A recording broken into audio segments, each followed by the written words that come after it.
Rose in Bloom by Louisa May Alcott. A sequel to Eight Cousins. Part 2. Chapter 11. Small Temptations. Oh, Rose. I've got something so exciting to tell you, cried Kitty Van Tassel, skipping into the carriage next morning when her friend called for her to go shopping. Kitty always did have some perfectly thrilling communication to make, and Rose had learned to take them quietly, but the next demonstration was a new one. For, regardless alike of curious observers outside and disordered hats within, Kitty caught Rose around the neck, exclaiming in a rapturous whisper, "My dearest creature, I'm engaged? I'm so glad. Of course it is Steve, dear fellow. He did it last night in the nicest way, and Mama is so delighted. Now what shall I be married in?" And Kitty composed herself with a face full of the deepest anxiety. "How can you talk of that so soon?" "Why, Kit, you unromantic girl. You ought to be thinking of your lover and not your clothes," said Rose, amused yet rather scandalized at such want of sentiment. "I am thinking of my lover, for he says he will not have a long engagement, so I must begin to think about the most important things at once. Mustn't I?" "Ah, he wants to be sure of you, for you are such a slippery creature. He is afraid you'll treat him as you did poor Jackson and the rest," interrupted Rose, shaking her finger at her prospective cousin, who had tried this pastime twice before and was rather proud than otherwise of her brief engagements. "You needn't scold, for I know I'm right, and when you've been in society as long as I have you'll find that the only way to really know a man is to be engaged to him. While they want you they're all devotion, but when they think they've got you, then you find out what wretches they are," answered Kitty with an air of worldly wisdom which contrasted oddly with her youthful face and giddy manners. "A sad prospect for poor Steve, unless I give him a hint to look well to his ways." "Oh, my dear child, I'm sure of him, for my experience has made me very sharp and I'm convinced I can manage him without a bit of trouble. We've known each other for ages. Steve was 20 and Kitty 18 and always been the best of friends. Besides, he is quite my ideal man. I never could bear big hands and feet,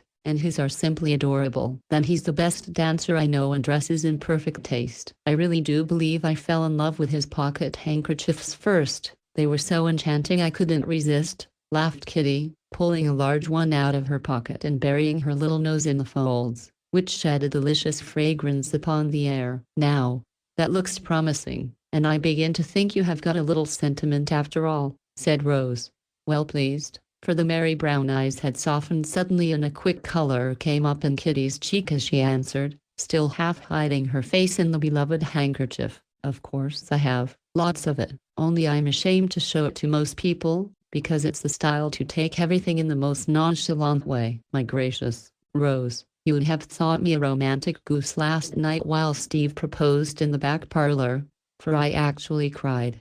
He was so dreadfully in earnest when I pretended that I didn't care for him, and so very dear and nice when I told the truth. I didn't know he had it in him, but he came out delightfully and never cared a particle, though I dropped tears all over his lovely shirt front. Wasn't that good of him? For you know he hates his things to be mussed. He's a true Campbell, and has got a good warm heart of his own under those fine fronts of his. Aunt Jane doesn't believe in sentiment, so he has been trained never to show any, but it is there, and you must encourage him to let it out. Not foolishly, but in a way to make him more manly and serious. I will if I can, for though I would have known this to everybody, I like it in him very much and feel as if Steve and I should get on beautifully. Here we are now. Be sure not to breathe a word if we meet anyone. I want it to be a profound secret for a week at least," added Kitty, whisking her handkerchief out of sight as the carriage stopped before the fashionable store they were about to visit. Rose promised with a smile, for Kitty's face betrayed her without words, so full was it of the happiness which few eyes fail to understand whenever they see it. "Just a glance at the silks. You ask my opinion about white ones, and I'll look at the colors. Mama says satin, but that is out now, and I've set my heart on the heaviest corded thing I can find," whispered Kitty as they went rustling by the long counters strewn with all that could delight the feminine eye and tempt the feminine pocket. "Isn't that opal the loveliest thing you ever saw? I'm afraid I'm too dark to wear it, but it would just suit you. You'll need a variety, you know," added Kitty in a significant aside as Rose stood among the white silks while her companion affected great interest in the delicate hues laid before her. "But I have a variety now, and don't need a new dress of any sort." "No matter, get it, else it will be gone. You have worn all yours several times already and must have a new one whether you need it or not. Dear me, if I had as much pocket money as you have, I'd come out in a fresh toilet at every party I went to," answered Kitty, casting an envious eye upon the rainbow piles before her. The quick-witted shopman saw that a wedding was afoot, for when two pretty girls whisper, smile, and blush over their shopping, clerks sent bridal finery and a transient gleam of interest brightens their imperturbable countenances and lends a brief energy to languid voices weary with crying.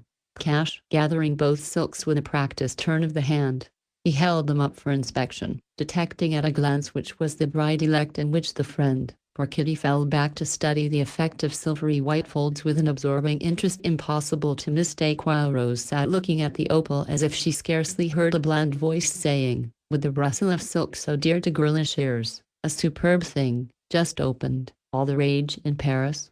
Very rare shade, trying to most, as the lady says, but quite perfect for a blonde." Rose was not listening to those words but to others which Aunt Clara had lately uttered, laughed at then, but thought over more than once since. "I'm tired of hearing people wonder why Miss Campbell does not dress more. Simplicity is all very well for schoolgirls and women who can't afford anything better, but you can. And you really ought. Your things are pretty enough in their way, and I rather like you to have a style of your own, but it looks odd and people will think you are mean if you don't make more show. Besides, you don't do justice to your beauty, which would be both peculiar and striking if you devote your mind to getting up ravishing costumes." Much more to the same effect did her aunt say, discussing the subject quite artistically and unconsciously appealing to several of Rose's ruling passions. One was a love for the delicate fabrics, colors, and ornaments which refined tastes enjoy and whose costliness keeps them from ever growing common. Another, her strong desire to please the eyes of those she cared for and gratify their wishes in the smallest matter if she could. And last, but not least, the natural desire of a young and pretty woman to enhance the beauty which she so soon discovers to be her most potent charm for the other sex, her passport to a high place among her maiden peers. She had thought seriously of surprising and delighting everyone by appearing in a costume which should do justice to the loveliness which was so modest that it was apt to forget itself in admiring others. What girls call a ravishing dress, such as she could imagine and easily procure by the magic of the Fortunatos purse in her pocket. She had planned it all, the shimmer of pale silk through lace like woven frost work, ornaments of some classic pattern, and all the dainty accessories as perfect as time, taste, and money could make them. She knew that Uncle Alec's healthful training had given her a figure that could venture on any fashion, and nature blessed her with a complexion that defied all hues. So it was little wonder that she felt a strong desire to use these gifts, not for the pleasure of display, but to seem fair in the eyes that seldom looked at her without a tender sort of admiration. All the more winning when no words marred the involuntary homage women love. These thoughts were busy in Rose's mind as she sat looking at the lovely silk and wondering what Charlie would say if she should some night burst upon him in a pale rosy cloud, like the aurora to whom he often likened her. She knew it would please him very much, and she longed to do all she honestly could to gratify the poor fellow, for her tender heart already felt some remorseful pangs. Remembering how severe she had been the night before, she could not revoke her words, because she meant them every one, but she might be kind and show that she did not wholly shut him out from her regard by asking him to go with her to Kitty's ball and gratify his artistic taste by a lovely costume. A very girlish but kindly plan, for that ball was to be the last of her frivolities, so she wanted it to be a pleasant one and felt that being friends with Charlie would add much to her enjoyment. This idea made her fingers tighten on the gleaming fabric so temptingly upheld, and she was about to take it when, "If ye please, sir, would ye kindly tell me where I'd be finding the flannel place?" said a voice behind her, and, glancing up, she saw a meek little Irish woman looking quite lost and out of place among the luxuries around her. "Downstairs.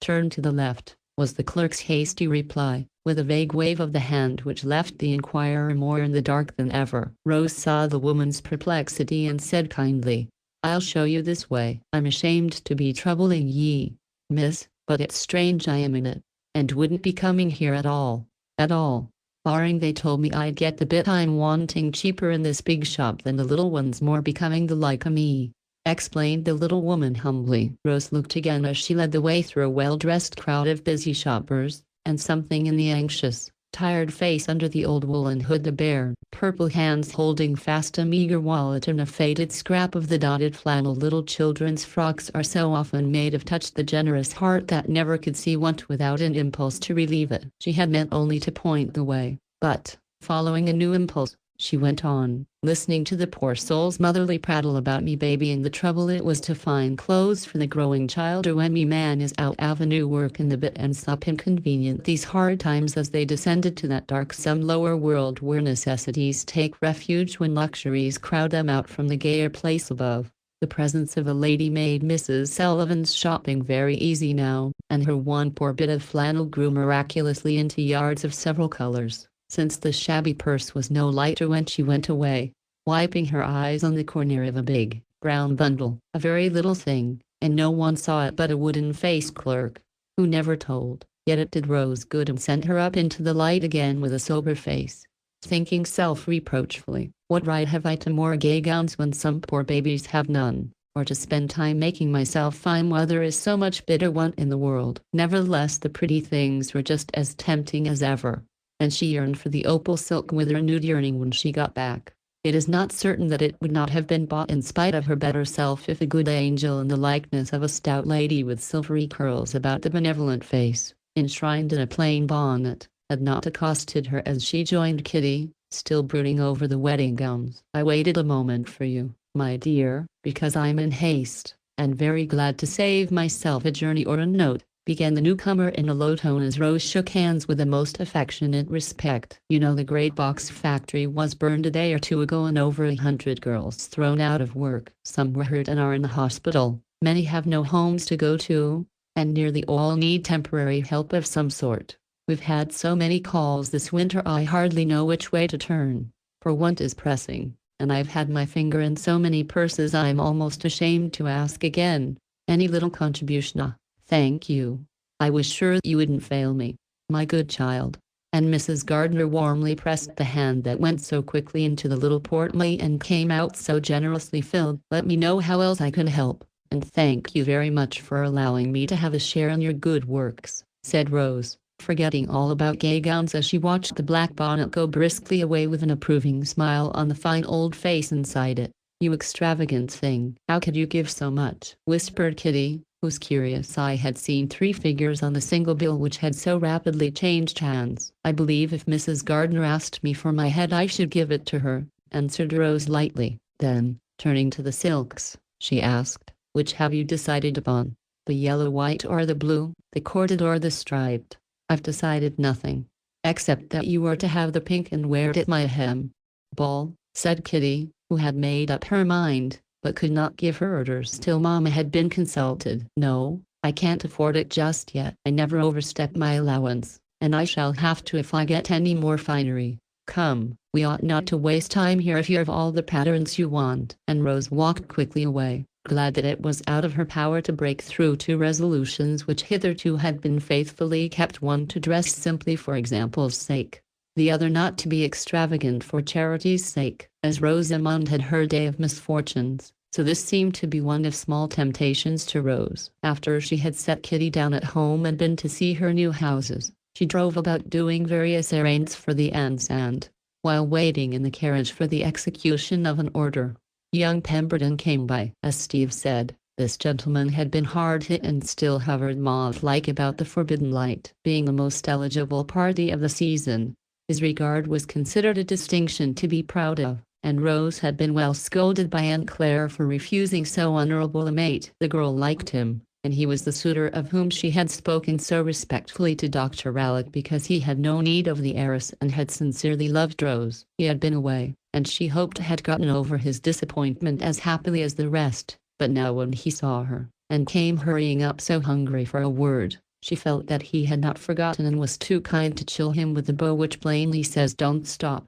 A personable youth was Pemberton, and had brought with him from the wilds of Canada a sable-lined overcoat which was the envy of every masculine and the admiration of every feminine friend he had, and as he stood at her carriage window Rose knew that this luxurious garment and its stalwart wearer were objects of interest to the passers-by. It chanced that the tide of shoppers flowed in that direction and, as she chatted, Familiar faces often passed with glances, smiles, and nods of varying curiosity, significance, and wonder. She could not help feeling a certain satisfaction in giving him a moment's pleasure, since she could do no more. But it was not that amiable desire alone which made her ignore the neat white parcels which the druggist's boy deposited on the front seat and kept her lingering a little longer to enjoy one of the small triumphs which girls often risk more than a cold in the head to display. The sight of several snowflakes on the broad shoulders which partially obstructed her view, as well as the rapidly increasing animation of Pemberton's chat, reminded her that it was high time to go. "I mustn't keep you, it is beginning to storm," she said, taking up her muff, much to old Jacob's satisfaction, for small talk is not exciting to a hungry man whose nose feels like an icicle. "Is it? I thought the sun was shining," and the absorbed gentleman turned to the outer world with visible reluctance, for it looked very warm and cozy in the red-lined carriage. "Wise people say we must carry our sunshine with us," answered Rose, taking refuge in commonplaces, for the face at the window grew pensive suddenly as he answered, with a longing look, "I wish I could." Then, smiling gratefully, he added, "Thank you for giving me a little of yours.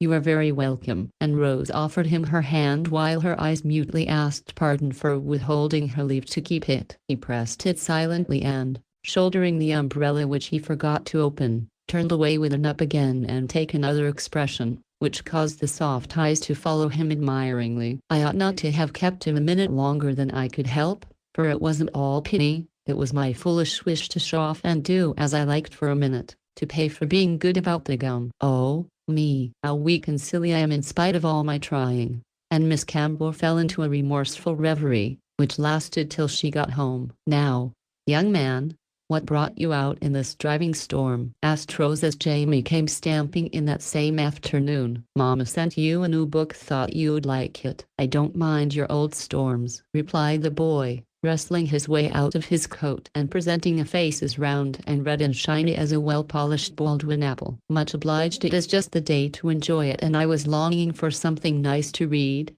said Rose as Jamie sat down upon the lower stair for a protracted struggle with his rubber boots. "Here you are."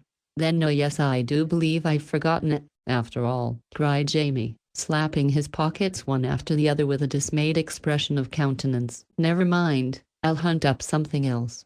Let me help you with those, your hands are so cold." And Rose good-naturedly gave a tug at the boots while Jamie clutched the banisters, murmuring somewhat incoherently as his legs flew up and down, "I'll go back if you want me to. I'm so sorry. It's very good of you, I'm sure. Getting these horrid things on made me forget. Mother would make me wear 'em, though I told her they'd stick like gumdrops," he added, inspired by recollections of certain dire disappointments when the above-mentioned sweetmeat melted in his pockets and refused to come out. "Now what shall we do?" asked Rose when he was finally extricated. "Since I've nothing to read, I may as well play. I'll teach you to pitch and toss." "You catch very well for a girl, but you can't throw worth a cent," replied Jamie, gambolling down the hall in his slippers and producing a ball from some of the mysterious receptacles in which boys have the art of storing rubbish enough to fill a back measure. Of course Rose agreed and cheerfully risked getting her eyes blackened and her fingers bruised till her young receptor gratefully observed that it was no fun playing where you had to look out for windows and jars and things. "So I'd like that jolly book about Captain Nemo and the Nautilus, please." Being gratified, he spread himself upon the couch, crossed his legs in the air, and without another word dived 20,000 leagues under the sea, where he remained for 2 mortal hours, to the general satisfaction of his relatives. Bereft both of her unexpected playfellow and the much-desired book, Rose went into the parlor, there to discover a French novel which Kitty had taken from the library and left in the carriage among the bundles. Settling herself in her favorite lounging chair, she read as diligently as Jamie while the wind howled and snow fell fast without. For an hour nothing disturbed the cozy quiet of the house, for Aunt Plenty was napping upstairs and Dr. Rallick writing in his own sanctum. At least Rose thought so, till his step made her hastily drop the book and look up with very much the expression she used to wear when caught in mischief years ago. "Did I startle you? I've a screen you are burning your face before this hot fire." And Dr. Rallick pulled one forward. "Thank you, Uncle. I didn't feel it, and the color seemed to deepen in spite of the screen while the uneasy eyes fell upon the book in her lap. Have you got the quarterly there? I want to glance at an article in it if you can spare it for a moment, he said, leaning toward her with an inquiring glance. No, sir, I am reading and, without mentioning the name, Rose put the book into his hand. The instant his eye fell on the title he understood the look she wore and knew what mischief she had been in. He knit his brows, then smiled, because it was impossible to help it. Rose looked so conscience-stricken in spite of her 20 years. How do you find it? Interesting? Oh, very.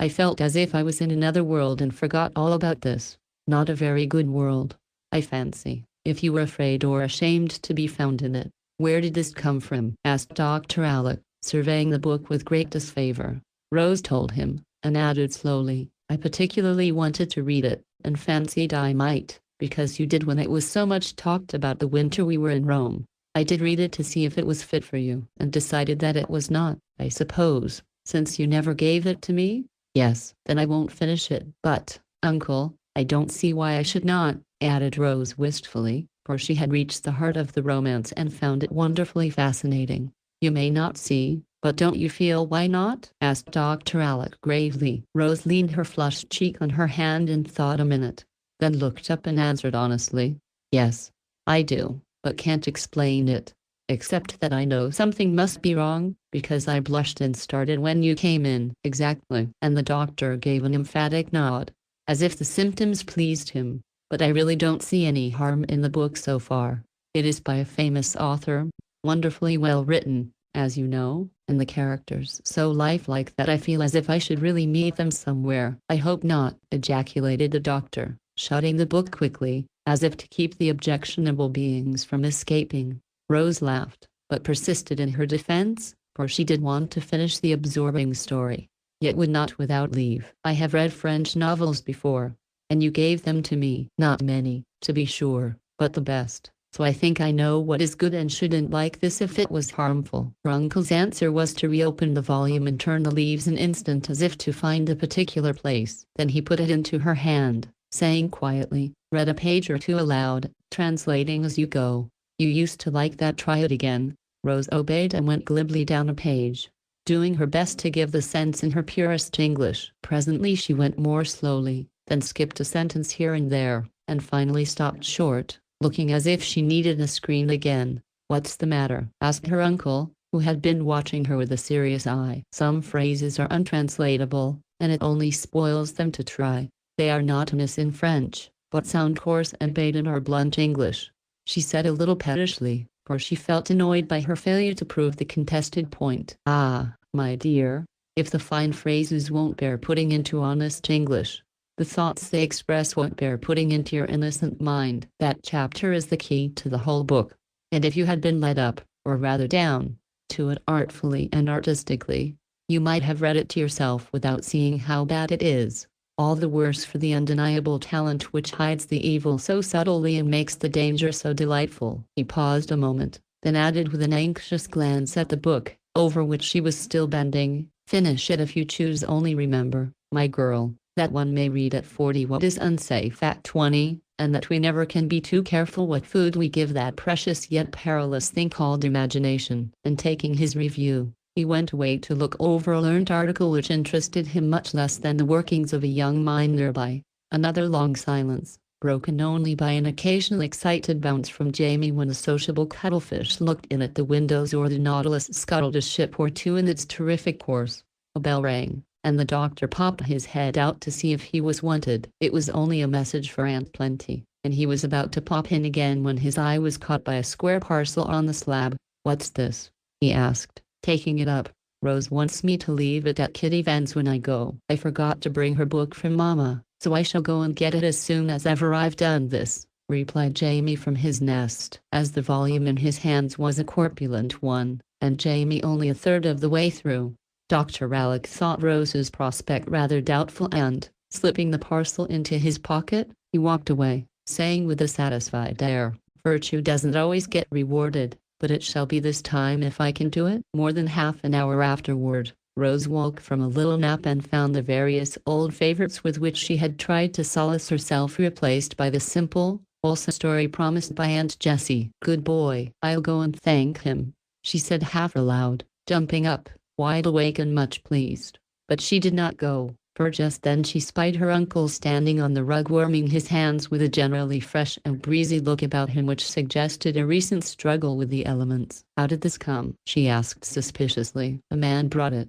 This man? Oh, uncle, why did you take so much trouble just to gratify a wish of mine? She cried, taking both the cold hands in hers with a tenderly reproachful glance from the storm without to the ruddy face above her. Because, having taken away your French bonbons with a poisonous color on them, I wanted to get you something better. Here it is. All pure sugar, the sort that sweetens the heart as well as the tongue and leaves no bad taste behind. How good you are to me. I don't deserve it, for I didn't resist temptation, though I tried. Uncle, after I'd put the book away, I thought I must just see how it ended, and I'm afraid I should have read it all if it had not been gone, said Rose, laying her face down on the hands she held as humbly as a repentant child. But Uncle Alec lifted up the bent head and, looking into the eyes that met his frankly, though either held a tear, he said, with the energy that always made his words remembered, my little girl, I would face a dozen storms far worse than this to keep your soul as stainless as snow. For it is the small temptations which undermine integrity unless we watch and pray and never think them too trivial to be resisted. Some people would consider Dr. Alec an overcareful man, but Rose felt that he was right, and when she said her prayers that night, added a meek petition to be kept from yielding to 3 of the small temptations which beset a rich, pretty, and romantic girl: extravagance, coquetry, and novel reading. Chapter 12. At Kitty's ball. Rose had no new gown to wear on this festive occasion, and gave one little sigh of regret as she put on the pale blue silk refreshed with clouds of gaze de chambray. But a smile followed, very bright and sweet, as she added the clusters of forget-me-not which Charlie had conjured up through the agency of an old German florist. For one part of her plan had been carried out, and Prince was invited to be her escort, much to his delight, though he wisely made no protestations of any sort and showed his gratitude by being a model gentleman. This pleased Rose, for the late humiliation and a very sincere desire to atone for it gave him an air of pensive dignity which was very effective. And Clara could not go, for a certain new cosmetic, privately used to improve the once fine complexion, which had been her pride till late hours impaired it, had brought out an unsightly eruption, reducing her to the depths of woe and leaving her no solace for her disappointment but the sight of the elegant velvet dress spread forth upon her bed in melancholy state. So Aunt Jessie was chaperone, to Rose's great satisfaction, and looked as pretty as a pig, Archie thought, in her matronly pearl-colored gown with a dainty trifle of rich lace on her still abundant hair. He was very proud of his little mamma, and as devoted as a lover, to keep his hand in against Phoebe's return, she said laughingly when he brought her nosegay of blush roses to light up her quiet costume. A happier mother did not live than Mrs. Jessie as she sat contentedly beside Sister Jane, who graced the frivolous scene in a serious black gown with a diadem of purple asters nodding above her severe brow, both watching their boys with a maternal conviction that no other parent could show such remarkable specimens as these. Each had done her best according to her light, and years of faithful care were now beginning to bear fruit in the promise of goodly men, so dear to the hearts of true mothers. Mrs. Jessie watched her 3 tall sons with something like wonder, for Archie was a fine fellow, grave and rather stately, but full of the cordial courtesy and respect we see so little of nowadays and which is the sure sign of good home training. The cadets, as Will and Geordie called themselves, were there as gorgeous as you please, and the agonies they suffered at night with tie-dye boots and stiff collars no pen can fitly tell. But only to one another did they confide these sufferings and the rare moments of repose when they could stand on one aching foot with heads comfortably sunken inside the excruciating collars, which rasped their ears and made the lobes thereof a pleasing scarlet. Brief were these moments, however, and the Spartan boys danced on with smiling faces, undaunted by the hidden anguish which preyed upon them fore and aft. As Will expressed it, Mrs. Jane's pair were an odd contrast, and even the stern disciplinarian herself could not help smiling as she watched them. Steve was superb, and might have been married on the spot, so superfine was his broadcloth, glossy his linen, and perfect the fit of his gloves, while pride and happiness so fermented in his youthful bosom, There would have been danger of spontaneous combustion if dancing had not proved a safety valve,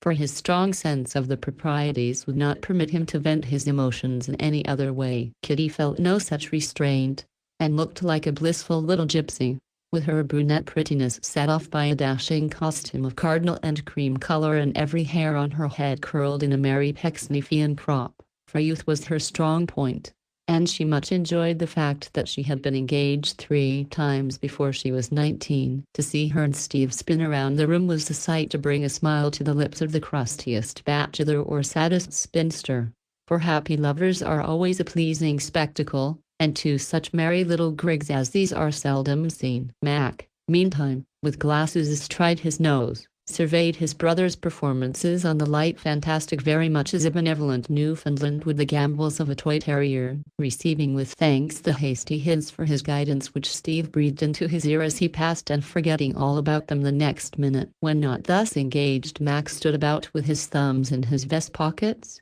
regarding the lively crowd like a meditative philosopher of a cheerful aspect, often smiling to himself at some whimsical fancy of his own, knitting his brows as some bit of ill-natured gossip met his ear, or staring with undisguised admiration as a beautiful face or figure caught his eye. "I hope the girl knows what a treasure she has got, but I doubt if she ever fully appreciates it," said Mrs. Jane, bringing her spectacles to bear upon Kitty as she whisked by, causing quite a gale with her flying skirts.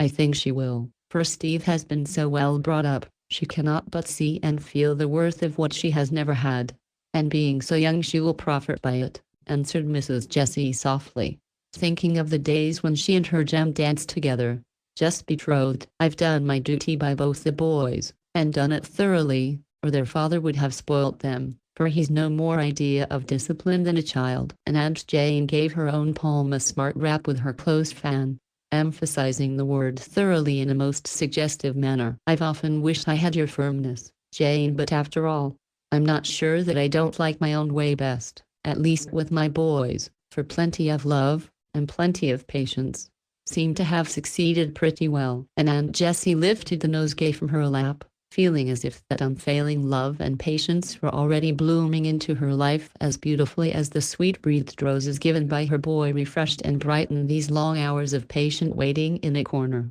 "I don't deny that you've done well, Jessie, but you've been let alone and had no one to hold your hand or interfere. If my Mac had gone to sea as your Jem did, I never should have been as severe as I am. Men are so perverse and short-sighted. They don't trouble about the future as long as things are quiet and comfortable in the present," continued Mrs. Jane, quite forgetting that the short-sighted partner of the firm, physically speaking at least, was herself. "Ah, yes, we mothers love to foresee and foretell our children's lives even before they are born, and are very apt to be disappointed if they do not turn out as we planned. I know I am, yet I really have no cause to complain, and am learning to see that all we can do is to give the dear boys good principles and the best training we may, then leave them to finish what we have begun." And Mrs. Jessie's eye wandered away to Archie, dancing with Rose, quite unconscious what a pretty little castle in the air tumbled down when he fell in love with Phoebe. "Right, quite right on that point, we agree exactly. I have spared nothing to give my boys good principles and good habits, and I am willing to trust them anywhere. 9 times did I whip my Steve to cure him of fibbing, and over again did Mac go without his dinner rather than wash his hands. But I whipped and starved them both into obedience, and now I have my reward," concluded the stern parent with a proud wave of the fan, which looked very like a ferule, being as big, hard, and uncompromising as such an article could be. Mrs. Jessie gave a mild murmur of assent, but could not help thinking, with a smile, that in spite of their early tribulations the sins for which the boys suffered had gotten a little mixed in their result, for fibbing Steve was now the tidy one, and careless Mac the truth-teller.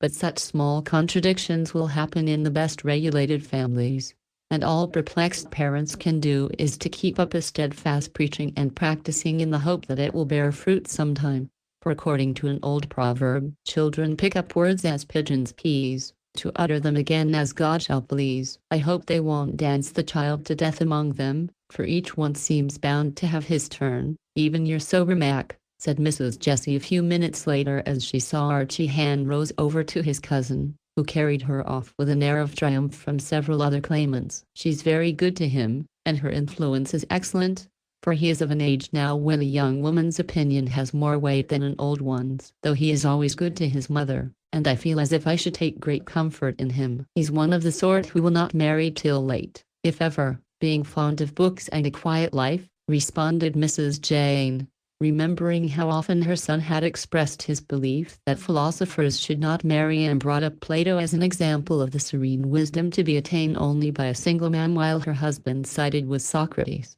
for whom he felt a profound sympathy, though he didn't dare to own it. Well, I don't know about that. Since my Archie surprised me by losing his heart as he did, I'm prepared for anything, and advise you to do likewise. I really shouldn't wonder if Mac did something remarkable in that line, though he shows no sign of it yet, I confess, answered Mrs. Jessie, laughing. It won't be in that direction, you may be sure, for her fate is sealed. Dear me, how sad it is to see a superior girl like that about to throw herself away on a handsome scapegrace. I won't mention names, but you understand me.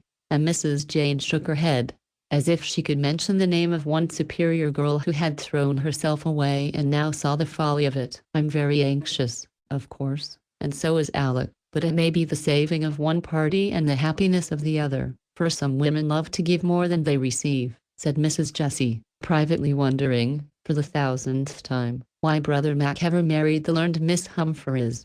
You'll see that it won't prosper, and I shall always maintain that a wife cannot entirely undo a mother's work. Rose will have her hands full if she tries to set all Clara's mistakes right, answered Aunt Jane grimly, then began to fan violently as their hostess approached to have a dish of chat about our dear young people.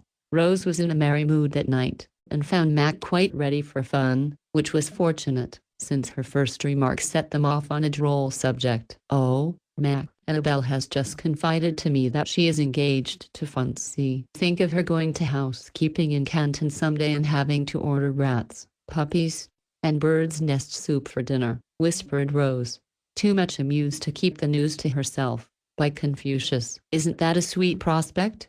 And Mac burst out laughing, to the great surprise of his neighbors, who wondered what there was amusing about the Chinese sage. It is rather alarming, though, to have these infants going on at this rate. Seems to be catching a new sort of scarlet fever, to judge by Annabelle's cheeks and Kitty's gown, he added, regarding the aforesaid ladies with eyes still twinkling with merriment. Don't be ungallant, but go and do likewise, for it is all the fashion. I heard Mrs. Van tell Mrs. Joy that it was going to be a marrying year, so you'll be sure to catch it, answered Rose, reefing her skirts, for, with all his training, Max still found it difficult to keep his long legs out of the man-traps. It doesn't look like a painful disease, but I must be careful, for I've no time to be ill now. What are the symptoms? Asked Mac, trying to combine business with pleasure and improve his mind while doing his duty. If you ever come back I'll tell you, laughed Rose as he danced away into the wrong corner, bumped smartly against another gentleman, and returned as soberly as if that was the proper figure. Well, tell me how not to do it, he said, subsiding for a moment's talk when Rose had floated to and fro in her turn. Oh, you see some young girl who strikes you as particularly charming, whether she really is or not doesn't matter a bit, and you begin to think about her a great deal, to want to see her, and to get generally sentimental and absurd, began Rose, finding it difficult to give a diagnosis of the most mysterious disease under the sun. Don't think it sounds enticing.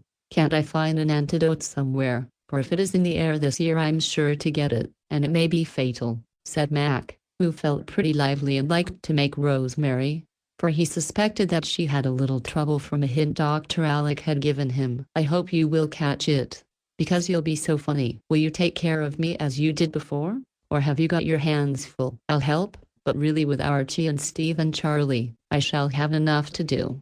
You'd better take it lightly the first time, and so won't need much care.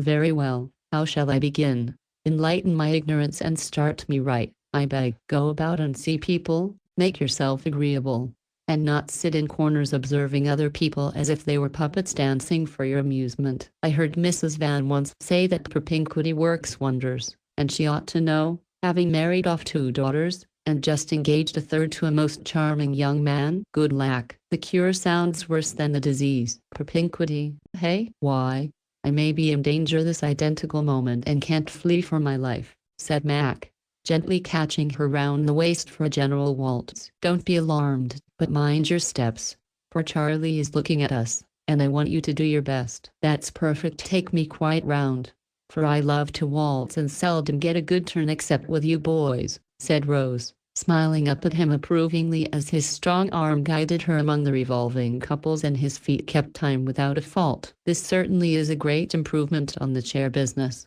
to which I have devoted myself with such energy that I've broken the backs of 2 partners and dislocated the arm of the old rocker. I took an occasional turn with that heavy party, thinking it good practice in case I ever happened to dance with stout ladies. And Mac nodded toward Annabel, pounding gaily with Mr. Tokyo, whose yellow countenance beamed as his beady eyes rested on his plump fiancée. Pausing in the midst of her merriment at the image of Mac and the old rocking chair, Rose said reprovingly, though he Chinese, fun puts you to shame. For he did not ask foolish questions but went wooing like a sensible little man, and I've no doubt Annabel will be very happy. Choose me a suitable divinity and I will try to adore. Can I do more than that to retrieve my character? Answered Mac, safely landing his partner and plying the fan according to instructions. How would Emma do? Inquired Rose, whose sense of the ludicrous was strong and who could not resist the temptation of horrifying Mac by the suggestion. Never. It sets my teeth on edge to look at her tonight. I suppose that dress is a sweet thing just out, but upon my word she reminds me of nothing but a harlequin ice. And Mac turned his back on her with a shudder, for he was sensitive to discords of all kinds. She certainly does, and that mixture of chocolate, pea green, and pink is simply detestable, though many people would consider it decidedly chic, to use her favorite word. I suppose you will dress your wife like a Spartan matron of the time of Lycurgus, added Rose, much tickled by his new conceit. I'll wait till I get her before I decide. But one thing I'm sure of, she shall not dress like a Greek dancer of the time of Pericles, answered Mac, regarding with great disfavor a young lady who, having a statuesque figure, affected drapery of the scanty and clinging description. Then it is of no use to suggest that classic creature. So as you reject my first attempts, I won't go on but look about me quietly, and you had better do the same. Seriously, Mac, more gaiety and less study would do good, for you will grow old before your time if you shut yourself up and pore over books so much. I don't believe there's a younger or jollier feeling fellow in the room than I am, though I may not conduct myself like a dancing dervish. But I own you may be right about the books, for there are many sorts of intemperance. And the library is as irresistible to me as a bar-room to a toper. I shall have to sign a pledge and cork up the only bottle that tempts me my inkstand. I'll tell you how to make it easier to abstain. Stop studying and write a novel into which you can put all your wise things, and so clear your brains for a new start by and by. I should so like to read it, cried Rose, delighted with the project, for she was sure Mac could do anything he liked in that line. First live, then write. How can I go to romancing till I know what romance means? He asked soberly, feeling that so far he had had very little in his life. Then you must find out, and nothing will help you more than to love someone very much. Do as I've advised and be a modern Diogenes going about with spectacles instead of a lantern in search, not of an honest man, but a perfect woman. I do hope you will be successful. And Rose made her curtsy as the dance ended. I don't expect perfection, but I should like one as good as they ever make them nowadays. If you are looking for the honest man, I wish you success in return, said Mac, relinquishing her fan with a glance of such sympathetic significance that a quick flush of feeling rose to the girl's face as she answered very low, if honesty was all I wanted, I certainly have found it in you.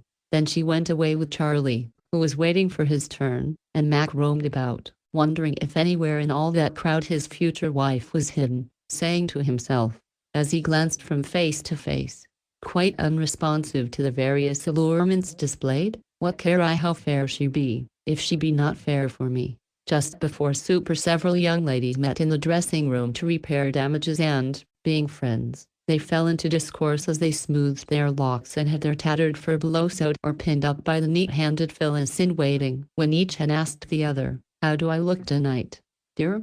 and been answered with reciprocal enthusiasm, "Perfectly lovely, darling," Kitty said to Rose, who was helping her to restore order out of the chaos to which much exercise had reduced her curls. "By the way, Young Randall is dying to be presented to you. May I after supper? No, thank you, answered Rose very decidedly. Well, I'm sure I don't see why not, began Kitty, looking displeased but not surprised. I think you do, else why didn't you present him when he asked? You seldom stop to think of etiquette. Why did you now? I didn't like to do it till I had you. Are so particular. I thought you'd say no, but I couldn't tell him so, stammered Kitty, feeling that she had better have settled the matter herself.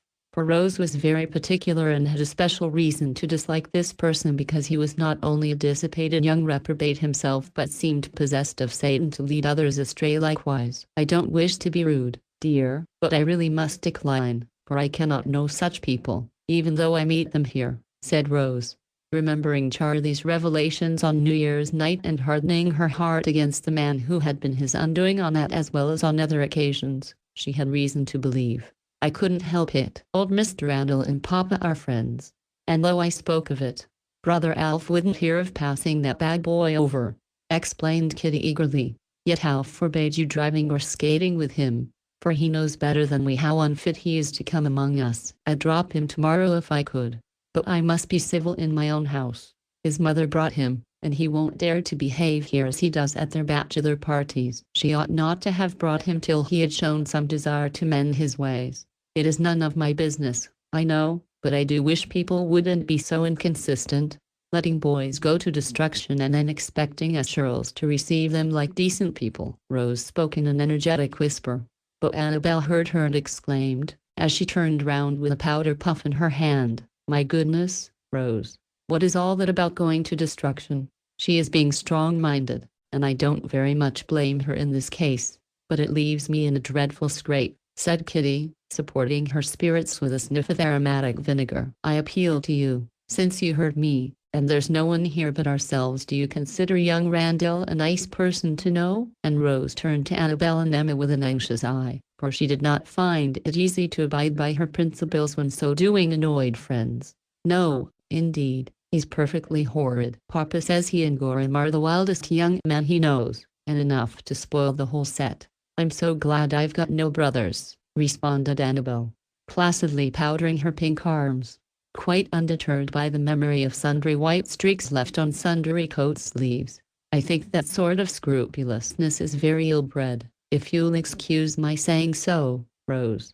We are not supposed to know anything about fastness, and wildness, and so on, but to treat every man alike and not be fussy and prudish, said Emma, settling her many-colored streamers with the superior air of a woman of the world, aged 20. Ah, but we do know, and if our silence and civility have no effect, we ought to try something else and not encourage wickedness of any kind. We needn't scold and preach, but we can refuse to know such people, and that will do some good, for they don't like to be shunned and shut out from respectable society.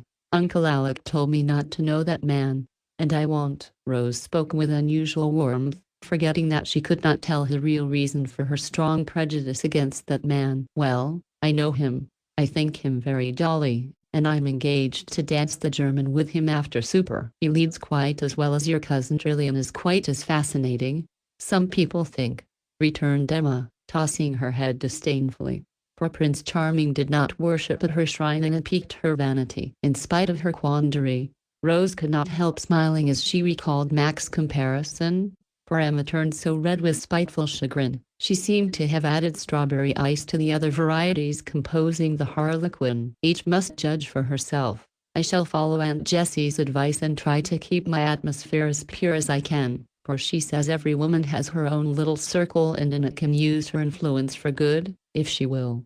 I do will heartily, and I'll prove that I'm neither proud nor fussy by receiving, here or at home, any respectable man you like to present to me, no matter how poor or plain or insignificant he may be. With which declaration Rose ended her protest, and the four damsels streamed downstairs together like a wandering rainbow. But Kitty laid to heart what she had said. Annabel took credit herself for siding with her, and Emma owned that she was not trying to keep her atmosphere pure when she came to dance with the objectionable Randall. So Rose's little circle was the better for the influence she tried to exert, although she never knew it. At supper time Charlie kept near her, and she was quite content with him, for he drank only coffee, and she saw him shake his head with a frown when young Van beckoned him toward an anteroom, from whence the sound of popping corks had issued with increasing frequency as the evening wore on. "Dear fellow, he does try," thought Rose, longing to show how she admired his self-denial, but she could only say, as they left the super room with the aunts, who were going early, "If I had not promised Uncle to get home as soon after midnight as possible, I'd stay and dance the German with you, for you deserve a reward tonight." "1,000 thanks, but I am going when you do," answered Charlie, understanding both her look and words and very grateful for them. "Really?" cried Rose, delighted. "Really. I'll be in the hall when you come down." And Charlie thought the Francis Angelico angel was not half so bright and beautiful as the one who looked back at him out of a pale blue cloud as Rose went upstairs as if on wings. When she came down again, Charlie was not in the hall, however, and, after waiting a few minutes, Mac offered to go and find him, for Aunt Jane was still hunting a lost rubber above. "Please say I'm ready, but he needn't come if he doesn't want to," said Rose, not wishing to demand too much of her promising penitent. "If he has gone into that bar room, I'll have him out, no matter who is there," growled Mac to himself as he made his way to the small apartment whither the gentleman retired for a little private refreshment when the spirit moved, as it often did. The door was ajar, and Charlie seemed to have just entered, for Mac heard a familiar voice call out in a jovial tone, "Come, Prince, you're just in time to help us drink Steve's health with all the honors." "Can't stop, only ran in to say good night." "Van, at a capital time. But I'm on duty and must go." "That's a new dodge. Take a stirrup cup anyway, and come back in time for a merry-go-rounder when you've disposed of the ladies," answered the young host, diving into the wine cooler for another bottle. "Charlie's going in for sanctity, and it doesn't seem to agree with him," laughed one of the two other young men who occupied several chairs apiece, resting their souls in every sense of the word. "Apron strings are coming into fashion, the bluer the better, eh, Prince?" added the other, trying to be witty, with the usual success. "You'd better go home early yourself, Barrow, or that tongue of yours will get you into trouble," retorted Charlie, conscious that he ought to take his own advice, yet lingering, nervously putting on his gloves while the glasses were being filled. "Now, brother-in-law, fire away." "Here you are, Prince." And Steve handed a glass across the table to his cousin, feeling too much elated with various pleasurable emotions to think what he was doing, for the boys all knew Charlie's weakness and usually tried to defend him from it before the glass could be taken. However, Mac entered in a great hurry, delivering his message in an abbreviated and rather peremptory form. "Rose is waiting for you. Hurry up." "All right. Good night, old fellows." And Charlie was off, as if the name had power to stop him in the very act of breaking the promise made to himself. "Come, Solon, take a social drop, and give us an epithalamium in your best Greek.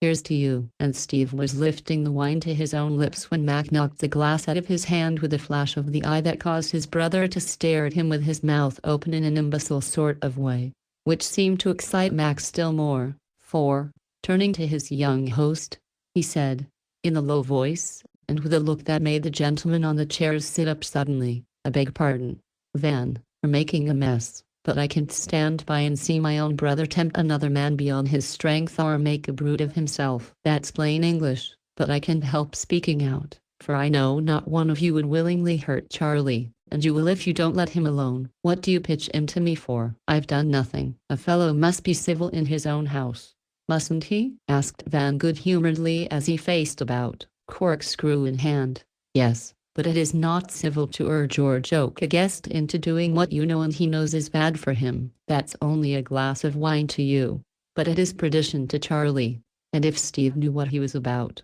he'd cut his right hand off before he'd offer it." "Do you mean to say I'm tipsy?" demanded Steve, ruffling up like a little gamecock, for though he saw now what he had done and was ashamed of it, he hated to have Mac air his peculiar notions before other people. "With excitement, not champagne, I hope, for I wouldn't own you if you were," answered Mac, in whom indignation was effervescing like the wine in the forgotten bottle, for the men were all young, friends of Steve's and admirers of Charlie's. "Look here, boys," he went on more quietly, "I know I ought not to explode in this violent sort of way, but upon my life I couldn't help it when I heard what you were saying and saw what Steve was doing. Since I have begun, I may as well finish and tell you straight out that Prince can stand this sort of thing. He is trying to flee temptation, and whoever leads him into it is a cowardly and sinful act, for the loss of one's own self-respect is bad enough, without losing the more precious things that make life worth having. Don't tell him I've said this, but lend a hand if you can, and never have to reproach yourselves with the knowledge that you helped to ruin a fellow creature, soul and body. It was well for the success of Mac's first crusade that his hearers were gentlemen and sober, so his outburst was not received with jeers or laughter but listened to in silence, while the expression of the faces changed from one of surprise to regret and respect, for earnestness is always effective and championship of this sort seldom fails to touch hearts as yet unspoiled. As he paused with an eloquent little quiver in his eager voice, Van corked the bottle at a blow, threw down the corkscrew, and offered Mac his hand, saying heartily, in spite of his slang, "You're a first-class old brick.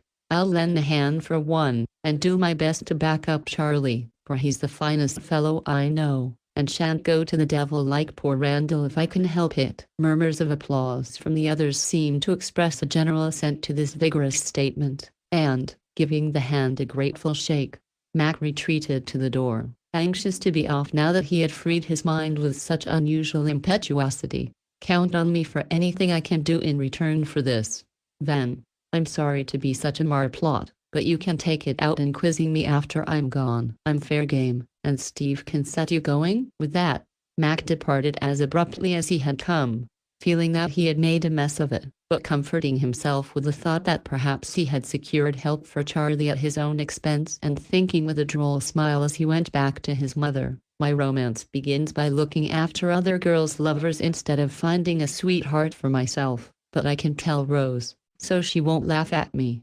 Chapter 13. Both sides. Steve's engagement made a great stir in the family, a pleasant one this time, for nobody objected. Everything seemed felicitous, and the course of true love ran very smoothly for the young couple, who promised to remove the only obstacle to their union by growing old and wise as soon as possible.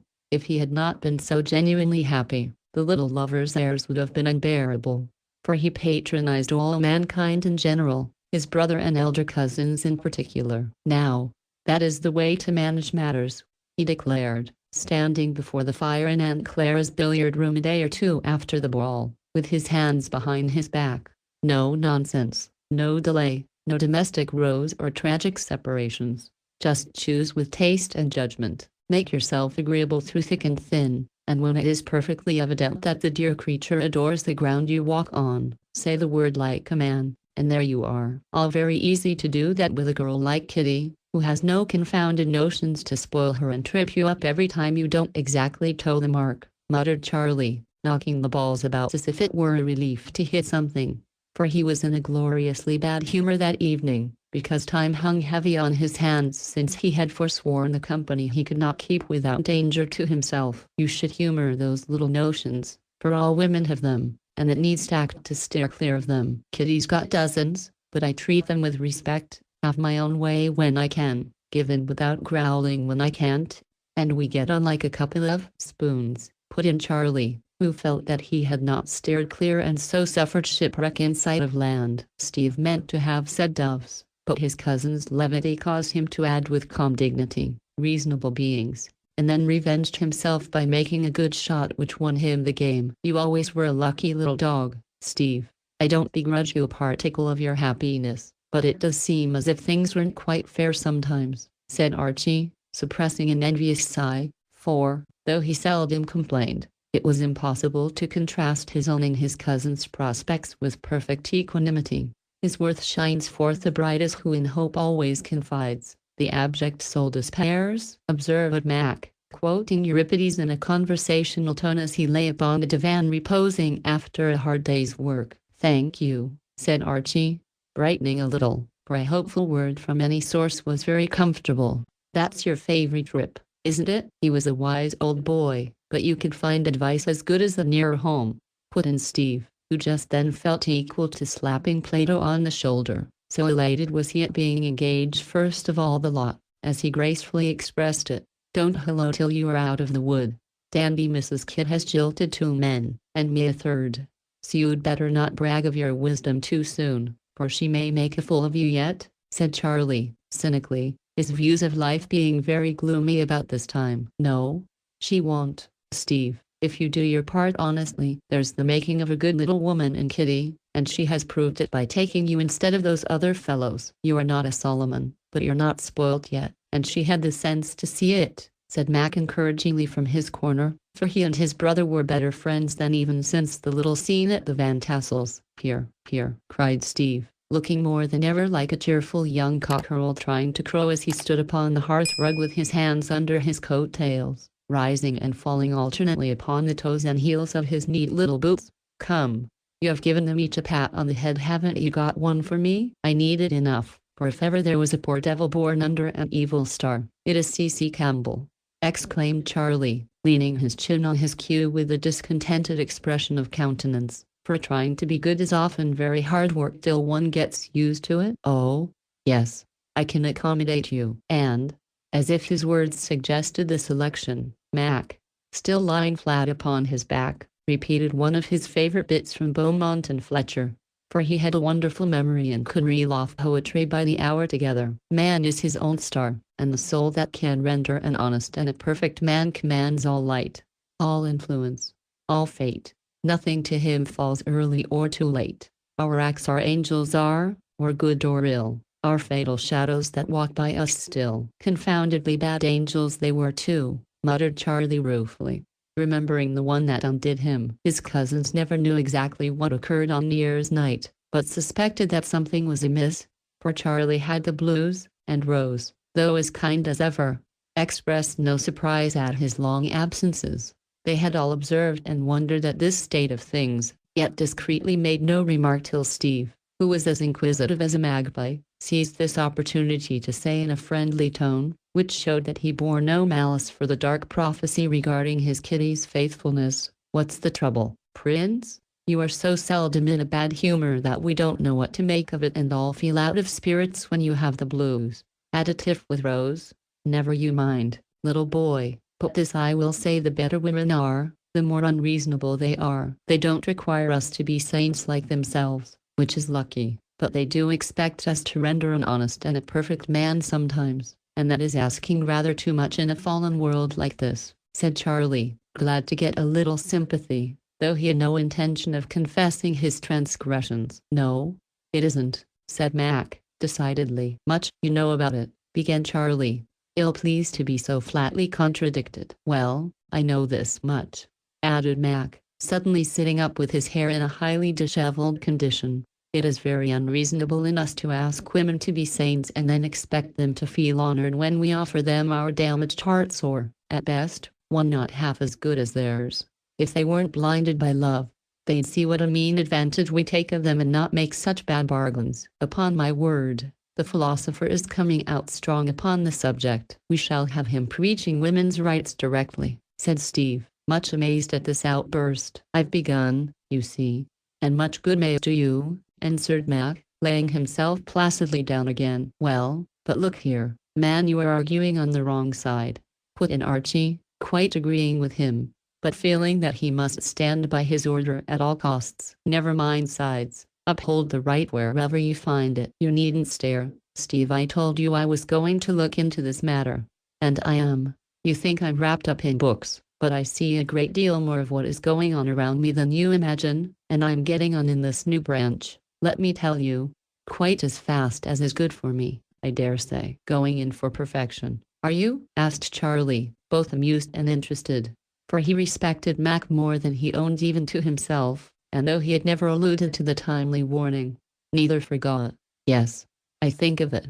How will you begin? Do my best all round, keep good company, read good books, love good things, and cultivate soul and body as faithfully and wisely as I can. And you expect to succeed, do you? Please God, I will. The quiet energy of Mac's last words produced a momentary silence. Charlie thoughtfully studied the carpet. Archie, who had been absently poking the fire, looked over at Mac as if he thanked him again, and Steve, forgetting his self-conceit, began to wonder if it was not possible to improve himself a little for Kitty's sake. Only a minute, for young men do not give much time to thoughts of this kind. Even when love stirs up the noblest impulses within them, to act rather than to talk is more natural to most of them, as Charlie's next question showed. For, having the matter much at heart, he ventured to ask in an offhand way as he laughed and twirled his cue, "Do you intend to reach the highest point of perfection before you address one of the fair saints? Or shall you ask her to lend a hand somewhere short of that, as it takes a long lifetime to do what I plan? I think I shall ask some good woman to lend a hand when I've got anything worth offering her. Not a cent, for I never shall be one myself, but a gentle creature who will help me, as I shall try to help her, so that we can go on together and finish our work hereafter, if we haven't time to do it here." If Mac had been a lover, he would not have discussed the subject in this simple and sincere fashion, though he might have felt it far more deeply, but being quite heart-free, he frankly showed his interest and, curiously enough, out of his wise young head unconsciously gave the three lovers before him counsel which they valued, because he practiced what he preached. "Well, I hope you'll find her," said Charlie heartily as he went back to his game. "I think I shall." And while the others played, Mac lay staring at the window curtain as contentedly as if, through it, he beheld a dream of fair women from which to choose his future mate. A few days after this talk in the billiard room, Kitty went to call upon Rose, for as she was about to enter the family she felt it her duty to become acquainted with all its branches.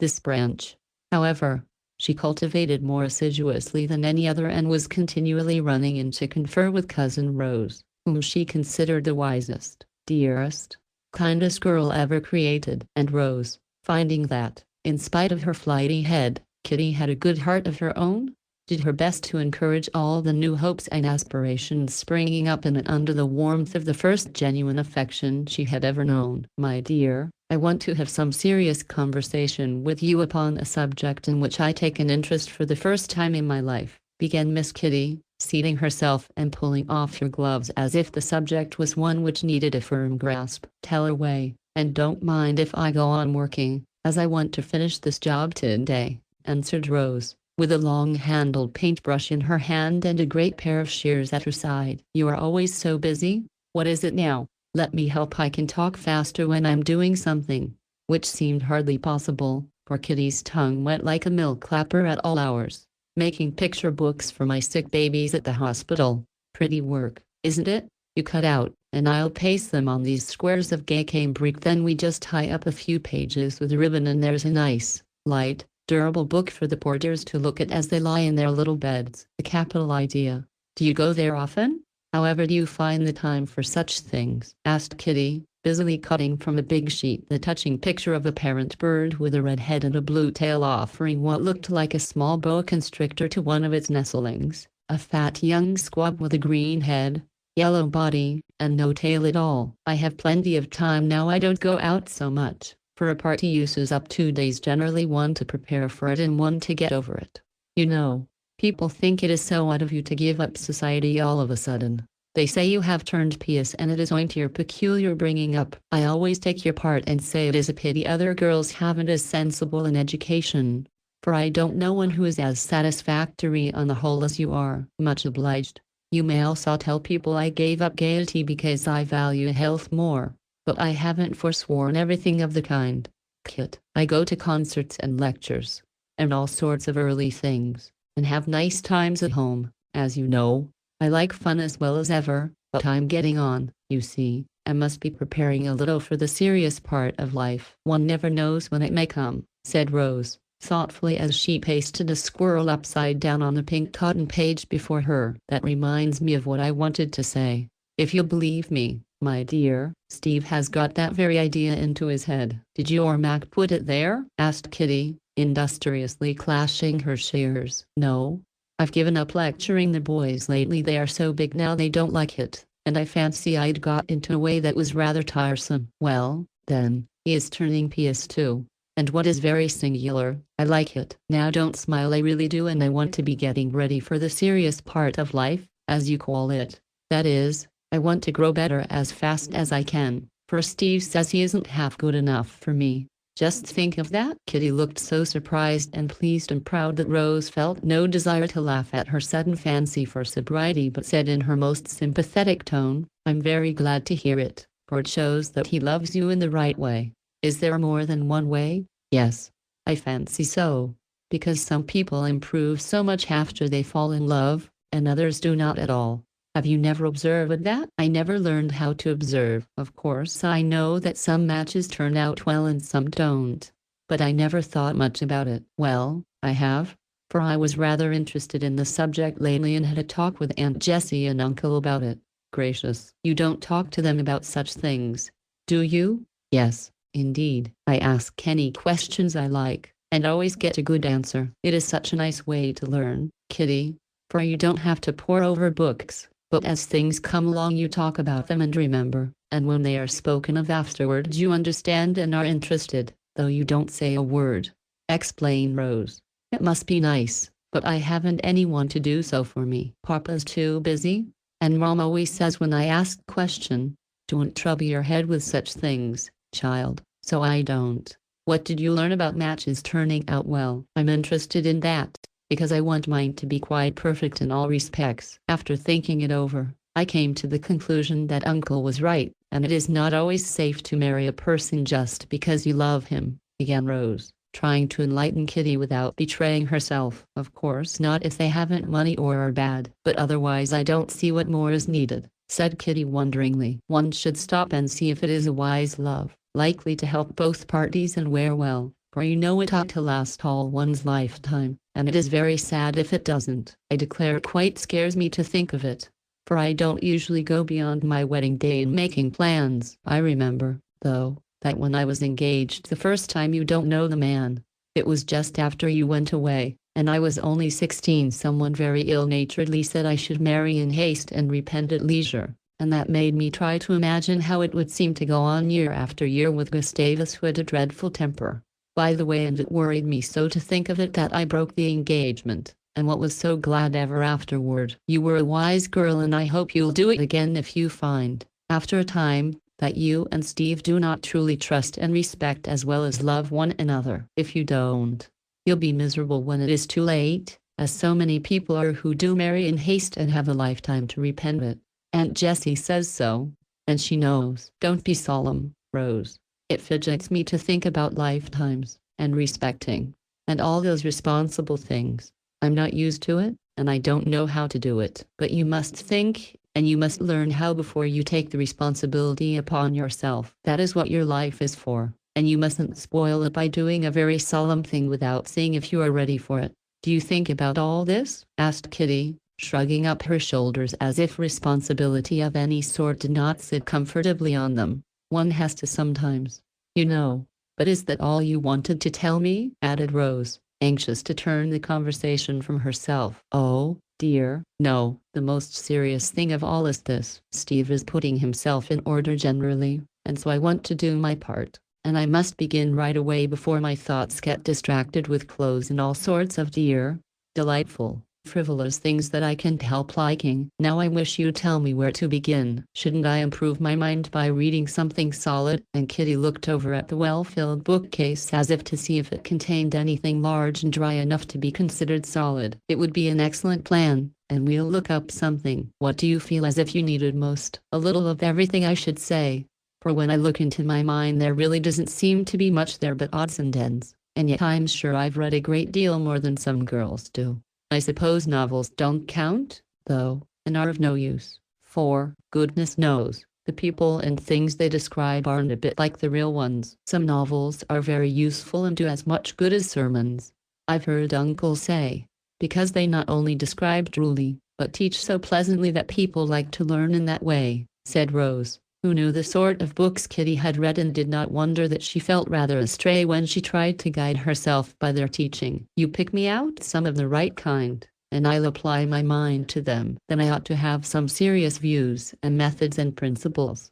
Steve said principles, good firm ones, you know. And Kitty gave a little pull at the bit of cambric she was cutting as housewives pull cotton or calico when they want a good firm article. Rose could not help laughing now, though much pleased, for Kitty was so prettily in earnest, and yet so perfectly ignorant how to begin on the self-improvement she very much needed, that it was pathetic as well as comical to see and hear her. You certainly want some of those, and must begin at once to get them. but Aunt Jessie can help you there better than I can, or Aunt Jane, for she has very firm ones, I assure you," said Rose, sobering down as quickly as possible. "Mercy on us, I should never dare to say a word about it to Mrs. Mac, for I'm dreadfully afraid of her. She is so stern, and how I'm ever to get on when she is my mother-in-law I don't know," cried Kitty, clasping her hands in dismay at the idea.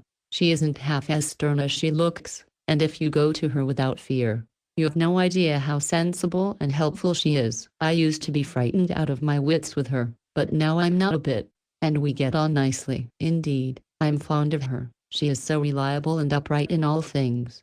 She certainly is the straightest woman I ever saw, and the most precise. I never shall forget how scared I was when Steve took me up to see her that first time. I put on all my plainest things, did my hair in a meek knob, and tried to act like a sober, sedate young woman. Steve would laugh at me and say I looked like a pretty nun, so I couldn't be as proper as I wished. Mrs. Mac was very kind, of course, but her eye was so sharp I felt as if she saw right through me, and knew that I'd pinned on my bonnet strings, lost a button off my boot, and didn't brush my hair for 10 minutes every night," said Kitty in an awe-stricken tone. "She likes you, though, and so does Uncle, and he's set his heart on having you live with him by and by, so don't mind her eyes but look straight up at her, and you'll see how kind they can grow. Mac likes me, too, and that did please me, for he doesn't like girls generally. Steve told me he said I had the making of a capital little woman in me. Wasn't it nice of him?" Steve was so proud, though he does laugh at Mac sometimes. "Don't disappoint them, dear. Encourage Steve in all the good things he likes or wants. Make friends with Mac, love Aunt Jane, and be a daughter to Uncle, and you'll find yourself a very happy girl." "I truly will, and thank you very much for not making fun of me. I know I'm a little goose, but lately I felt as if I might come to something if I had the right sort of help. I'll go up and see Aunt Jessie tomorrow. I'm not a bit afraid of her, and then if you'll just quietly find out from Uncle Doctor what I must read, I'll work as hard as I can. Don't tell anyone, please. They'll think it odd and affected, and I can't bear to be laughed at, though I dare say it is good discipline." Rose promised, and both worked in silence for a moment.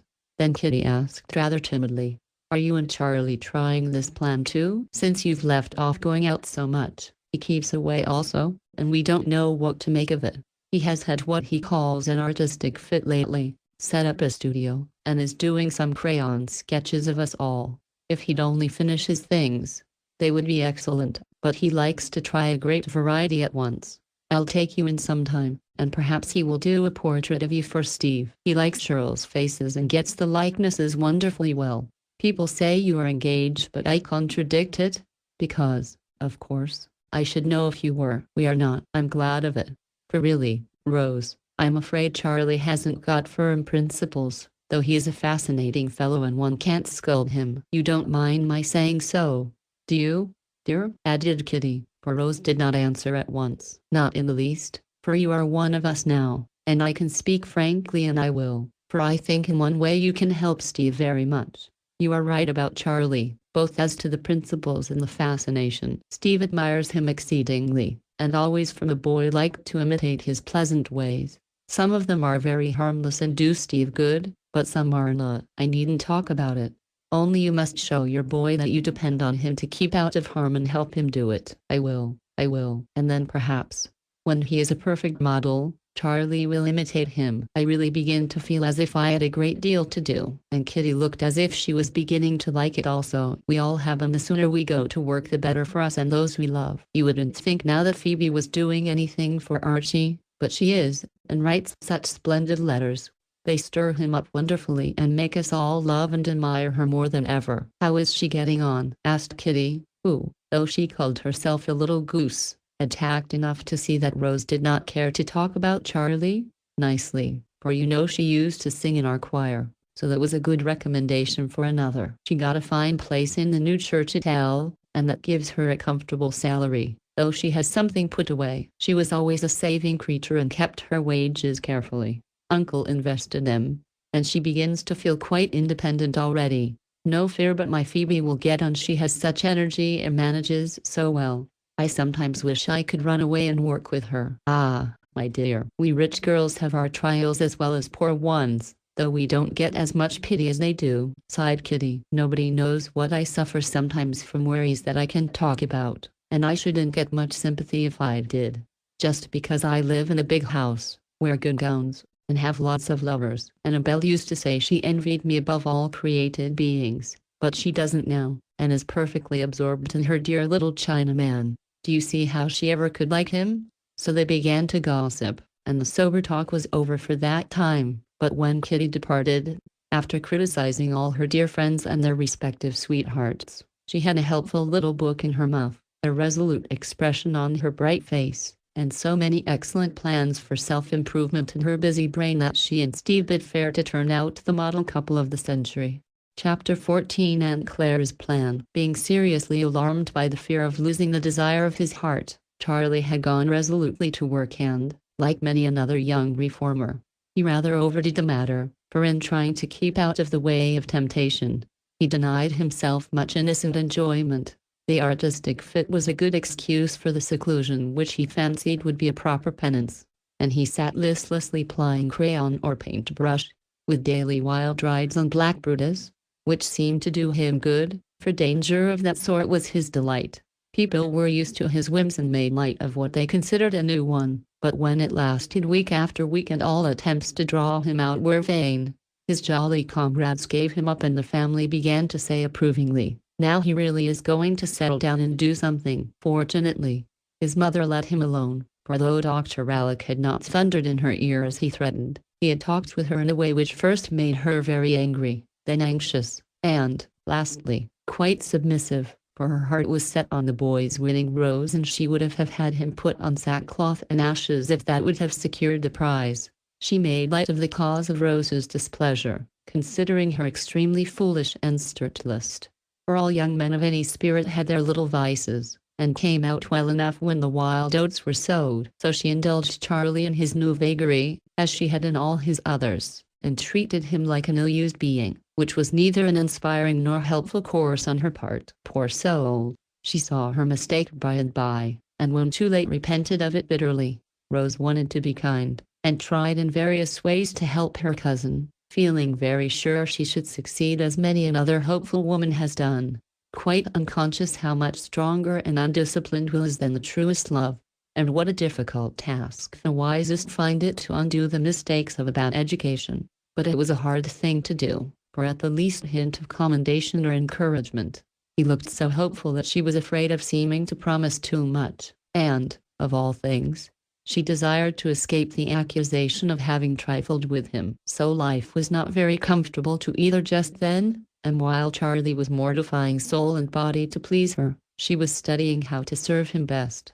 Aunt Jessie helped her very much, and no one guessed, when they saw pretty Miss Campbell going up and down a hill with such a serious face, that she was intent upon anything except taking, with praiseworthy regularity, the constitutionals which gave her such a charming color. Matters were in this state when one day a note came to Rose from Mrs. Clara.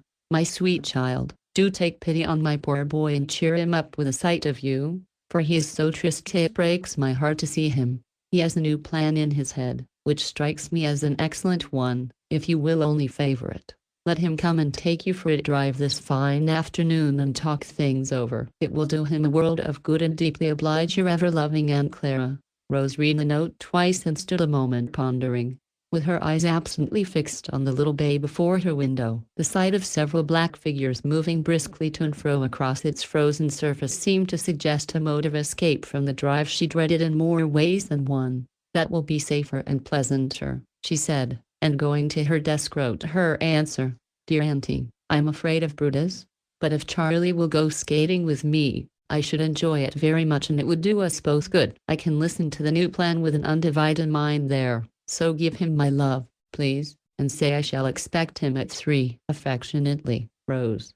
Punctually at 3 Charlie appeared with his skates over his arm and with a very contented face, which brightened wonderfully as Rose came downstairs in a sealskin suit and scarlet skirt, so like the one she wore years ago that he involuntarily exclaimed as he took her skates, "You look so like little Rose, I hardly know you." and it seems so like old times. I feel 16 again. That is just the way one ought to feel on such a day as this. Now let us be off and have a good spin before anyone comes. There are only a few children there now, but it is Saturday, you know, and everybody will be out before long," answered Rose, carefully putting on her mittens as she talked, for her heart was not as light as the one little Rose carried under the brown jacket, and the boy of 16 never looked at her with the love and longing she read in the eyes of the young man before her. Away they went, and were soon almost as merry and warm as the children around them, for the ice was in good condition, the February sunshine brilliant, and the keen wind set their blood tingle with a healthful glow. "Now tell me the plan your mother spoke of,"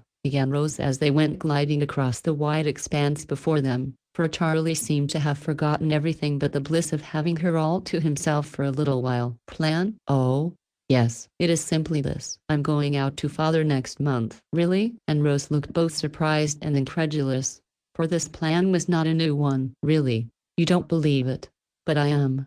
And mother means to go with me. We've had another letter from the governor, and he says if she can't part from her big baby to come along too, and all be happy together." "What do you think of that?" he asked, eyeing her intently, for they were face to face as she went backward and he held both of her hands to steer and steady her. "I like it immensely, and do believe it now, only it rather takes my breath away to think of Auntie's going, when she never would hear of it before. She doesn't like the plan very well now and consents to go only on one condition." "What is that?" asked Rose, trying to free her hands, for a look at Charlie made her suspect what was coming. "That you go with us, and," holding the hands fast, he added rapidly, "let me finish before you speak. I don't mean that anything is to be changed till you are ready. But if you go, I am willing to give up everything else and live anywhere as long as you like. Why shouldn't you come to us for a year or two? We've never had our share." "Father would be delighted, mother contented, and I the happiest man alive." "Who made this plan?" asked Rose as soon as she got the breath which certainly had been rather taken away by this entirely new and by no means agreeable scheme. "Mother suggested it. I shouldn't have dared even to dream of such richness. I'd made up my mind to go alone, and when I told her, she was in despair till this superb idea came into her head. After that, of course, it was easy enough for me to stick to the resolution I'd made." "Why did you decide to go, Charlie?" And Rose looked up into the eyes that were fixed beseechingly on hers. They wavered and glanced aside, then met hers honestly yet full of humility, which made her own fall as he answered very low, "Because I don't dare to stay." "Is it so hard?" she said pitifully. "Very hard. I haven't the moral courage to own up and face ridicule, and it seems so mean to hide for fear of breaking my word. I will keep it this time, Rose, if I go to the ends of the earth to do it. It is not cowardly to flee temptation, and nobody whose opinion is worth having will ridicule any brave attempt to conquer oneself. Don't mind it, Charlie, but stand fast, and I am sure you will succeed. You don't know what it is, and I can tell you, for till I tried to give it up I never guessed what a grip it had on me. I thought it was only a habit, easy to drop when I liked, but it is stronger than I, and sometimes I feel as if possessed of a devil that will get the better of me, try as I may." He dropped her hands abruptly as he said that, with the energy of despair, and, as if afraid of saying too much, he left her for a minute, striking away at full speed, as if in truth he would go to the ends of the earth to escape the enemy within himself. Rose stood still, appalled by this sudden knowledge of how much greater the evil was than she had dreamed. What ought she to do? Go with her cousin, and by so doing tacitly pledge herself as his companion on that longer journey for which he was as yet so poorly equipped?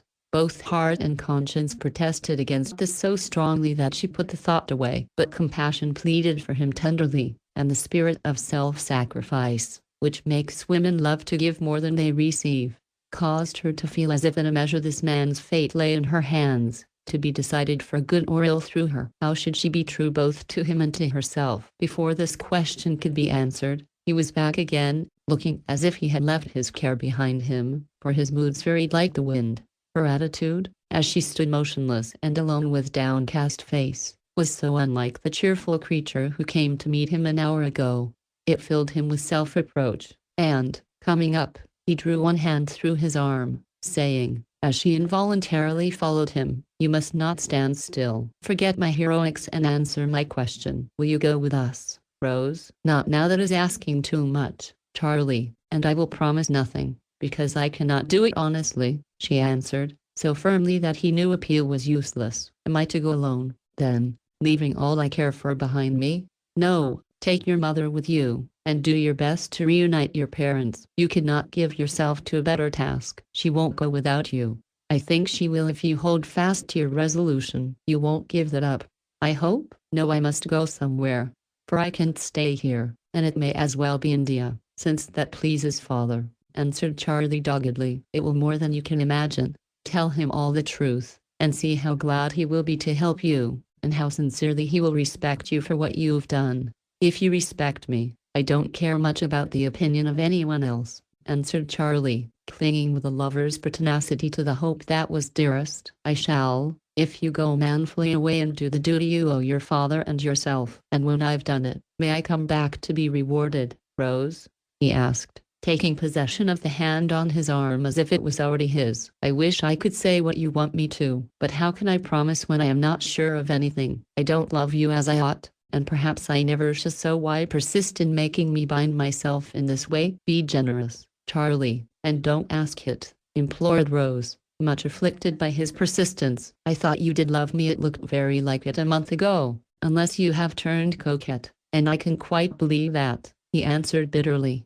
"I was beginning to love you, but you made me afraid to go on," murmured Rose, trying to tell the truth kindly. "That cursed custom. What can a man do when his hostess asks him to drink wine with her?" And Charlie looked as if he could have cursed himself even more heartily. "He can say no? I can't." "Ah, that's the trouble. You never learned to say it even to yourself, and now it is so hard. You want me to help you, and you won't."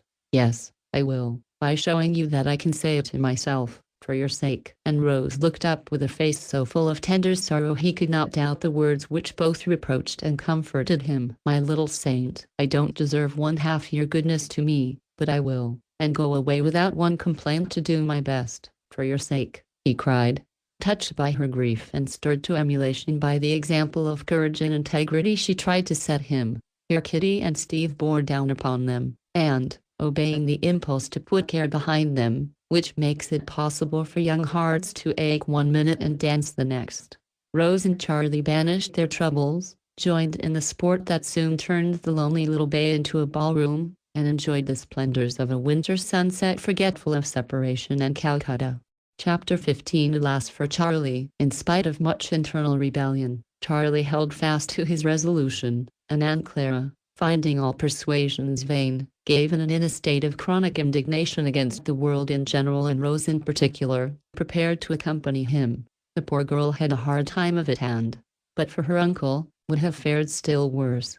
He was a sort of shield upon which Mrs. Clare's lamentations, reproaches, and irate glances fell unavailingly instead of wounding the heart against which they were aimed. The days passed very quickly now, for everyone seemed anxious to have the parting over and preparations went on rapidly. The big house was made ready to shut up for a year at least, comforts for the long voyage laid in, and farewell visits paid. The general activity and excitement rendered it impossible for Charlie to lead the life of an artistic hermit any longer, and he fell into a restless condition which caused Rose to long for the departure of the Rajah when she felt that he would be safe, for these farewell festivities were dangerous to one who was just learning to say no.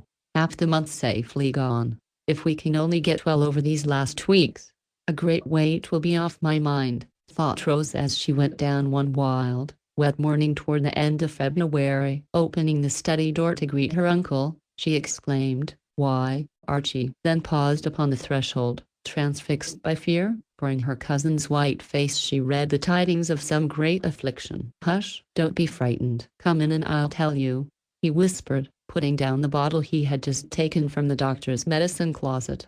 Rose understood and obeyed, for Aunt Plenty was poorly with her rheumatism and depended on her morning doze. "What is it?" she said, looking about the room with a shiver, as if expecting to see again what she saw there New Year's night. Archie was alone, however, and, drawing her toward the closet, answered with an evident effort to be quite calm and steady, "Charlie is hurt. Uncle wants more ether and the wide bandages in some drawer or other. He told me, but I forget. You keep this place in order, find them for me, quick." Before he had done, Rose was at the drawer, turning over the bandages with hands that trembled as they searched. "All narrow, I must make some. Can you wait? And, catching up a piece of old linen, she tore it into wide strips, adding, in the same quick tone, as she began to roll them, now, tell me. I can wait. Those are not needed just yet. I didn't mean anyone should know, you least of all, began Archie, smoothing out the strips as they lay across the table and evidently surprised at the girl's nerve and skill. I can bear it. Make haste. Is he much hurt? I'm afraid he is. Uncle looks sober, and the poor boy suffers so. I couldn't stay, answered Archie, turning still wider about the lips that never had so hard a tale to tell before. You see, he went to town last evening to meet the man who is going to buy Brutus. And Brutus did it? I knew he would, cried Rose, dropping her work to wring her hands, as if she guessed the ending of the story now. Yes, and if he wasn't shot already I'd do it myself with pleasure, for he's done his best to kill Charlie, muttered Charlie's mate with a grim look, then gave a great sigh and added with averted face, I shouldn't blame the brute. It wasn't his fault. He needed a firm hand and he stopped there. But Rose said quickly, go on. I must know. Charlie met some of his old cronies, quite by accident. There was a dinner party, and they made him go. Just for a goodbye, they said. He couldn't refuse, and it was too much for him. He would come home alone in the storm, though they tried to keep him, as he wasn't fit. Down by the new bridge, that high embankment.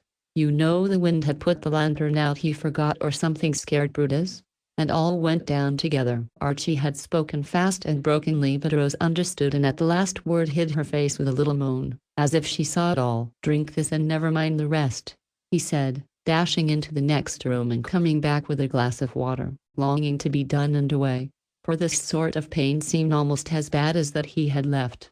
Rose drank, but held his arm tightly, as he would have turned away, saying in a tone of command he could not disobey, don't keep anything back. Tell me the worst at once.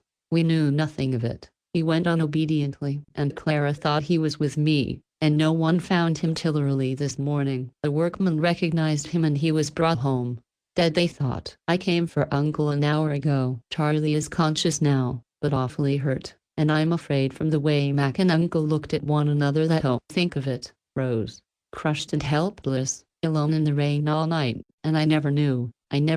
With that, poor Archie broke down entirely and, flinging himself into a chair, laid his face on the table, sobbing like a girl. Rose had never seen a man cry before, and it was so unlike a woman's gentler grief that it moved her very much. Putting by her own anguish, she tried to comfort his and, going to him, lifted up his head and made him lean on her, for in such hours as this women are the stronger. It was a very little to do, but it did comfort Archie, for the poor fellow felt as if fate was very hard upon him just then, and in this faithful bosom he could pour his brief but pathetic plaint. Phoebe's gone. And now if Charlie's taken, I don't see how I can bear it. Phoebe will come back, dear, and let us hope poor Charlie isn't going to be taken yet. Such things always seem worst at first. I've heard people say, so cheer up and hope for the best, answered Rose, seeking for some comfortable words to say and finding very few. They took effect, however, for Archie did cheer up like a man, wiping away the tears which he so seldom shed that they did not know where to go. He got up, gave himself a little shake, and said with a long breath, as if he had been underwater, now I'm all right, thank you.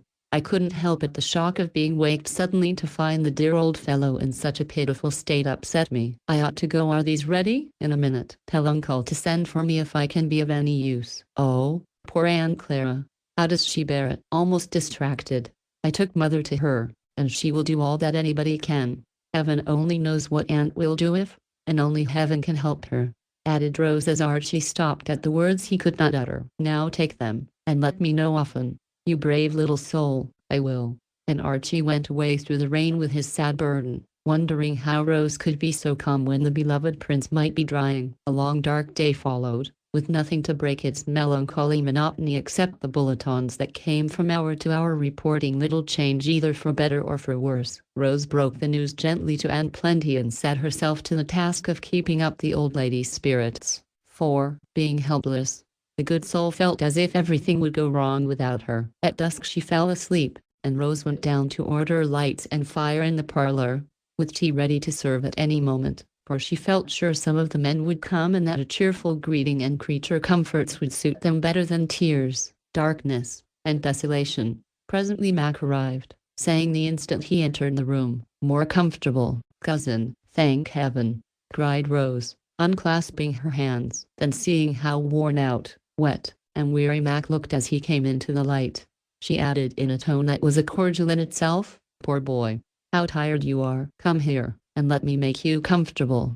I was going home to freshen up a bit, for I must be back in an hour. Mother took my place, so I could be spared, and came off, as Uncle refused to stir. Don't go home, for if Auntie isn't there it will be very dismal. Step into Uncle's room and refresh, then come back and I'll give you your tea. Let me.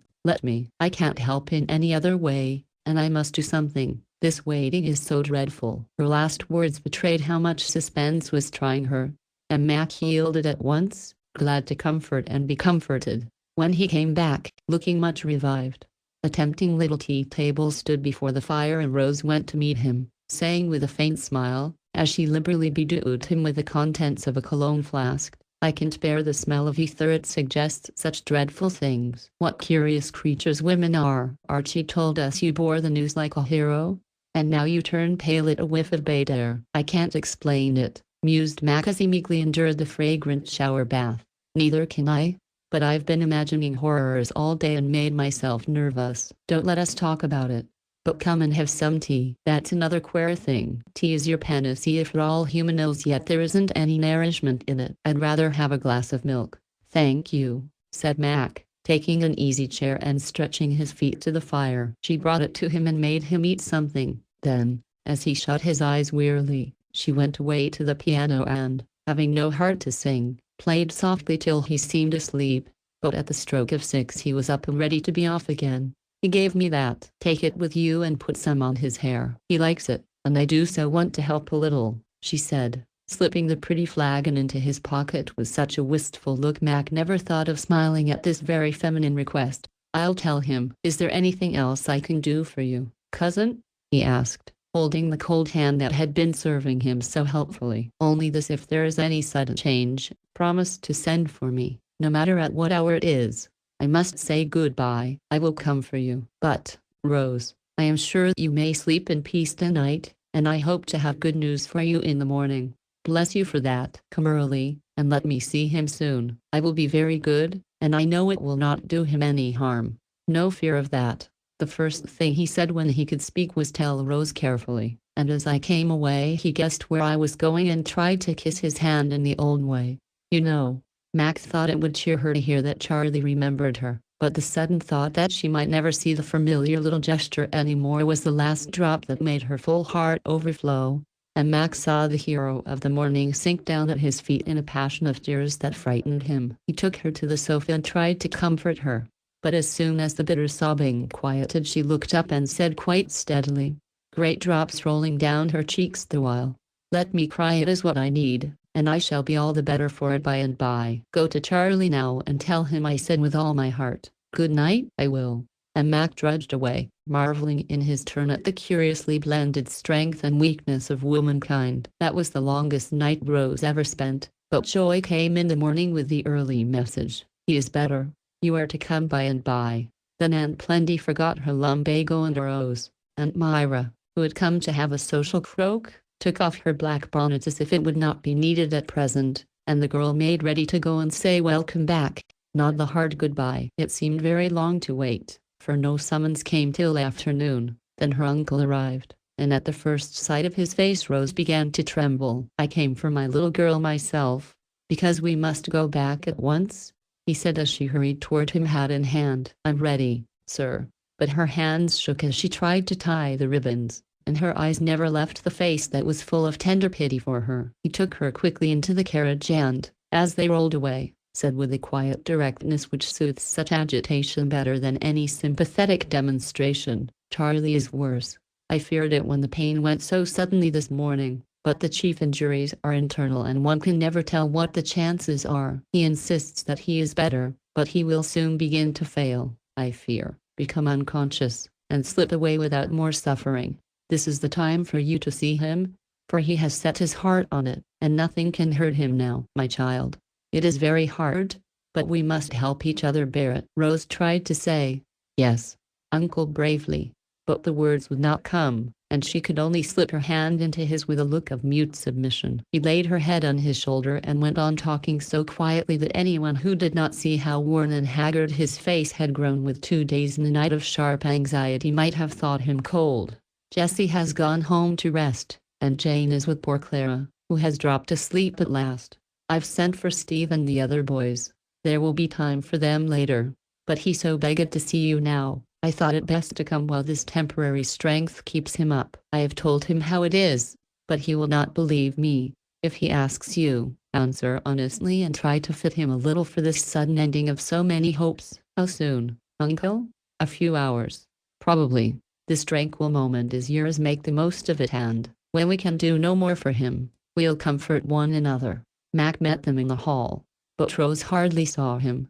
She was conscious only of the task before her, and, when her uncle led her to the door, she said quietly, "Let me go in alone, please." Archie, who had been hanging over the bed, slipped away into the inner room as she appeared, and Rose found Charlie waiting for her with such a happy face. She could not believe what she had heard and found it easy to say almost cheerfully as she took his eager hand in both of hers, "Dear Charlie, I'm so glad you sent for me.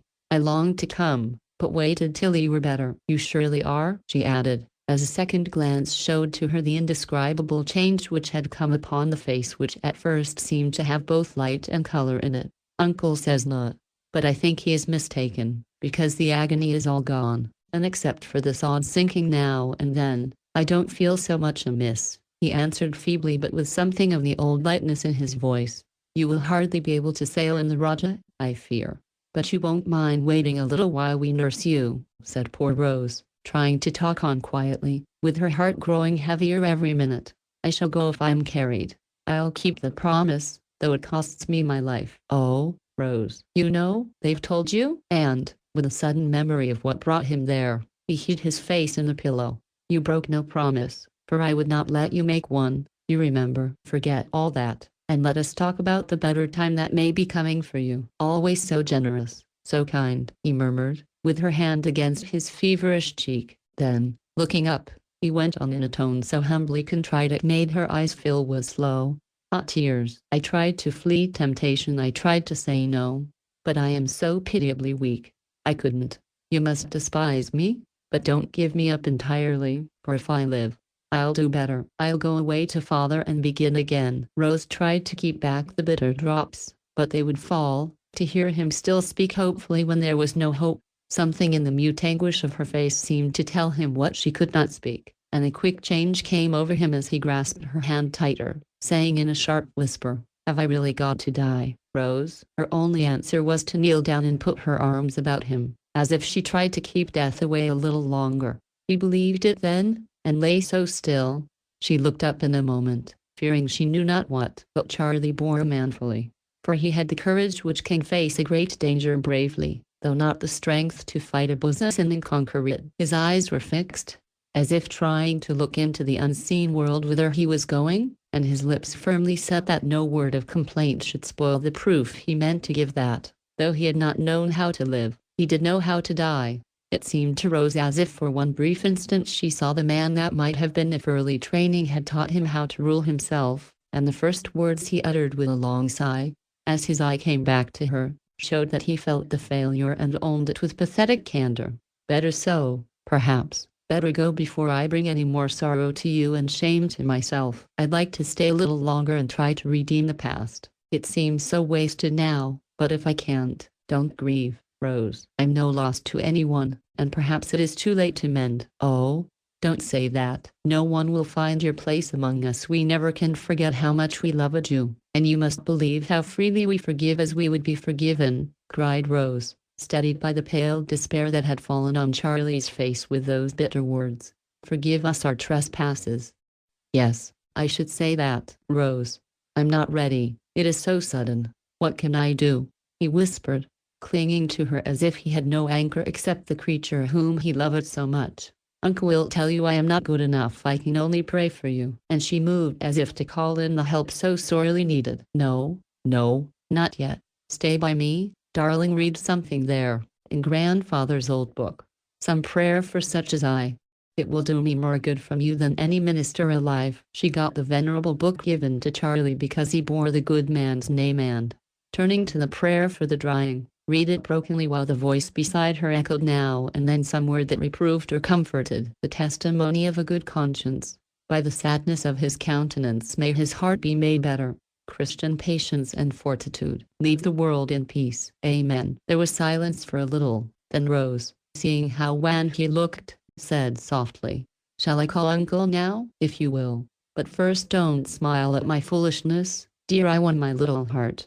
"They took it off. Please give it back and let me keep it always," he answered with the old fondness strong as ever, even when he could show it only by holding fast the childish trinket which she found and had given him, the old agate heart with the faded ribbon. "Put it on, and never let them take it off," he said, and when she asked if there was anything else she could do for him, he tried to stretch out his arms to her with a look which asked for more. She kissed him very tenderly on lips and forehead, tried to say goodbye, but could not speak, and groped her way to the door. Turning for a last look, Charlie's hopeful spirit rose for a moment, as if anxious to send her away more cheerful, and he said with a shadow of the old blithe smile, a feeble attempt at the familiar farewell gesture, "Till tomorrow, Rose." Alas for Charlie, his tomorrow never came, and when she saw him next, he lay there looking so serene and noble, it seemed as if it must be well with him, for all the pain was past, temptation ended, doubt and fear,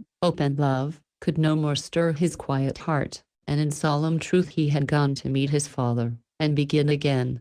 Chapter 16. Good Works. The Rajah was delayed a while, and when it sailed poor Mrs. Clara was on board, for everything was ready. All thought she had better go to comfort her husband, and since her boy died she seemed to care very little what became of her. So, with friends to cheer the long voyage, she sailed away, a heavy-hearted woman, yet not quite disconsolate, for she knew her mourning was excessively becoming and felt sure that Stephen would not find her altered by her trials as much as might have been expected. Then nothing was left of that gay household but the empty rooms, silence never broken by a blithe voice any more, and pictures full of promise, but all unfinished, like poor Charlie's life. There was much mourning for the bonny prince, but no need to tell of it except as it affected Rose, for it is with her we have most to do, the other characters being of secondary importance. When time had soothed the first shock of sudden loss, she was surprised to find the memory of his faults and failings, short life and piteous death, grew dim, as if a kindly hand had wiped out the record and given him back to her in the likeness of the brave, bright boy she had loved, not as the wayward, passionate young man who had loved her. This comforted her very much, and folding down the last blotted leaf where his name was written, she gladly turned back to reopen and reread the happier chapters which painted the youthful night before he went out to fall in his first battle. None of the bitterness of love or even marred this memory for Rose, because she found that the warmer sentiment, just budding in her heart, had died with Charlie and lay cold and quiet in his grave. She wondered, yet was glad, though sometimes a remorseful pang smote her when she discovered how possible it was to go on without him, feeling almost as if a burden had been lifted off, since his happiness was taken out of her hands. The time had not yet come when the knowledge that man's heart was in her keeping would make the pride and joy of her life, and while she waited for that moment she enjoyed the liberty she seemed to have recovered. Such being her inward state, it much annoyed her to be regarded as a broken-hearted girl and pitied for the loss of her young lover. She could not explain to all the world, so let it pass, and occupied her mind with the good works which always lie ready to be taken up and carried on. Having chosen philanthropy as her profession, she felt that it was high time to begin the task too long neglected. Her projects were excellent, but did not prosper as rapidly as she hoped, for, having to deal with people, not things, unexpected obstacles were constantly arising. The home for decayed gentlewomen, as the boys insisted on calling her two newly repaired houses, started finally, and it was a pleasant sight to see the comfortable rooms filled with respectable women busy at their various tasks, surrounded by the decencies and many of the comforts which make life endurable. But, presently, Rose was disturbed to find that the good people expected her to take care of them in a way she had not bargained for. Buffum, her agent, was constantly reporting complaints, new wants, and general discontent if they were not attended to. Things were very neglected. Water pipes froze and burst, drains got out of order, yards were in a mess, and rents behindhand. Worst of all, outsiders, instead of sympathizing, only laughed and said, "We told you so," which is a most discouraging remark to older and wiser workers than Rose. Uncle Alec, however, stood by her staunchly and helped her out of many of her woes by good advice and an occasional visit of inspection, which did much to impress upon the dwellers there the fact that, if they did not do their part, their leases would be short ones. "I didn't expect to make anything out of it, but I did think they would be grateful," said Rose on one occasion when several complaints had come in at once and Buffum had reported great difficulty in collecting the low rents. "If you do this thing for the sake of the gratitude, then it is a failure, but if it is done for the love of helping those who need help, it is a success, for in spite of their worry every one of these women feel what privileges they enjoy and value them highly," said Dr. Alec as they went home after one of these unsatisfactory calls. "Then the least they can do is to say thank you. I'm afraid I have thought more of the gratitude than the work, but if there isn't any, I must make up my mind to go without," answered Rose, feeling defrauded of her due. Favors often separate instead of attracting people nearer to one another, and I've seen many a friendship spoilt by the obligation being all on one side. Can't explain it, but it is so, and I've come to the conclusion that it is as hard to give in the right spirit as it is to receive. Puzzle it out, my dear, while you are learning to do good for its own sake. I know one sort of people who are grateful and I'm going to devote my mind to them. They thank me in many ways, and helping them is all pleasure and no worry. Come into the hospital and see the dear babies, or the asylum, and carry oranges to Phoebe's orphans. They don't complain and fidget one's life out, bless their hearts," cried Rose, cheering up suddenly. After that she left Buffum to manage the retreat, and devoted her energies to the little folks, always so ready to receive the smallest gift and repay the giver with their artless thanks. Here she found plenty to do, and did it with such sweet goodwill that she won her way like sunshine, making many a little heart dance over splendid dolls, gay picture books, and pots of flowers, as well as food, fire, and clothes for the small bodies pinched with want and pain. As spring came, new plans sprang up as naturally as dandelions. The poor children longed for the country, and, as the green fields could not come to them, Rose carried them to the green fields. Down on the point stood an old farmhouse, often used by the Campbell tribe for summer holidays. That spring it was set to rights unusually early, several women installed as housekeeper, cook, and nurses, and when the May days grew bright and warm, squads of pale children came to toddle in the grass, run over the rocks, and play upon the smooth sands of the beach, a pretty sight, and one that well repaid those who brought it to pass. Everyone took an interest in the rose garden, as Mac named it, and the women folk were continually driving over to the point for something for the poor dears.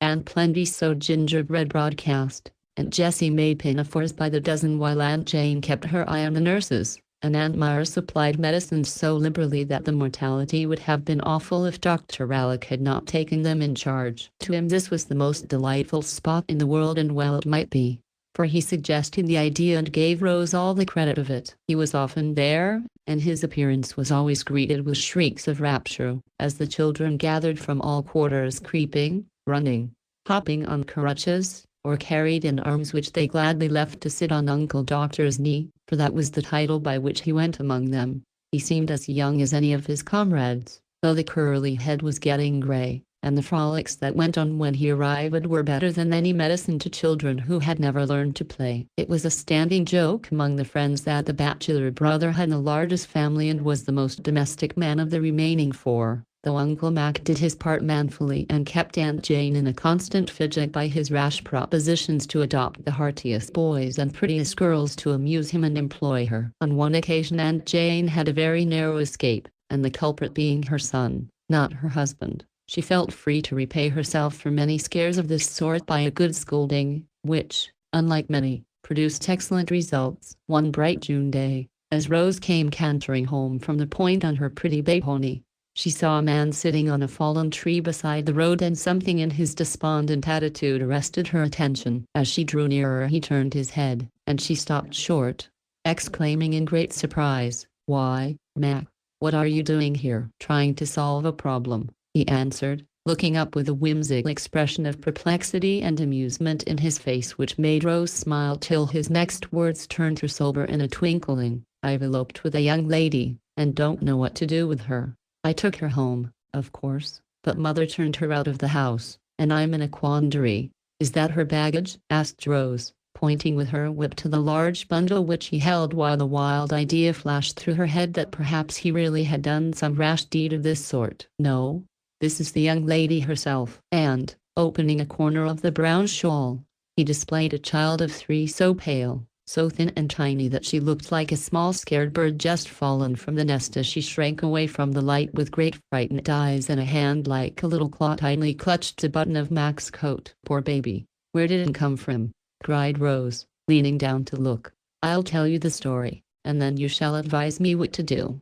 At our hospital we've had a poor woman who got hurt and died 2 days ago. I had nothing to do with her, only took her a bit of fruit once or twice, for she had big, wistful sort of eyes that haunted me. The day she died I stopped a minute, and the nurse said she had been wanting to speak to me but didn't dare. So I asked if I could do anything for her, and, though she could hardly breathe, her pain being almost gone, she implored me to take care of baby. I found out where the child was, and promised thought I'd see after her, for the poor soul couldn't seem to die till I had given her that comfort. I never can forget the look in her eyes as I held her hand and said, 'Baby shall be taken care of.' She tried to thank me, and died soon after quite peacefully. Well, I went today and hunted up the poor little wretch, found her in a miserable place, left in the care of an old hag who had shut her up alone to keep her out of the way. And there this mite was, huddled in a corner, crying mar-mar, murmur, fit to touch a heart of stone. I blew up at the woman and took the baby straight away, for she had been abused. It was high time. Look there, will you?" Mac turned the little skinny arm and showed a blue mark which made Rose drop her reins and stretch out both hands, crying with a tender sort of indignation, "How dare they do it? Give her to me, poor little motherless thing." Mac laid the bundle in her arms, and Rose began to cuddle it in the fond, foolish way women have, a most comfortable and effective way. Nevertheless, and baby evidently felt that things were changing for the better when warm lips touched her cheeks, a soft hand smoothed her tumbled hair, and a womanly face bent over her with the inarticulate cooings and purrings mothers make. The frightened eyes went up to this gentle countenance and rested there as if reassured. The little claw crept to the girl's neck, and poor baby nestled to her with a long sigh and a plaintive murmur of mar-mar, mar-mar that certainly would have touched a stony heart. "Now, go on." "No, Rosa, not you," said the new nurse as the intelligent animal looked around to see if things were all right before she proceeded. "I took the child home to mother, not knowing what else to do, but she wouldn't have it at any price, even for a night. She doesn't like children, you know, and father has joked so much about the pointers that she is quite rampant at the mere idea of child in the house. She told me to take it to the rose garden. I said it was running over now, and no room even for a mite like this. 'Go to the hospital,' says she. 'Baby isn't ill, ma'am,' says I. 'Orphan asylum,' says she. 'Not an orphan got a father who can take care of her,' says I. 'Take her to the foundling place, or Mrs. Gardner, or someone whose business it is. I will not have the creature here, sick and dirty and noisy. Carry it back, and ask Rose to tell you what to do with it.' So my cruel parent cast me forth, but relented as I shouldered baby, gave me a shawl to put her in, a jumble to feed her with, and money to pay her board in some good place. Mother's bark is always worse than her bite, you know." "And you were trying to think of the good place as you sat here?" asked Rose, looking down at him with great approval as he stood patting Rose's glossy neck. "Exactly. I didn't want to trouble you, for you have your house full already, and I really couldn't lay my hand on any good soul who would be bothered with this little forlornity. She has nothing to recommend her, you see, not pretty, feeble, shy as a mouse. No end of care, I dare say, yet she needs every bit she can get to keep soul and body together, if I'm any judge." Rose opened her lips impulsively, but closed them without speaking, and sat a minute looking straight between Rose's ears, as if forcing herself to think twice before she spoke. Mac watched her out of the corner of his eyes as he said, in a musing tone, tucking the shawl around a pair of shabby little feet the while, "This seems to be one of the charities that no one wants to undertake. Yet I can't help feeling that my promise to the mother binds me to something more than merely handing baby over to some busy matron or careless nurse in any of our overcrowded institutions. She is such a frail creature she won't trouble anyone long, perhaps, and I should like to give her just a taste of comfort, if not love, before she finds her Marmar again. Lead Rosa, I'm going to take this child home, and if Uncle is willing, I'll adopt her, and she shall be happy," cried Rose, with the sudden glow of feeling that always made her lovely. And gathering poor baby close, she went on her way like a modern Britomart, ready to redress the wrongs of any who had need of her. As he led the slowly stepping horse along the quiet road, Mac could not help thinking that they looked a little like the flight into Egypt. But he did not say so, being a reverent youth, only glanced back now and then at the figure above him. For Rose had taken off her hat to keep the light from baby's eyes and sat with the sunshine turning her uncovered hair to gold as she looked down at the little creature resting on the saddle before her with the sweet thoughtfulness one sees in some of Correggio's young Madonnas. No one else saw the picture, but Mac long remembered it, and ever after there was a touch of reverence added to the warm affection he had always borne his cousin Rose. "What is the child's name?" was the sudden question which disturbed a brief silence, broken only by the sound of pacing hoofs, the rustle of green boughs overhead, and the blithe caroling of birds. "I'm sure I don't know," answered Mac, suddenly aware that he had fallen out of one quandary into another. "Didn't you ask?" "No, the mother called her baby, and the old woman, Brat. And that is all I know of the first name. The last is Kennedy. You may christen her what you like. Then I shall name her Dulcinea, as you are her knight, and call her Dulce for short." "That is a sweet diminutive, I'm sure," laughed Rose, much amused at the idea. Don Quixote looked pleased and vowed to defend his little lady stoutly, beginning his services on the spot by filling the small hands with buttercups, thereby winning for himself the first smile baby's face had known for weeks. When they got home, Aunt Plenty received her new guest with her accustomed hospitality and, on learning the story, was as warmly interested as even enthusiastic Rose could desire, bustling about to make the child comfortable with an energy pleasant to see, for the grandmotherly instincts were strong in the old lady and of late had been beautifully developed. In less than half an hour from the time baby went upstairs, she came down again on Rose's arm, freshly washed and brushed, in a pink gown much too large and a white apron decidedly too small, an immaculate pair of socks, but no shoes, a neat bandage on the bruised arm, and a string of spools for a plaything hanging on the other. A resigned expression sat upon her little face, but the frightened eyes were only shy now, and the forlorn heart evidently much comforted. "There, how do you like your Dulce now?" said Rose, proudly displaying the work of her hands as she came in with her habit pinned up and carrying a silver porringer of bread and milk. Mac knelt down, took the small, reluctant hand, and kissed it as devoutly as ever good Alonso Quixote did that of the Duchess, while he said, merely quoting from the immortal story, "High and sovereign lady, thine till death, the Knight of the Rueful Countenance." But baby had no heart for play and, withdrawing her hand, pointed to the porringer with a suggestive remark, "Din din, now." So Rose sat down and fed the Duchess while the Don stood by and watched the feast with much satisfaction. "How nice she looks." "Do you consider shoes unhealthy?" he asked, surveying the socks with respectful interest. "No, her shoes are drying." "You must have let her go in the mud." "I only put her down for a minute when she howled, and she made for a puddle, like a duck. I'll buy her some new ones clothes too." "Where do I go? What do I ask for? And how much do I get?" he said, diving for his pocketbook, amiably anxious but pitiably ignorant. "I'll see to that. We always have things on hand for the pointers as they come along and can soon fit Dulce out. You may make some inquiries about the father if you will, for I don't want to have her taken away just as I get fond of her." "Do you know anything about him?" "Only that he is in state prison for 21 years, and not likely to trouble you." "How dreadful." "I really think Phoebe was better off to have none at all. I'll go to work at once, then, and try to bring up the convict's little daughter to be a good woman so that she will have an honest name of her own, since he has nothing but disgrace to give her. Uncle can show you how to do that if you need any help. He has been so successful in his first attempt." "I fancy you won't require much," said Mac, picking up the spools for the 6th time. "Yes, I shall, for it is a great responsibility, and I do not undertake it lightly," answered Rose soberly. though the double-barreled compliment pleased her very much. "I'm sure Phoebe has turned out splendidly, and you began very early with her." "So I did." "That's encouraging. Dear thing, how bewildered she looked when I proposed adopting her. I remember all about it, for Uncle had just come and I was quite crazy over a box of presents and rushed at Phoebe as she was cleaning brasses. How little I thought my childish offer would end so well." And Rose fell a musing with a happy smile on her face while Baby picked the last morsels out of the porringer with her own busy fingers.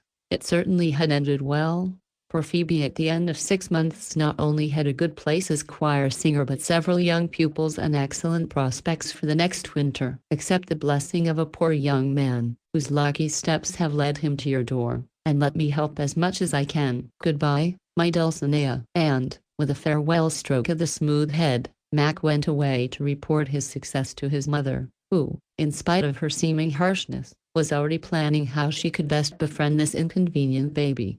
Chapter 17. Among the haycocks. Uncle Alec did not object and, finding that no one had any claim upon the child, permitted Rose to keep it for a time at least. So little Dulce, newly equipped even to a name, took her place among them and slowly began to thrive.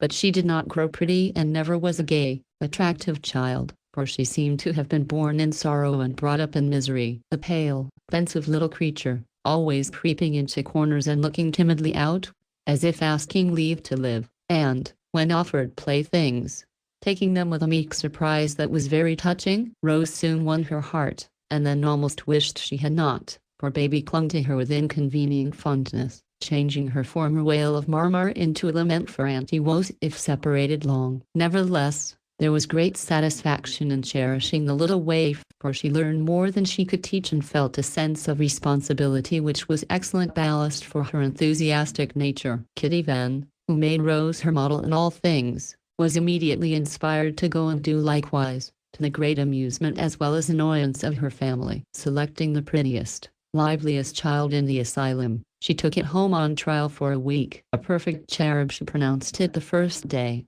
but an enfant terrible before the week was over, for the young hero rioted by day, owled by night, ravaged the house from top to bottom, and kept his guardians in a series of panics by his hairbreadth escapes. So early on Saturday, poor exhausted Kitty restored the cherub with many thanks, and decided to wait until her views of education were rather more advanced. As the warm weather came on, Rose announced that Dulce needed mountain air, for she dutifully repeated as many of Dr. Alec's prescriptions as possible and, remembering how much good Cozy Corner did her long ago, resolved to try it on her baby. Aunt Jessie and Jamie went with her, and Mother Atkinson received them as cordially as ever. The pretty daughters were all married and gone, but a stout damsel took their place, and nothing seemed changed except that the old heads were grayer and the young ones a good deal taller than 6 years ago. Jamie immediately fraternized with neighboring boys and devoted himself to fishing with an ardor which deserved greater success. Aunt Jessie reveled in reading, for which she had no time at home, and lay in her hammock a happy woman, with no socks to darn, buttons to sew, or housekeeping cares to vex her soul.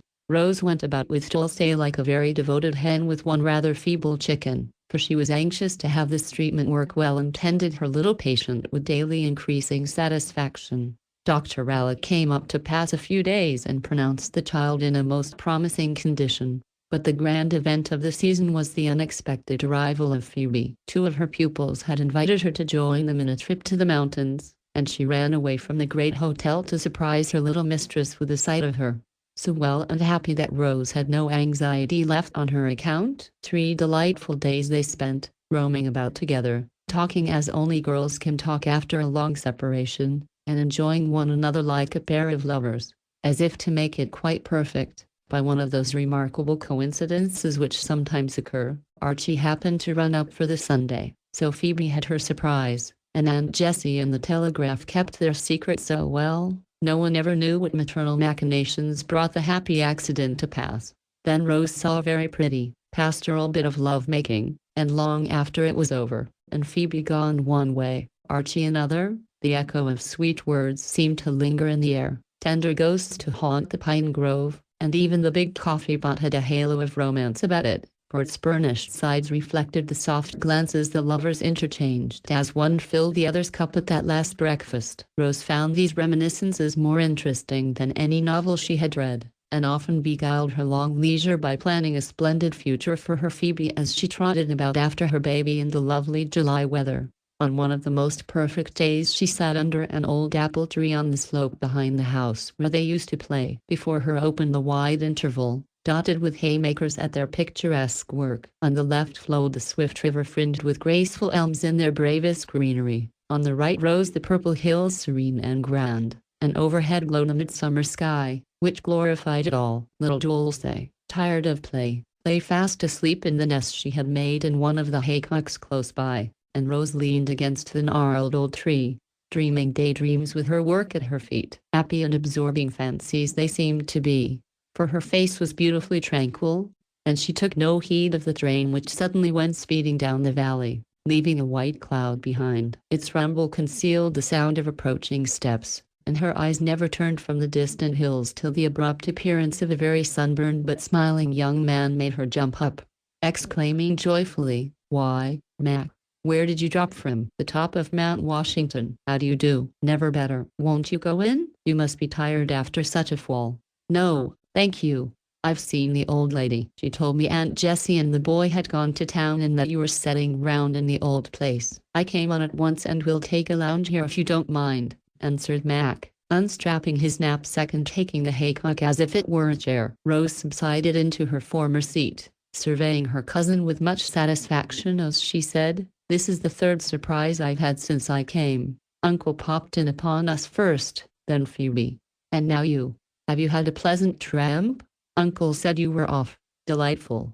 I feel as if I'd been in heaven, or near it, for about 3 weeks, and thought I'd break the shock of coming down to the earth by calling here on my way home. You look as if heaven suited you, brown as a berry, but so fresh and happy I should never guess you had been scrambling down a mountain," said Rose, trying to discover why he looked so well in spite of the blue flannel suit and dusty shoes, for there was a certain sylvan freshness about him as he sat there full of reposeful strength the hills seemed to have given, the wholesome cheerful days of air and sunshine put into a man, and the clear, bright look of one who had caught glimpses of a new world from the mountain top. "Tramping agrees with me. I took a dip in the river as I came along and made my toilet in a place where Milton's Sabrina might have lived," he said, shaking back his damp hair and settling the knot of scarlet bunchberries that stuck in his buttonhole. "You look as if you found the nymph at home," said Rose, knowing how much he liked the Comus. "I found her here," and he made a little bow. "That's very pretty, and I'll give you one in return. You grow more like Uncle Alec every day, and I think I'll call you Alec Jr. Alexander the Great wouldn't thank you for that." And Mac did not look as grateful as she had expected. "Very like, indeed, except the forehead. His is broad and benevolent, yours high and arched. Do you know if you had no beard, and wore your hair long, I really think you'd look like Milton," added Rose, sure that would please him. It certainly did amuse him, for he lay back on the hay and laughed so heartily that his merriment scared the squirrel on the wall and woke Dulce. "You ungrateful boy, will nothing suit you? When I say you look like the best man I know, you gave a shrug, and when I liken you to a great poet, you shout. I'm afraid you are very conceited, Mac." And Rose laughed, too, glad to see him so gay. "If I am, it is your fault. Nothing I can do will ever make a Milton of me, unless I go blind someday," he said, sobering at the thought. "You once said a man could be what he liked if he tried hard enough. So why shouldn't you be a poet?" asked Rose, liking to trip him up with his own words, as he often did her. "I thought I was to be an MD. You might be both. There have been poetical doctors, you know." "Would you like me to be such a one?" asked Mac, looking at her as seriously as if he really thought of trying it. "No, I'd rather have you one or the other. I don't care which. Only you must be famous and either you choose. I'm very ambitious for you, because, I insist upon it, you are a genius of some sort. I think it is beginning to simmer already, and I've got a great curiosity to know what it will turn out to be." Mac's eyes shone as she said that, but before he could speak a little voice said, "And he was," and he turned to find Dulce sitting up in her nest staring at the broad blue back before her with round eyes. "Do you know your Don?" he asked, offering his hand with respectful gentleness, for she seemed a little doubtful whether he was a friend or stranger. "It is Matt," said Rose, and that familiar word seemed to reassure the child at once, for, leaning forward, she kissed him as if quite used to doing it. "I picked up some toys for her, by the way, and she shall have them at once to pay for that. I didn't expect to be so graciously received by this shy mouse," said Mac, much gratified, for Dulce was very chary of her favors. "She knew you, for I always carry my home album with me, and when she comes to your picture she always kisses it, because I never want her to forget her first friend," explained Rose, pleased with her pupil.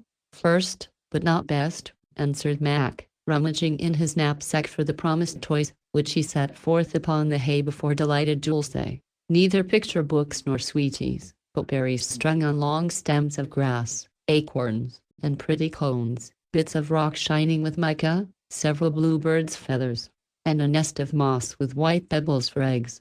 Dearest Nature, strong and kind, knows what children love, and has plenty of such playthings ready for them all, if one only knows how to find them." These were received with rapture, and leaving the little creature to enjoy them in her own quiet way, Mac began to tumble the things back into his knapsack again. 2 or 3 books lay near Rose, and she took up one which opened at a place marked by a scribbled paper. "Keats? I didn't know you condescended to read anything so modern," she said, moving the paper to see the page beneath. Mac looked up, snatched the book out of her hand, and shook down several more scraps, then returned it with a curiously shamefaced expression, saying, as he crammed the papers into his pocket, "I beg pardon, but it was full of rubbish." "Oh, yes, I'm fond of Keats. Don't you know him? I used to read him a good deal, but Uncle found me crying over the pot of basil and advised me to read less poetry for a while or I should get too sentimental," answered Rose, turning the pages without seeing them, for a new idea had just popped into her head. "The Eve of St. Agnes is the most perfect love story in the world, I think," said Mac, enthusiastically. "Read it to me. I feel just like hearing poetry, and you will do it justice if you are fond of it," said Rose, handing him the book with an innocent air. "Nothing I'd like better, but it is rather long. I'll tell you to stop if I get tired." "Baby won't interrupt. She will be contented for an hour with those pretty things." As if well pleased with his task, Mac laid himself comfortably on the grass and, leaning his head on his hand, read the lovely story as only one could who entered fully into the spirit of it. Rose watched him closely and saw how his face brightened over some quaint fancy, delicate description, or delicious word, heard how smoothly the melodious measures fell from his lips, and read something more than admiration in his eyes as he looked up now and then to mark if she enjoyed it as much as he. She could not help enjoying it, for the poet's pen painted as well as wrote, and the little romance lived before her, but she was not thinking of John Keats as she listened.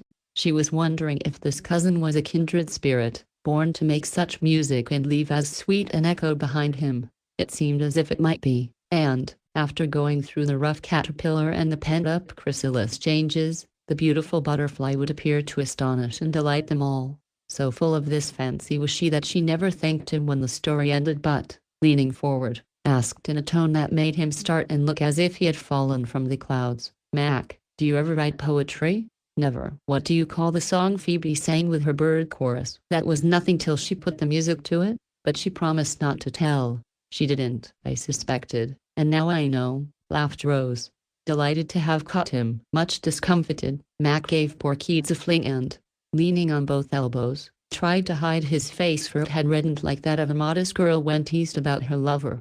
"You needn't look so guilty. It is no sin to write poetry," said Rose, amused at his confession. "It's a sin to call that rubbish poetry," muttered Mac with great scorn. "It is a greater sin to tell a fib and say you never write it. Reading so much sets one thinking about such things, and every fellow scribbles a little jingle when he is lazier in love, you know," explained Mac, looking very guilty. Rose could not quite understand the change she saw in him till his last words suggested a cause which she knew by experience was apt to inspire young men. Leaning forward again, she asked solemnly, though her eyes danced with fun, "Mac, are you in love?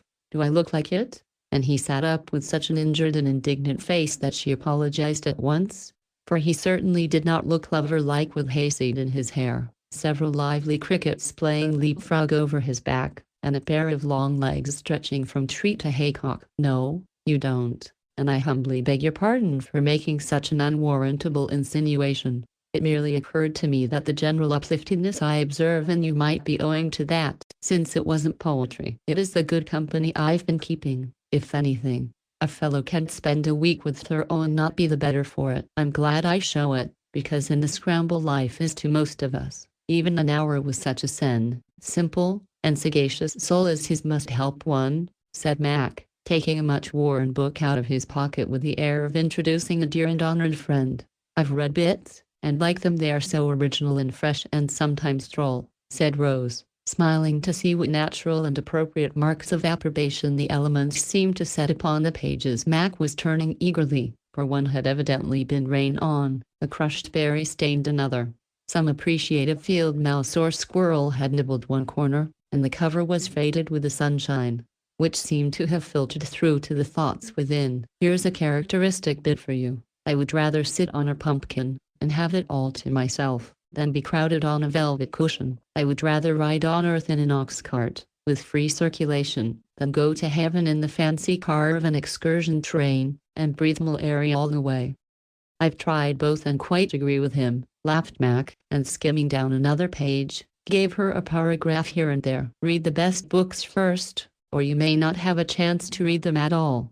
We do not learn much from learned books, but from sincere human books, frank, honest biographies.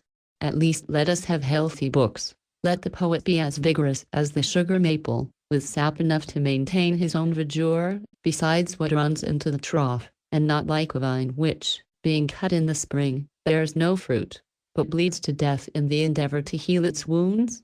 That will do for you, said Rose, still thinking of the new suspicion which pleased her by its very improbability.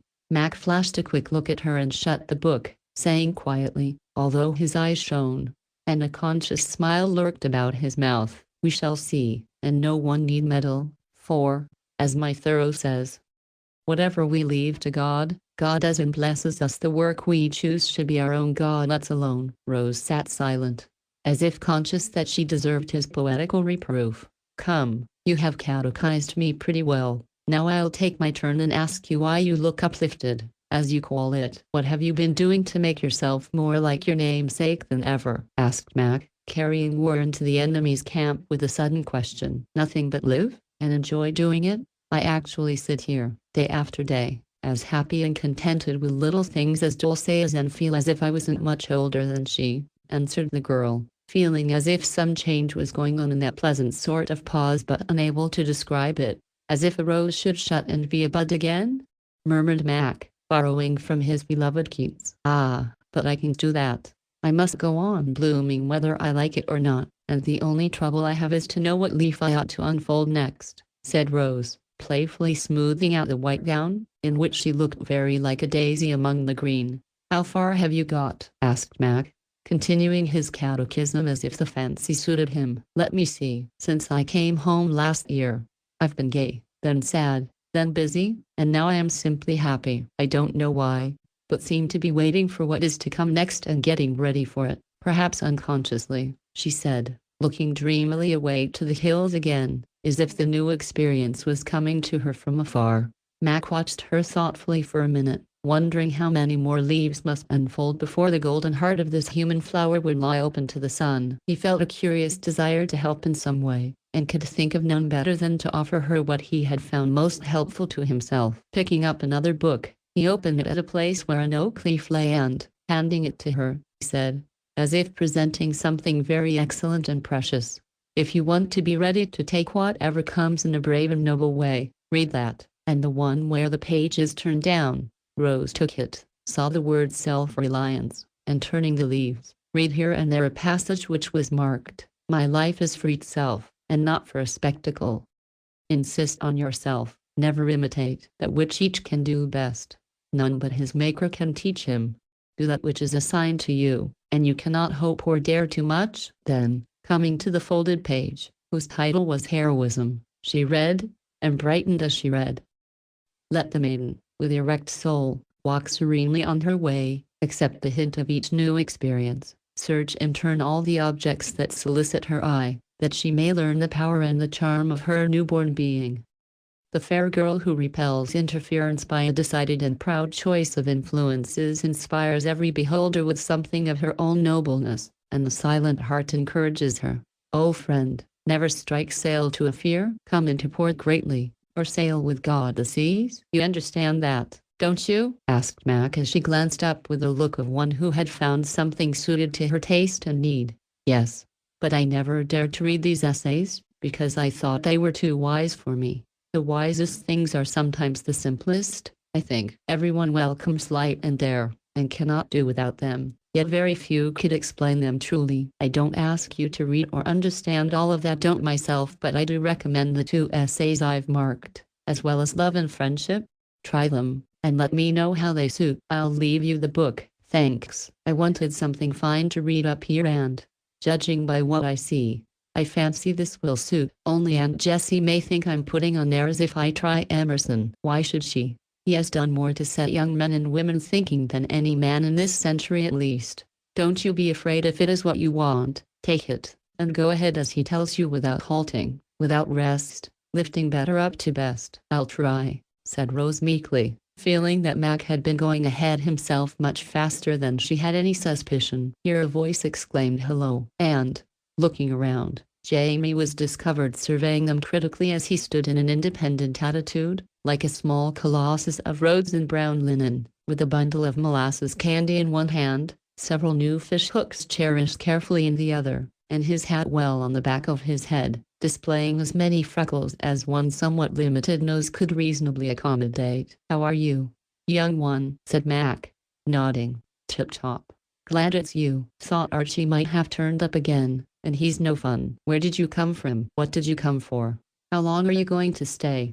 Want a bit? It's jolly good." With which varied remarks Jamie approached, shook hands in a manly way, and, sitting down beside his long cousin, hospitably offered sticks of candy all around. "Did you get any letters?" asked Rose, declining the sticky treat. "Lots, but Mama forgot to give them to me, and I was rather in a hurry, for Mrs. Atkinson said somebody had come and I couldn't wait," explained Jamie, reposing luxuriously with his head on Mac's legs and his mouth full. "I'll step and get them. Auntie must be tired, and we should enjoy reading the news together.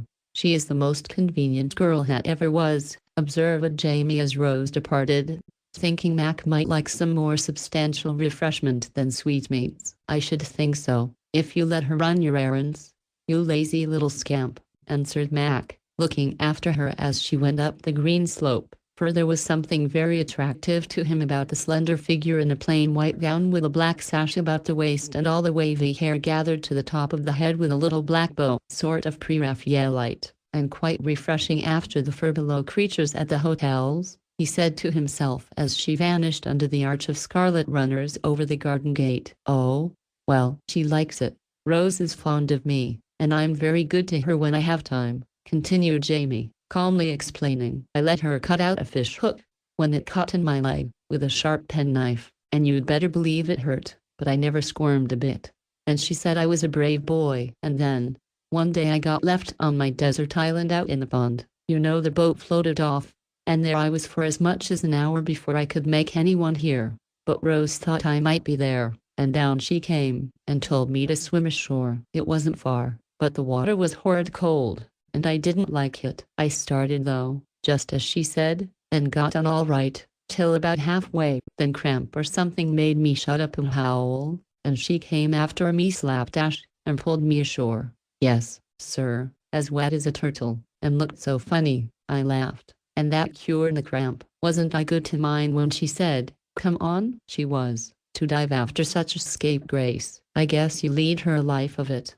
And I'd better take you home with me in the morning," suggested Mac, rolling the boy over and giving him a good-natured pummeling on the haycock while Dulce applauded from her nest.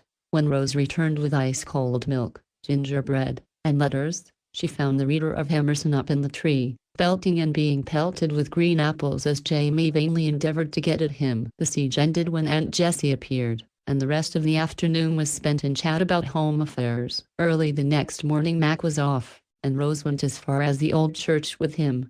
"Shall you walk all the way?" she asked as he strode along beside her in the dewy freshness of the young day. "Only about 20 miles. Then take car and whisk back to my work," he answered, breaking a delicate fern for her. "Are you never lonely?" "Never. I take my best friends along, you know," and he gave a slap to the pocket from which peeped the volume of Thoreau. "I'm afraid you leave your very best behind you," said Rose, alluding to the book he had lent her yesterday. "I'm glad to share it with you. I have much of it here, and a little goes a great way, as you will soon discover," he answered, tapping his head. "I hope the reading will do as much for me as it seems to have done for you." "I'm happy, but you are wise and good. I want to be also. Read away, and digest it well. Then write and tell me what you think of it, will you?" he asked as they paused where the four roads met.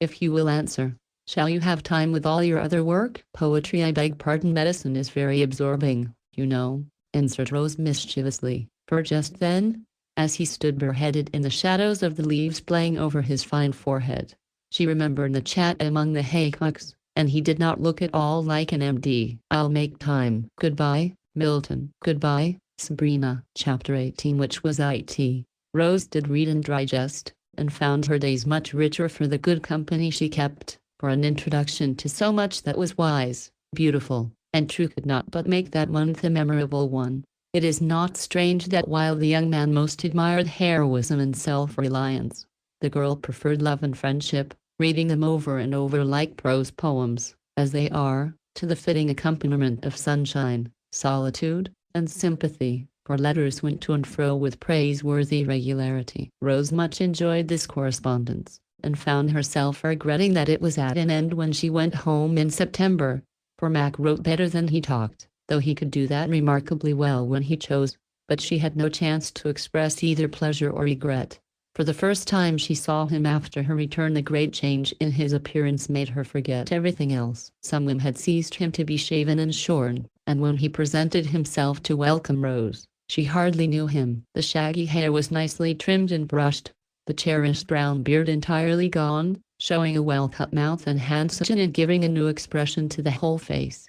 "Are you trying to look like Keats?" she asked, after a critical glance, which left her undecided whether the change was an improvement or not. "I am trying not to look like Uncle," answered Mac coolly. "And why, if you please?" demanded Rose in great surprise. "Because I prefer to look like myself, and not resemble any other man, no matter how good or great he may be." "You haven't succeeded then, for you look now very much like the young Augustus," returned Rose, rather pleased on the whole to see what a finely shaped head appeared after the rough thatch was off. "Trust a woman to find a comparison for everything under the sun?" laughed Mac, not at all flattered by the one just made. "What do you think of me, on the whole?" he asked a minute later, as he found Rose still scrutinizing him with a meditative air. "Haven't made up my mind. It is such an entire change. I don't know you, and feel as if I ought to be introduced." "You certainly look much more tidy, and I fancy I shall like it when I'm used to seeing a somewhat distinguished-looking man about the house instead of my old friend Orson," answered Rose, with her head on one side to get a profile view. "Don't tell Uncle why I did it, please. He thinks it was for the sake of coolness and likes it, so take no notice. They are all used to me now, and don't mind," said Mac, roving about the room as if rather ashamed of his whim after all. "No, I won't, but you mustn't mind if I'm not as sociable as usual for a while. I never can be with strangers, and you really do seem like one." "That will be a punishment for your want of taste and love of originality," returned Rose, resolved to punish him for the slight put upon her beloved uncle. "As you like. I won't trouble you much anyway, for I am going to be very busy. May go to L this winter, if Uncle thinks best, and then my originality can annoy you." "I hope you won't go." "Why, Mac, I'm just getting to know and enjoy you, and thought we'd have a nice time this winter reading something together. Must you go?" And Rose seemed to forget his strangeness, as she held him still by one button while she talked. "That would be nice, but I feel as if I must go. My plans are all made, and I've set my heart on it," answered Mac, looking so eager that Rose released him, saying sadly, "I suppose it is natural for you all to get restless and push off, but it is hard for me to let you go one after the other and stay here alone. Charlie is gone, Archie and Steve are wrapped up in their sweethearts, the boys away, and only Jamie left to play with Rose. But I'll come back, and you'll be glad I went if I bring you my, began Mac with sudden animation, then stopped abruptly to bite his lips, as if he had nearly said too much. You're what? Asked Rose curiously, for he neither looked nor acted like himself. I forgot how long it takes to get a diploma, he said, walking away again. There will be one comfort: if you go you'll see Phoebe and can tell me all about her, for she is so modest. She doesn't have to it. I shall want to know how she gets on. If she is engaged to sing ballads in the concerts they talk of for next winter. You will write, won't you? Oh, yes, no doubt of that. And Mac laughed low to himself as he stooped to look at the little Psyche on the mantelpiece. What a pretty thing it is, he added soberly as he took it up. Be careful. Uncle gave it to me last New Year, and I'm very fond of it. She is just lifting her lamp to see what Cupid is like, for she hasn't seen him yet, said Rose, busy putting her work table in order. You ought to have a Cupid for her to look at. She has been waiting patiently a whole year, with nothing but a bronze lizard in sight, said Mac with the half-shy, half-stirring look which was so new and puzzling. Cupid fled away as soon as she woke him, you know, and she had a bad time of it. She must wait longer till she can find and keep him. Do you know she looks like you? Hair tied up in a knot, and a spiritual sort of face. Don't you see it? Asked Mac, turning the graceful little figure toward her. Not a bit of it. I wonder whom I shall resemble next. I've been compared to a Francis Angelico angel, Saint Agnes.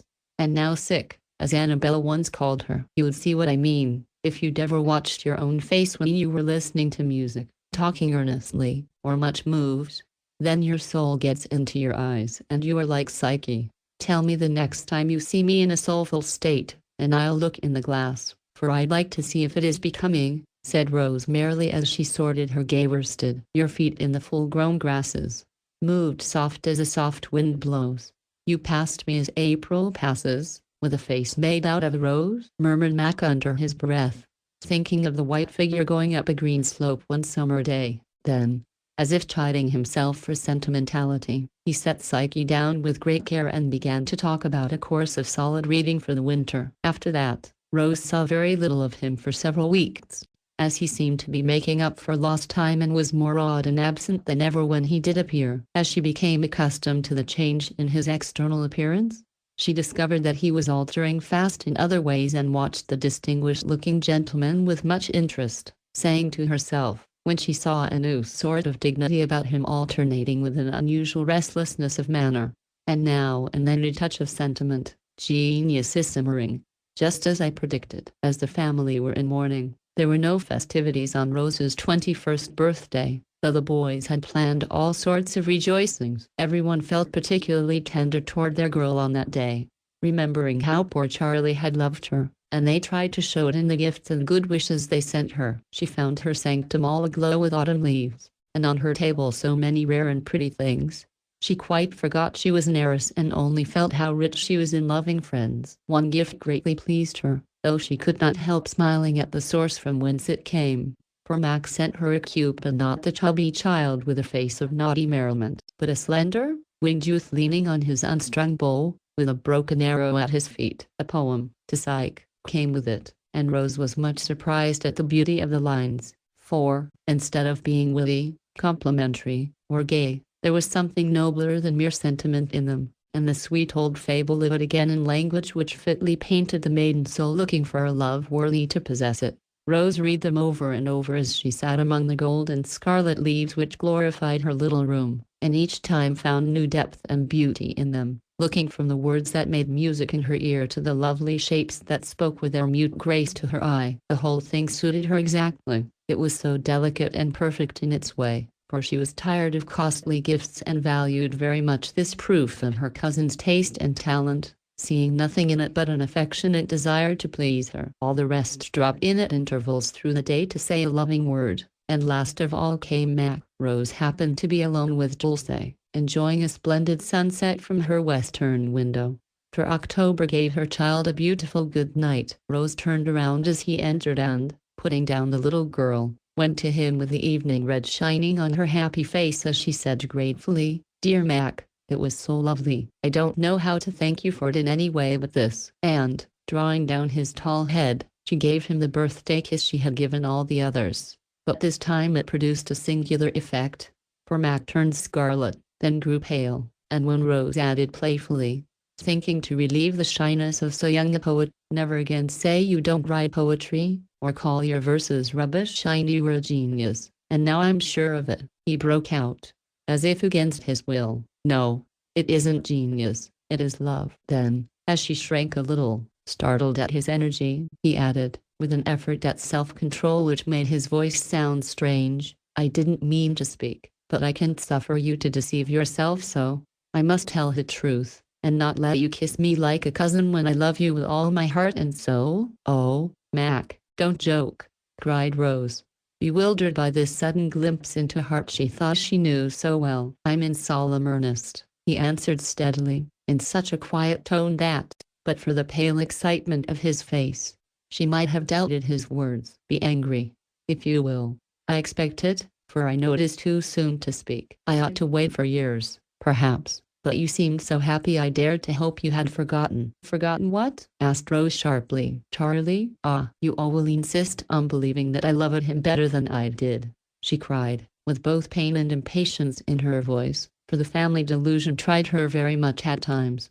"How can we help it, when he was everything women most admire?" said Mac, not bitterly, but as if he sometimes wondered at their want of insight. "I do not admire weakness of any sort. I could never love without either confidence or respect. Do me the justice to believe that, for I am tired of being pitied." She spoke almost passionately, being more excited by Mac's repressed emotion than she had ever been by Charlie's most touching demonstration, though she did not know why. "But he loved you so," began Mac, feeling as if a barrier had suddenly gone down but not daring to venture in as yet. "That was the hard part of it. That was why I tried to love him, why I hoped he would stand fast for my sake, if not for his own, and why I found it so sad sometimes not to be able to help despising him for his want of courage. I don't know how others feel, but, to me, love isn't all. I must look up, not down, trust in honor with my whole heart, and find strength and integrity to lean on. I have had it so far, and I know I could not live without it. Your ideal is a high one. Do you hope to find it, Rose?" Mac asked, feeling, with the humility of a genuine love, that he could not give her all she desired. "Yes," she answered, with a face full of the beautiful confidence in virtue, the instinctive desire for the best which so many of us lose too soon, to find again after life's great lessons are well learned. "I do hope to find it, because I try not to be unreasonable and expect perfection. Smile if you will, but I won't give up my hero yet." And she tried to speak lightly, hoping to lead him away from a more dangerous topic. "You'll have to look a long while, I'm afraid." And all the glow was gone out of Mac's face, for he understood her wish and knew his answer had been given. "I have Uncle to help me, and I think my ideal grew out of my knowledge of him. How can I fail to believe in goodness, when he shows me what it can be and do?" "It's no use for me to say any more, for I have very little to offer. I did not mean to say a word till I earn the right to hope for something in return. I cannot take it back, but I can wish you success, and I do, because you deserve the very best." And Mac moved as if he was going away without more words, accepting the inevitable as manfully as he could. "Thank you, that makes me feel very ungrateful and unkind. I wish I could answer you as you want me to, for, indeed, dear Mac, I'm very fond of you in my own way." And Rose looked up with such tender pity and frank affection in her face, it was no wonder the poor fellow caught a ray of hope and, brightening suddenly, said in his own odd way, "Couldn't you take me on trial while you are waiting for a true hero? It may be years before you find him. Meantime, you could be practicing on me in ways that would be useful when you get him." "Oh, Mac, what shall I do with you?" exclaimed Rose, so curiously affected by this very characteristic wooing that she did not know whether to laugh or cry, for he was looking at her with his heart in his eyes, though his proposition was the queerest ever made at such a time. "Just go on being fond of me in your own way, and let me love you as much as I like in mine. I'll try to be satisfied with that." And he took both her hands so beseechingly that she felt more ungrateful than ever. "No, it would not be fair, for you would love the most, and, if the hero did appear, what would become of you?" "I should resemble Uncle Alec in one thing at least, fidelity, for my first love would be my last." That went straight to Rose's heart, and for a minute she stood silent, looking down at the two strong hands that held her so firmly yet so gently, and the thought went through her mind. Must he, too, be solitary all his life? I have no dear lover as my mother had. Why cannot I make him happy and forget myself? It did not seem very hard, and she owned that, even while she told herself that compassion was no equivalent for love. She wanted to give all she could, and keep as much of Mac's affection as she honestly might, because it seemed to grow more sweet and precious when she thought of putting it away. You will be like Uncle in happier ways than that, I hope, for you, too, must have a high ideal and find her and be happy, she said, resolving to be true to the voice of conscience, not be swayed by the impulse of the moment. I have found her, but I don't see any prospect of happiness. Do you? He asked wistfully. Dear Mac, I cannot give you the love you want, but I do trust and respect you from the bottom of my heart. If that is any comfort, began Rose, looking up with eyes full of contrition for the pain her reply must give. She got no further, however, for those last words wrought a marvelous change in Mac. Dropping her hands, he stood erect, as if inspired with sudden energy and hope, while over his face there came a brave, bright look, which for the moment made him a nobler and comelier man than ever handsome prince had been. It is a comfort, he said, in a tone of gratitude that touched her very much. You said your love must be founded on respect, and that you have given me. Why can I not earn the rest? I'm nothing now, but everything is possible when one loves with all his heart and soul and strength. Rose, I will be your hero if a mortal man can, even though I have to work and wait for years. I'll make you love me, and be glad to do it. Don't be frightened. I've not lost my wits, I've just found them. I don't ask anything, I'll never speak of my hope, but it is no use to stop me. I must try it, and I will succeed. With the last words, uttered in a ringing voice while his face glowed, his eyes shone, and he looked as if carried out of himself by the passion that possessed him, Mac abruptly left the room, like one eager to change words to deeds and begin his task at once.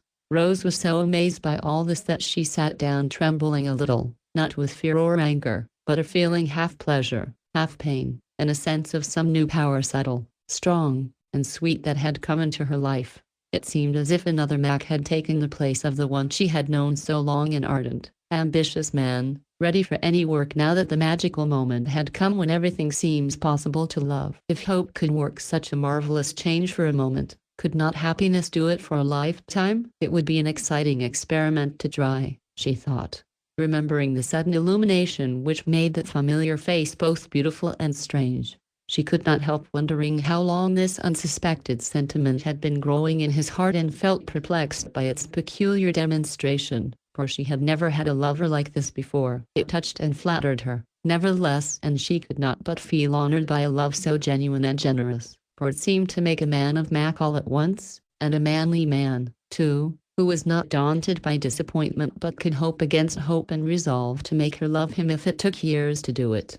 There was the charm of novelty about this sort of wooing, and she tried to guess how he would set about it, felt curious to see how he would behave when next they met, and was half angry with herself for not being able to decide how she ought to act. The more she thought, the more bewildered she grew, for having made up her mind that Mac was a genius, it disturbed all her plans to find him a lover, and such an ardent one, as it was impossible to predict what would come next. She gave up trying to prepare for it and, tired with vain speculations, carried Dulce off to bed, wishing she could tuck away her love troubles as quietly and comfortably as she did her sleepy little charge. Simple and sincere in all things, Mac gave Rose a new surprise by keeping his promise to the letter, asked nothing of her, said nothing of his hope, and went on as if nothing had happened, quite in the old friendly way. No, not quite, for now and then, when she least expected it, she saw again the indescribable expression on his face, a look that seemed to shed a sudden sunshine over her, making her eyes fall involuntarily, her color rise, and her heart beat quicker for a moment. Not a word did he say, but she felt that a new atmosphere surrounded her when he was by, and although he used none of the little devices most lovers employ to keep the flame alight, it was impossible to forget that underneath his quietude there was a hidden world of fire and force ready to appear at a touch. A word from her. This was rather dangerous knowledge for Rose, and she soon began to feel that there were more subtle temptations than she had expected. for it was impossible to be unconscious of her power, or always to resist the trials of it which daily came unsought. She had never felt this desire before, for Charlie was the only one who had touched her heart, and he was constantly asking as well as giving, and wearied her by demanding too much or oppressed her by offering more than she could accept. Mac did neither. He only loved her, silently, patiently, hopefully, and this generous sort of fidelity was very eloquent to a nature like hers. She could not refuse or chide, since nothing was asked or urged. There was no need of coldness, for he never presumed, no call for pity, since he never complained. All that could be done was to try and be as just and true as he was, and to wait as trustfully for the end, whatever it was to be. For a time she liked the new interest it put into her life, yet did nothing to encourage it, and thought that if she gave this love no food it would soon starve to death. But it seemed to thrive on air, and presently she began to feel as if a very strong will was slowly but steadily influencing her in many ways. If Mac had never told her that he meant to make her love him, she might have yielded unconsciously, but now she mistook the impulse to obey this undercurrent for compassion and resisted stoutly, not comprehending yet the reason for the unrest which took possession of her about this time. She had as many moods as an April day, and would have much surprised Dr. Alec by her vagaries had he known them all. He saw enough, however, to guess what was the matter, but took no notice, for he knew this fever must run its course, and much medicine only does harm. The others were busy about their own affairs, and Aunt Plenty was too much absorbed in her rheumatism to think of love, for the cold weather set in early, and the poor lady kept her room for days at a time with Rose as nurse.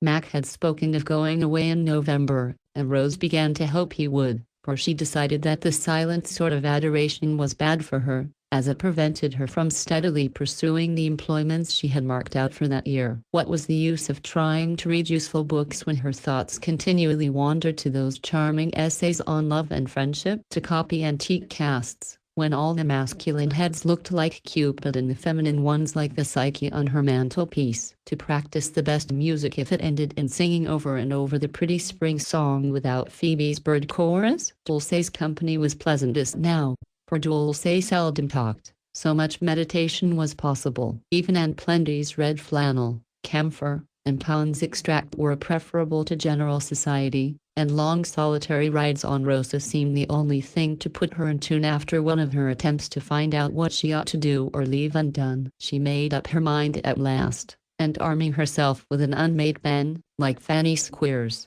she boldly went into the study to confer with Dr. Alec at an hour when Mac was usually absent. "I want a pen for marking. Can you make me one, Uncle?" she asked, popping her head in to be sure he was alone. "Yes, my dear," answered a voice so like the doctor's that she entered without delay. But before she had taken 3 steps she stopped, looking rather annoyed, for the head that rose from behind the dull desk was not rough and grey, but brown and smooth, and Mac, not Uncle Alec, sat there writing. Late experience had taught her that she had nothing to fear from a tete-a-tete hand. Having with difficulty taken a resolution, she did not like to fail of carrying it out. "Don't get up. I won't trouble you if you are busy." "There is no hurry," she said, not quite sure whether it were wiser to stay or run away. Mac settled the point by taking the pen out of her hand and beginning to cut it, as quietly as Nicholas did on that thrilling occasion. Perhaps he was thinking of that, for he smiled as he asked, "Hard or soft?" Rose evidently had forgotten that the family of Squares ever existed, for she answered, "Hard, please," in a voice to match. "I'm glad to see you doing that," she added, taking courage from his composure and going as straight to her point as could be expected of a woman. "And I am very glad to do it. I don't mean making pens, but the romance I advised."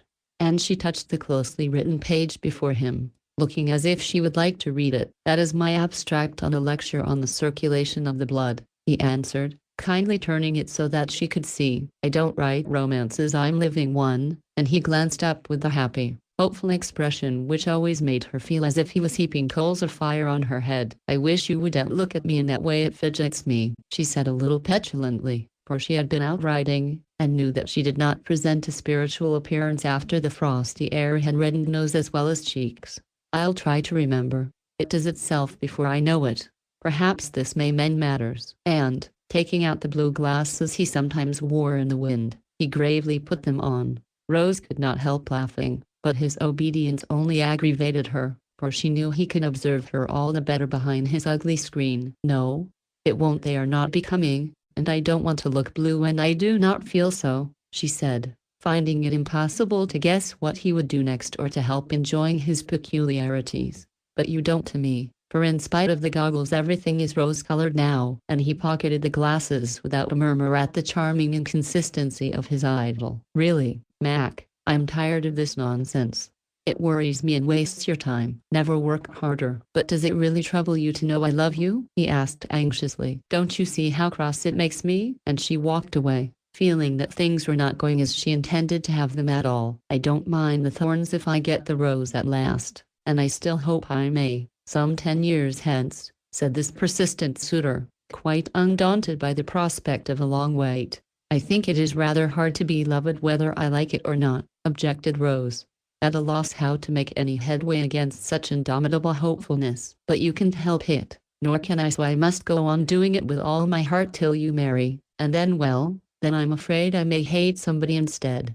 And Mac spoiled the pen by an involuntary slash of his knife. "Please don't, Mac." "Do which? Love or hate?" "Don't do either. Go and care for someone else. There are plenty of nice girls who will be glad to make you happy," said Rose, intent upon ending her disquiet in some way. "That is too easy. I enjoy working for my blessings, and the harder I have to work, the more I value them when they come." "Then if I suddenly grew very kind, would you stop caring about me?" asked Rose, wondering if that treatment would free her from a passion which both touched and tormented her. "Try and see." But there was a traitorous glimmer in Mac's eyes which plainly showed what a failure it would be. "No, I'll get something to do, so absorbing I shall forget all about you." "Don't think about me if it troubles you," he said tenderly. "I can't help it." Rose tried to catch back the words, but it was too late, and she added hastily, "That is, I cannot help wishing you would forget me. It is a great disappointment to find I was mistaken when I hoped such fine things of you." "Yes, you were very sure that it was love when it was poetry, and now you want poetry when I've nothing on hand but love. Will both together please you?" "Try and see. I'll do my best." "Anything else?" he asked, forgetting the small task she had given him in his eagerness to attempt the greater. "Tell me one thing I've often wanted to know, and now you speak of it I'll venture to ask. Did you care about me when you read Keats to me last summer?"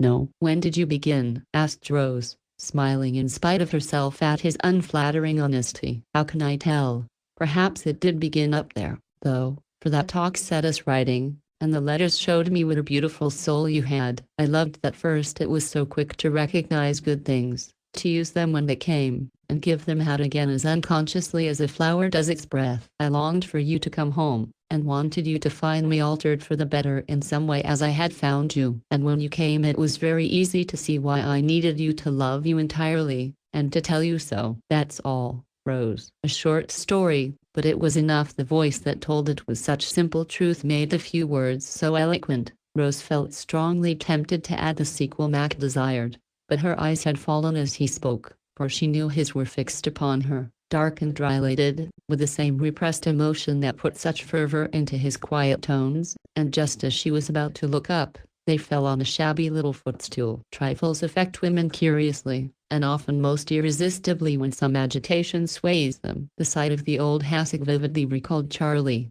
for he had kicked it on the night she never liked to remember. Like a spark it fired a long drain of recollections, and the thought went through her mind, "I fancied I loved him, and let him see it, but I deceived myself, and he reproached me for a single look that said too much. This feeling is very different, but too new and sudden to be trusted. I'll neither look nor speak till I am quite sure, for Mac's love is far deeper than poor Charlie's, and I must be very true." Not in words did the resolve shape itself, but in a quick impulse, which she obeyed, certain that it was right, since it was hard to yield to it. Only an instant's silence followed Mac's answer as she stood looking down with fingers intertwined and color varying in her cheeks. A foolish attitude, but Mac thought it a sweet picture of maiden hesitation and began to hope that a month's wooing was about to end in winning for a lifetime. He deceived himself, however, and cold water fell upon his flame, subduing but by no means quenching it.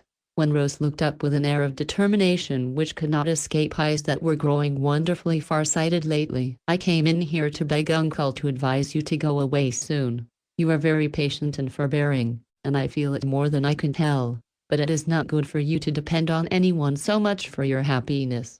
I think, and I know it is bad for me to feel that I have so much power over a fellow creature. Go away, Mac, and see if this isn't all a mistake. Don't let a fancy for me change or delay your work, because it may end as suddenly as it began, and then we should both reproach ourselves and each other. Please do. I respect and care for you so much. I can't be happy to take all and give nothing. I try to, but I'm not sure I want to think it is too soon to know yet." Rose began bravely, but ended in a fluttered sort of way as she moved toward the door. For Mac's face, though it fell at first, brightened as she went on, and at the last word, uttered almost involuntarily, he actually laughed low to himself, as if this order into exile pleased him much. "Don't say that you give nothing, when you've just shown me that I'm getting on. I'll go at once, and see if absence won't help you to think, to know, and to be sure as it did me. I wish I could do something more for you, as I can't. Goodbye." "Are you going now?" And Rose paused in her retreat to look back with a startled face as he offered her a badly made pen and opened the door for her just as Dr. Alec always did, for, in spite of himself, Mac did resemble the best of uncles. "Not yet, but you seem to be." Rose turned as red as a poppy, snatched the pen, and flew upstairs, to call herself hard names as she industriously spoiled all Aunt Plenty's new pocket handkerchiefs by marking them AMC. 3 days later Mac said goodbye in earnest, and no one was surprised that he left somewhat abruptly, such being his way, and a course of lectures by a famous physician the ostensible reason for a trip to L. Uncle Alec deserted most shamefully at the last moment by sending word that he would be at the station to see the traveler off. Aunt Plenty was still in her room, so when Mac came down from his farewell to her, Rose met him in the hall. As if anxious not to delay him, she was a little afraid of another tete-a-tete, as she fared so badly at the last, and had assumed a common cousinly air which she flattered herself would plainly show on what terms she wished to part. Mac apparently understood, and not only took the hint, but surpassed her in cheerful composure, for, merely saying "Goodbye, cousin, right when you feel like it," he shook hands and walked out of the house as tranquilly as if only a day instead of 3 months were to pass before they met again. Rose felt as if a sudden shower bath had chilled her in what was about to retire, saying to herself with disdainful decision, "There's no love about it after all, only one of the eccentricities of genius," when a rush of cold air made her turn to find herself in what appeared to be the embrace of an impetuous overcoat, which wrapped her close for an instant, then vanished as suddenly as it had come, leaving her to hide in the sanctum and confide to Psyche with a tender sort of triumph in her breathless voice, "No, no, it isn't genius that must be love." Chapter 19. Behind the Fountain. 2 days after Christmas, a young man of serious aspect might have been seen entering one of the large churches at Hell. Being shown to a seat, he joined in the services with praiseworthy devotion, especially the music, to which he listened with such evident pleasure that a gentleman who sat nearby felt moved to address this appreciative stranger after church. "Fine sermon today. Ever heard our minister before, sir?" he began, as they went down the aisle together among the last, for the young man had lingered as if admiring the ancient building. "Very fine. No, sir, I have never had that pleasure. I've often wished to see this old place, and am not at all disappointed. Your choir, too, is unusually good," answered the stranger, glancing up at several bonnets bobbing about behind the half-drawn curtains above. "Finest in the city, sir. We pride ourselves on our music, and always have the best. People often come for that alone." And the old gentleman looked as satisfied as if a choir of cherubim and seraphim continually did cry in his organ loft. "Who is the contralto?" "That solo was beautifully sung," observed the younger man, pausing to read a tablet on the wall. "That is Miss Moore. Been here about a year, and is universally admired. Excellent young lady, couldn't do without her. Sings superbly in oratorios. Ever heard her?" "Never." "She came from X, I believe?" "Yes. Highly recommended. She was brought up by one of the first families there. Campbell is the name. If you come from X, you doubtless know them." "I have met them." "Good morning. and with bows the gentlemen parted, for at that instant the young man caught sight of a tall lady going down the church steps with a devout expression in her fine eyes and a prayer book in her hand. Hastening after her, the serious-minded young man accosted her just as she turned into a quiet street. "Phoebe?" Only a word. But it wrought a marvelous change, for the devout expression vanished in the drawing of a breath, and the quiet face blossomed suddenly with color, warmth, and the light that never was on sea or land as she turned to meet her lover with an answering word as eloquent as his. "Archie, the year is out today. I told you I should come. Have you forgotten?" "No, I knew you'd come." "And are you glad?" "How can I help it?" Don't try. Come into this little park and let us talk." And drawing her hand through his arm, Archie led her into what to other eyes was a very dismal square, with a boarded-up fountain in the middle, sodden grass plots, and dead leaves dancing in the wintry wind. But to them it was a summery paradise, and they walked to and fro in the pale sunshine, quite unconscious that they were objects of interest to several ladies and gentlemen waiting anxiously for their dinner or yawning over the dull books kept for Sunday reading. "Are you ready to come home now, Phoebe?" asked Archie tenderly as he looked at the downcast face beside him and wondered why all women did not wear delightful little black velvet bonnets with one deep red flower against their hair. "Not yet. I haven't done enough," began Phoebe, finding it very hard to keep the resolution made a year ago. "You have proved that you can support yourself, make friends, and earn a name, if you choose. No one can deny that, and we are all getting proud of you. What more can you ask, my dearest?" "I don't quite know, but I am very ambitious. I want to be famous, to do something for you all, to make some sacrifice for Rose, and, if I can, to have something to give up for your sake. Let me wait and work longer. I know I haven't earned my welcome yet," pleaded Phoebe so earnestly that her lover knew it would be in vain to try and turn her, so wisely contented himself with half, since he could not have the whole. "Such a proud woman. Yet I love you all the better for it, and understand your feeling. Rose made me see how it seems to you, and I don't wonder that you cannot forget the unkind things that were looked, if not said, by some of my amiable aunts. I'll try to be patient on one condition, Phoebe." "And what is that?"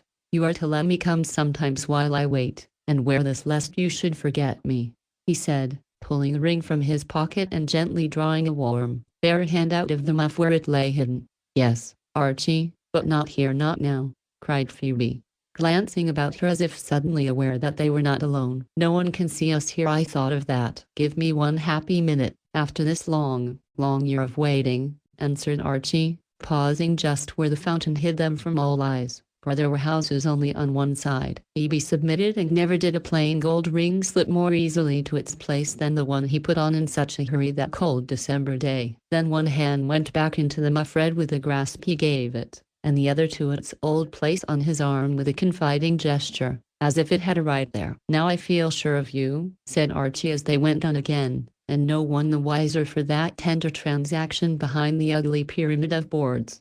"Mac wrote me that you were much admired by your church people, and that certain wealthy bachelors evidently had designs on the retiring Miss Moore. I was horribly jealous, but now I defy every man of them." Phoebe smiled with the air of proud humility that was so becoming and answered briefly, "There was no danger. Kings could not change me, whether you ever came or not.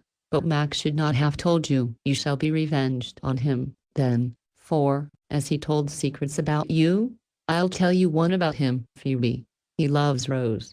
And Archie looked as if he expected to make a great sensation with his news. "I know it." And Phoebe laughed at his sudden change of countenance as he added inquiringly, "She told you, then?" "Not a word. I guessed it from her letters, for lately she says nothing about Mac, and before there was a good deal, so I suspected what the silence meant and asked no questions." "Wise girl. Then you think she does care for the dear old fellow?" "Of course she does. Didn't he tell you so?" "No, he only said when he went away, 'Take care of my Rose, and I'll take care of your Phoebe.' And not another thing could I get out of him, for I did ask questions. He stood by me like a hero, and kept Aunt Jane from driving me stark mad with her advice. I don't forget that, and burned to lend him a hand somewhere, but he begged me to let him manage his wooing in his own way. And from what I see, I should say he knew how to do it," added Archie, finding it very delightful to gossip about love affairs with his sweetheart. "Dear little mistress. How does she behave?" asked Phoebe, longing for news, but too grateful to ask at headquarters. Remembering how generously Rose had tried to help her, even by silence, the greatest sacrifice a woman can make at such interesting periods. Very sweet and shy and charming. I try not to watch, but upon my word I cannot help it sometimes. She is so cunning, as you girls say. When I carry her a letter from Mac, she tries so hard not to show how glad she is that I want to laugh and tell her I know all about it. But I look as sober as a judge and as stupid as an owl by daylight. And she enjoys her letters in peace and thinks I'm so absorbed in my own passion that I'm blind to hers. But why did Mac come away? He says lectures brought him. And he goes, but I am sure something else is in his mind. He looks so happy at times. I don't see him very often, but when I do I'm conscious that he isn't the Mac I left a year ago, said Phoebe, leading Archie away. For inexorable propriety forbade a longer stay, even if prudence and duty had not given her a reminding nudge, as it was very cold, and afternoon church came in an hour. Well, you see, Mac was always peculiar, and he cannot even grow up like other fellows. I don't understand him yet, and am sure he's got some plan in his head that no one suspects, unless it is Uncle Alec. Love makes us all cut queer capers, and I've an idea that the Don will distinguish himself in some uncommon way. So be prepared to applaud whatever it is. We own that, you know. Indeed we do. If Rose ever speaks of him to you, tell her I shall see that he comes to no harm. And she must do the same for my Archie. That unusual demonstration of tenderness from reserved Phoebe very naturally turned the conversation into a more personal channel, and Archie devoted himself to building castles in the air so successfully that they passed the material mansion without either being aware of it. Will you come in? Asked Phoebe when a mistake was rectified and she stood on her own steps looking down at her escort, who had discreetly released her before a pull at the bell caused 5 heads to pop up at 5 different windows. No, thanks. I shall be at church this afternoon, and the oratorio this evening. I must be off early in the morning, so let me make the most of precious time and come home with you tonight as I did before, answered Archie, making his best bow, and quite sure of consent. You may. And Phoebe vanished, closing the door softly, as if she found it hard to shut out so much love and happiness as that in the heart of the sedate young gentleman who went briskly down the street humming a verse of Old Clyde like a tuneful bass viol. Oh, let our mingling voices rise in grateful rapture to the skies, where love has had its birth.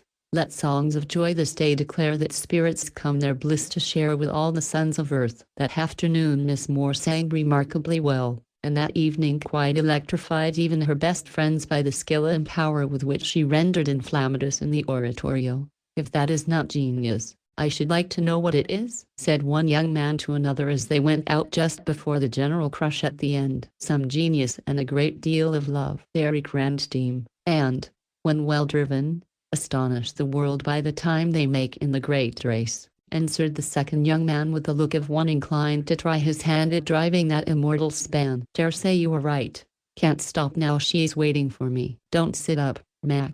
The gods go with you, Archie. And the cousins separated, one to write till midnight, the other to bid his Phoebe goodbye, little dreaming how unexpectedly and successfully she was to earn her welcome home. Chapter 20. What Mac did. Rose, meantime, was trying to find out what the sentiment was with which she regarded her cousin Mac. She could not seem to reconcile the character she had known so long with the new one lately shown her, and the idea of loving the droll, bookish, absent-minded Mac of former times appeared quite impossible and absurd. But the new Mac, wide awake, full of talent, ardent and high-handed, was such a surprise to her. She felt as if her heart was being won by a stranger, and it became her to study him well before yielding to a charm which she could not deny. Affection came naturally, and had always been strong for the boy. Regard for the studious youth easily deepened to respect for the integrity of the young man, and now something warmer was growing up within her. But at first she could not decide whether it was admiration for the rapid unfolding of talent of some sort or love answering to love. As if to settle the point, Mac sent her on New Year's Day a little book plainly bound and modestly entitled Songs and Sonnets. After reading this with ever-growing surprise and delight, Rose never had another doubt about the writer's being a poet, for though she was no critic, she had read the best authors and knew what was good, unpretentious as it was. This had the true ring, and its very simplicity showed conscious power for, unlike so many first attempts, The book was not full of my lady, neither did it indulgence Swinburnian convulsions about the lilies and languors of peace, the roses and raptures of love, or contain any of the highly colored medieval word pictures so much in vogue. My book should smell of pines, and resound with the hum of insects, might have been its motto. So sweet and wholesome was it, with a spring-like sort of freshness which plainly betrayed that the author had learned some of nature's deepest secrets and possessed the skill to tell them in tuneful words. The songs went ringing through one's memory long after they were read, and the sonnets were full of the subtle beauty, insight, and half-unconscious wisdom, which seemed to prove that genius is divine when young. Many faults it had, but was so full of promise that it was evident Mac had not kept good company, read good books, loved good things, and cultivated soul and body as faithfully as he could in vain.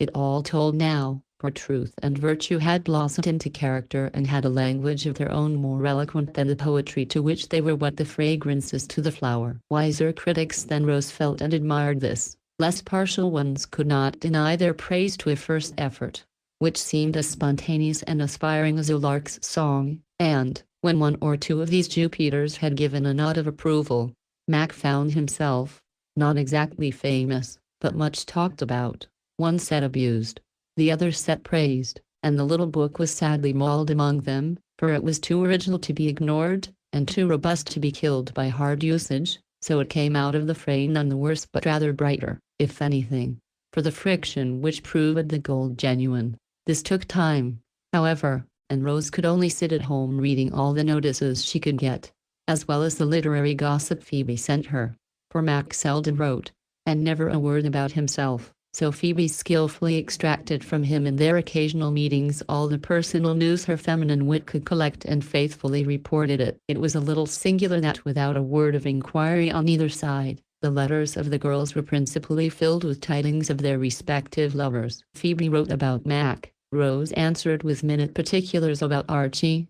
and both added hasty items concerning their own affairs, as if these were of little consequence. Phoebe got the most satisfaction out of the correspondence, for soon after the book appeared Rose began to want Mac home again and to be rather jealous of the new duties and delights that kept him. She was immensely proud of her poet, and had little jubilees over the beautiful fulfillment of her prophecies, for even Aunt Plenty owned now with contrition that the boy was not a fool. Every word of praise was read aloud on the housetops, so to speak, by Happy Rose. Every adverse criticism was hotly disputed, and the whole family was in a great state of pleasant excitement over this unexpectedly successful first flight of the ugly duckling, now generally considered by his relatives as the most promising young swan of the flock. Aunt Jane was particularly funny in her new position of mother to a callow poet, and conducted herself like a proud but bewildered hen when one of her brood takes to the water. She pored over the poems, trying to appreciate them but quite failing to do so, for life was all prose to her, and she vainly tried to discover where Mac got his talent from. It was pretty to see the new respect with which she treated his possessions now. The old books were dusted with a sort of reverence, scraps of paper were laid carefully by lest some immortal verse be lost, and a certain shabby velvet jacket fondly smoothed when no one was by to smile at the maternal pride which filled her heart and caused her once severe countenance to shine with unwonted benignity. Uncle Mac talked about my son with ill-concealed satisfaction, and evidently began to feel as if his boy was going to confer distinction upon the whole race of Campbell,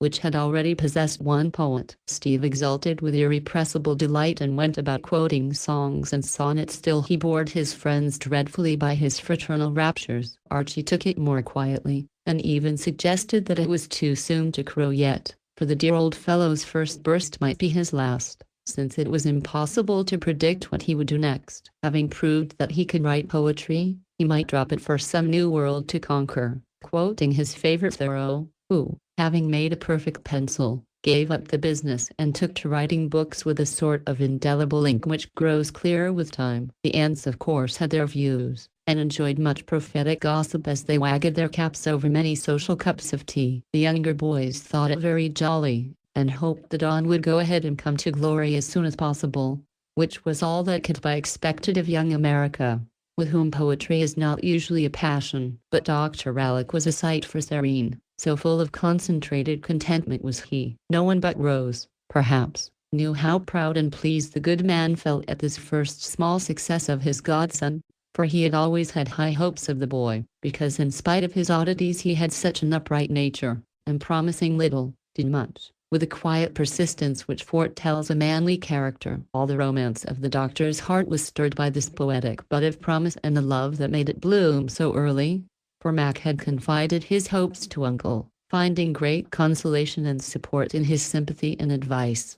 Like a wise man, Dr. Alcott left the young people to learn the great lesson in their own way, counseling Mac to work and Rose to wait till both were quite certain that their love was built on a surer foundation than admiration or youthful romance. Meantime he went about with a well-worn little book in his pocket, humming bits from a new set of songs and repeating with great fervor certain sonnets which seemed to him quite equal, if not superior, to any that Shakespeare ever wrote. As Rose was doing the same thing, they often met for a private read and warble, as they called it, and while discussing the safe subject of Mac's poetry, both arrived at a pretty clear idea of what Mac's reward was to be when he came home. He seemed in no hurry to do this, however, and continued to astonish his family by going into society and coming out brilliantly in that line. It takes very little to make a lion, as everyone knows who has seen what poor specimens are petted and petted every year, in spite of their bad manners, foolish vagaries, and very feeble roaring.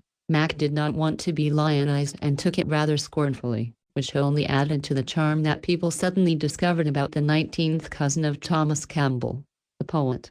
He desired to be distinguished in the best sense of the word, as well as to look so, and thought a little of the Polish society gifts would not be amiss. Remembering Rose's efforts in that line, for her sake he came out of his shell and went about seeing and testing all sorts of people with those observing eyes of his, which saw so much in spite of their nearsightedness. What use he meant to make of these new experiences no one knew, for he wrote short letters and, when questioned, answered with imperturbable patience, "Wait till I get through, then I'll come home and talk about it." So everyone waited for the poet, till something happened which produced a greater sensation in the family than if all the boys had simultaneously taken to rhyming. Dr. Alcott got very impatient and suddenly announced that he was going to see after those young people, for Phoebe was rapidly singing herself into public favor with the sweet old ballads which she rendered so beautifully that hearers were touched as well as ears delighted, and her prospects brightened every month. "Will you come with me, Rose, and surprise this ambitious pair who are getting famous so fast they'll forget their home-keeping friends if we don't remind them of us now and then?" he said when he proposed the trip one wild March morning. "No, thank you, sir, I'll stay with Auntie. That is all I'm fit for, and I should only be in the way among those fine people," answered Rose, snipping away at the plants blooming in the study window. There was a slight bitterness in her voice and a cloud on her face, which her uncle heard and saw at once, half-guessed the meaning of, and could not rest till he had found out. "Do you think Phoebe and Mac would not care to see you?" he asked, putting down a letter in which Mac gave a glowing account of a concert at which Phoebe surpassed herself. "No, but they must be very busy," began Rose, wishing she had held her tongue. "Then what is the matter?"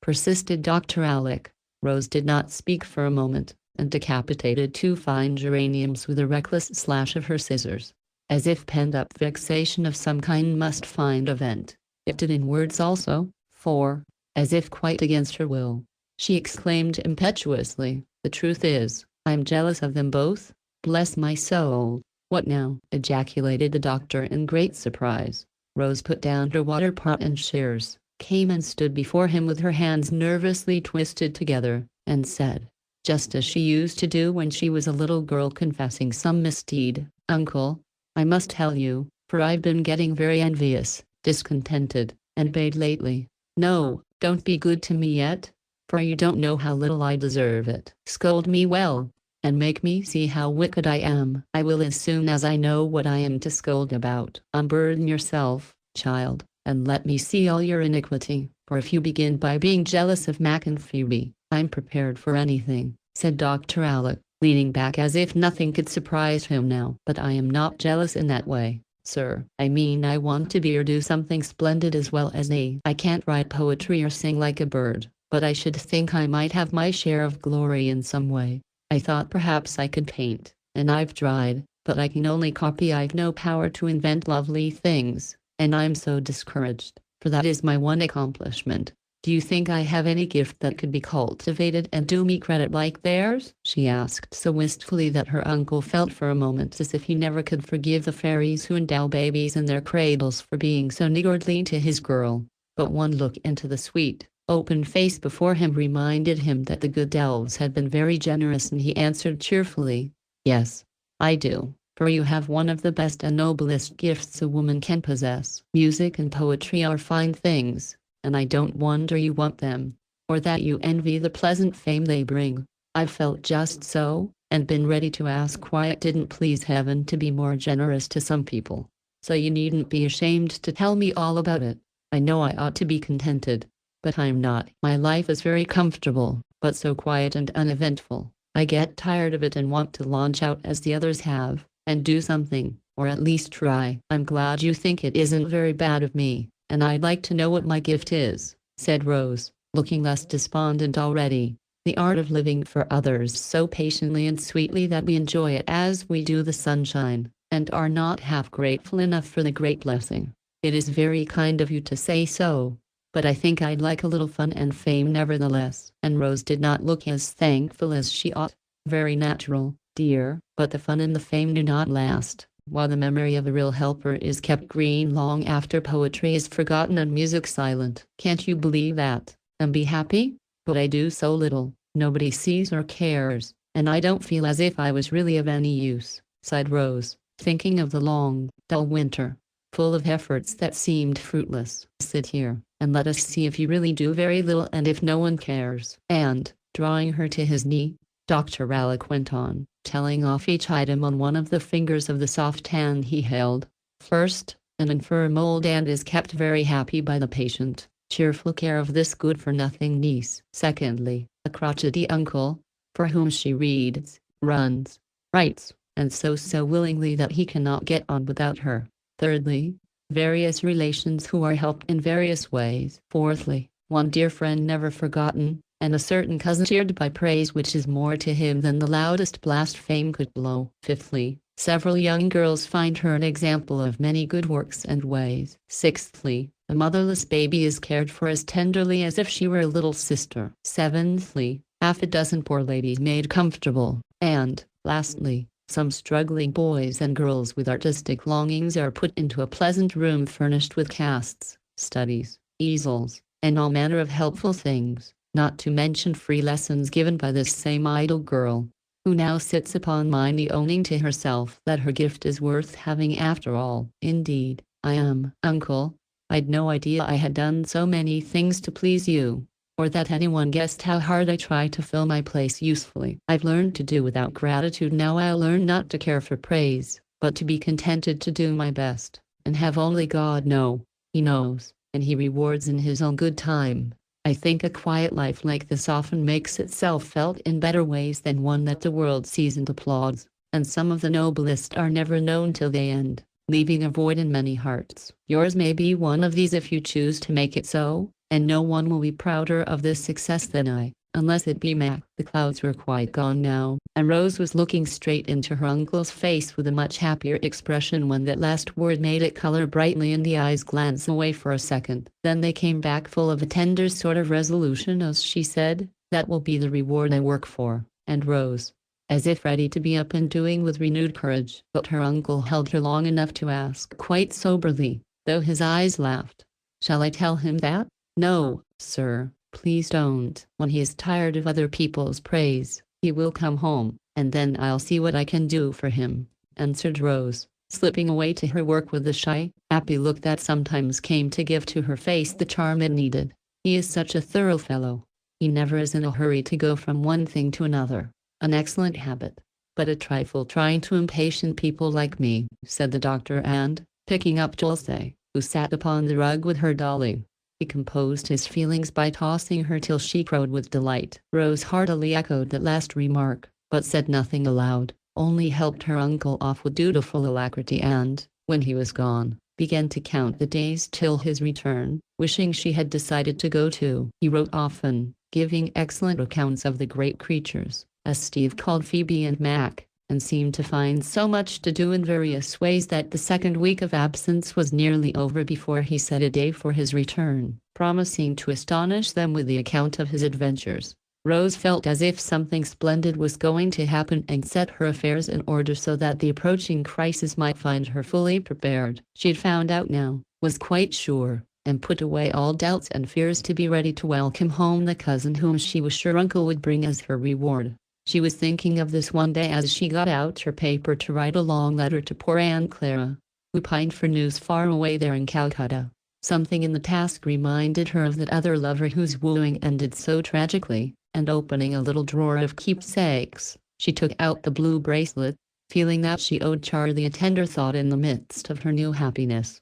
For of late she had forgotten him. She had worn the trinket hidden under her black sleeve for a long time after his death, with the regretful constancy one sometimes shows in doing some little kindness all too late. But her arm had grown too round to hide the ornament. The forget-me-nots had fallen one by one, the clasp had broken, and that autumn she laid the bracelet away, acknowledging that she had outgrown the souvenir as well as the sentiment that gave it. She looked at it in silence for a moment, then put it softly back and, shutting the drawer, took up the little grey book which was her pride, thinking as she contrasted the two men and their influence on her life, the one sad and disturbing, the other sweet and inspiring. Charlie's was passion, Max's love. Rose, Rose, called a shrill voice, rudely breaking the pensive reverie, and with a start, she shut the desk, exclaiming as she ran to the door, "They have come! They have come!" Chapter 21. How Phoebe earned her welcome. Dr. Alec had not arrived, but bad tidings had, as Rose guessed the instant her eyes fell upon Aunt Plenty, hobbling downstairs with her cap awry, her face pale, and a letter flapping wildly in her hand as she cried distractedly, "Oh, my boy, sick, and I not there to nurse him. Malignant fever. So far away. What can those children do? Why did I let Alec go?" Rose got her into the parlor, and while the poor old lady lamented, she read the letter which Phoebe had sent to her that she might break the news carefully to Rose. "Dear Miss Plenty, please read this to yourself first, and tell my little mistress as you think best. The dear doctor is very ill, but I am with him, and shall not leave him day or night till he is safe. So trust me, and do not be anxious, for everything shall be done that care and skill and entire devotion can do. He would not let us tell you before, fearing you would try to come at the risk of your health. Indeed, it would be useless, for only one nurse is needed, and I came first. So do not let Rose or anybody else rob me of my right to the danger and the duty. Mac has written to his father. For Dr. Alec is now too ill to know what we do, and we both felt that you ought to be told without further delay. He has a bad malignant fever, caught no one can tell how, unless among some poor emigrants whom he met wandering about quite forlorn in a strange city. He understood Portuguese and sent them to a proper place when they had told their story, but I fear he has suffered for his kindness. For this fever came on rapidly, and before he knew what it was I was there, and it was too late to send me away. Now I can show you how grateful I am, and if need be give my life so gladly for this friend who has been a father to me. Tell Rose his last conscious word and thought were for her. Don't let her come. Keep my darling safe. Oh, do obey him. Stay safely at home and, God helping me, I'll bring Uncle Alec back in time. Mac does all I will let him. We have the best physicians, and everything is going as well as can be hoped till the fever turns. Dear Miss Plenty, pray for him and for me, that I may do this one happy thing for those who have done so much for your ever dutiful and loving Phoebe. As Rose looked up from the letter, half stunned by the sudden news and the great danger, she found that the old lady had already stopped useless bewailing and was praying heartily, like one who knew well where help was to be found. Rose went and knelt down at her knee, laying her face on the clasped hands in her lap, and for a few minutes neither wept nor spoke. Then a stifled sob broke from the girl, and Aunt Plenty gathered the young head in her arms, saying, with the slow tears of age trickling down her own withered cheeks, "Bear up, my lamb, bear up. The good Lord won't take him from us, I am sure, and that brave child will be allowed to pay her debt to him. I feel she will. But I want to help. I must go, Auntie. I must, no matter what the danger is," cried Rose, full of a tender jealousy of Phoebe for being first to brave peril for the sake of him who had been a father to them both. "You can't go, dear. It's no use now, and she is right to say, keep away. I know those fevers, and the ones who nurse often take it, and fare worse for the strain they've been through. Good girl to stand by so bravely, to be so sensible, and not let Mac go too near. She's a grand nurse. Alec couldn't have a better, and she'll never leave him till he's safe," said Miss Plenty excitedly. "Ah, you begin to know her now, and value her as you ought. I think few would have done as she has. And if she does get ill and die, it will be our fault partly, because she'd go through fire and water to make us do her justice and receive her as we ought," cried Rose, proud of an example which she longed to follow. "If she brings my boy home, I'll never say another word. She may marry every nephew I've got, if she likes, and I'll give her my blessing," exclaimed Aunt Plenty, feeling that no price would be too much to pay for such a deed. Rose was going to clap her hands, but wrung them instead, remembering with a sudden pang that the battle was not over yet, and it was much too soon to award the honors. Before she could speak, Uncle Mac and Aunt Jane hurried in, for Mac's letter had come with the other, and dismay fell upon the family at the thought of danger to the well-beloved Uncle Alec. His brother decided to go at once, and Aunt Jane insisted on accompanying him, though all agreed that nothing could be done but wait, and leave Phoebe at her post as long as she held out, since it was too late to save her from danger now, and Mac reported her quite equal to the task.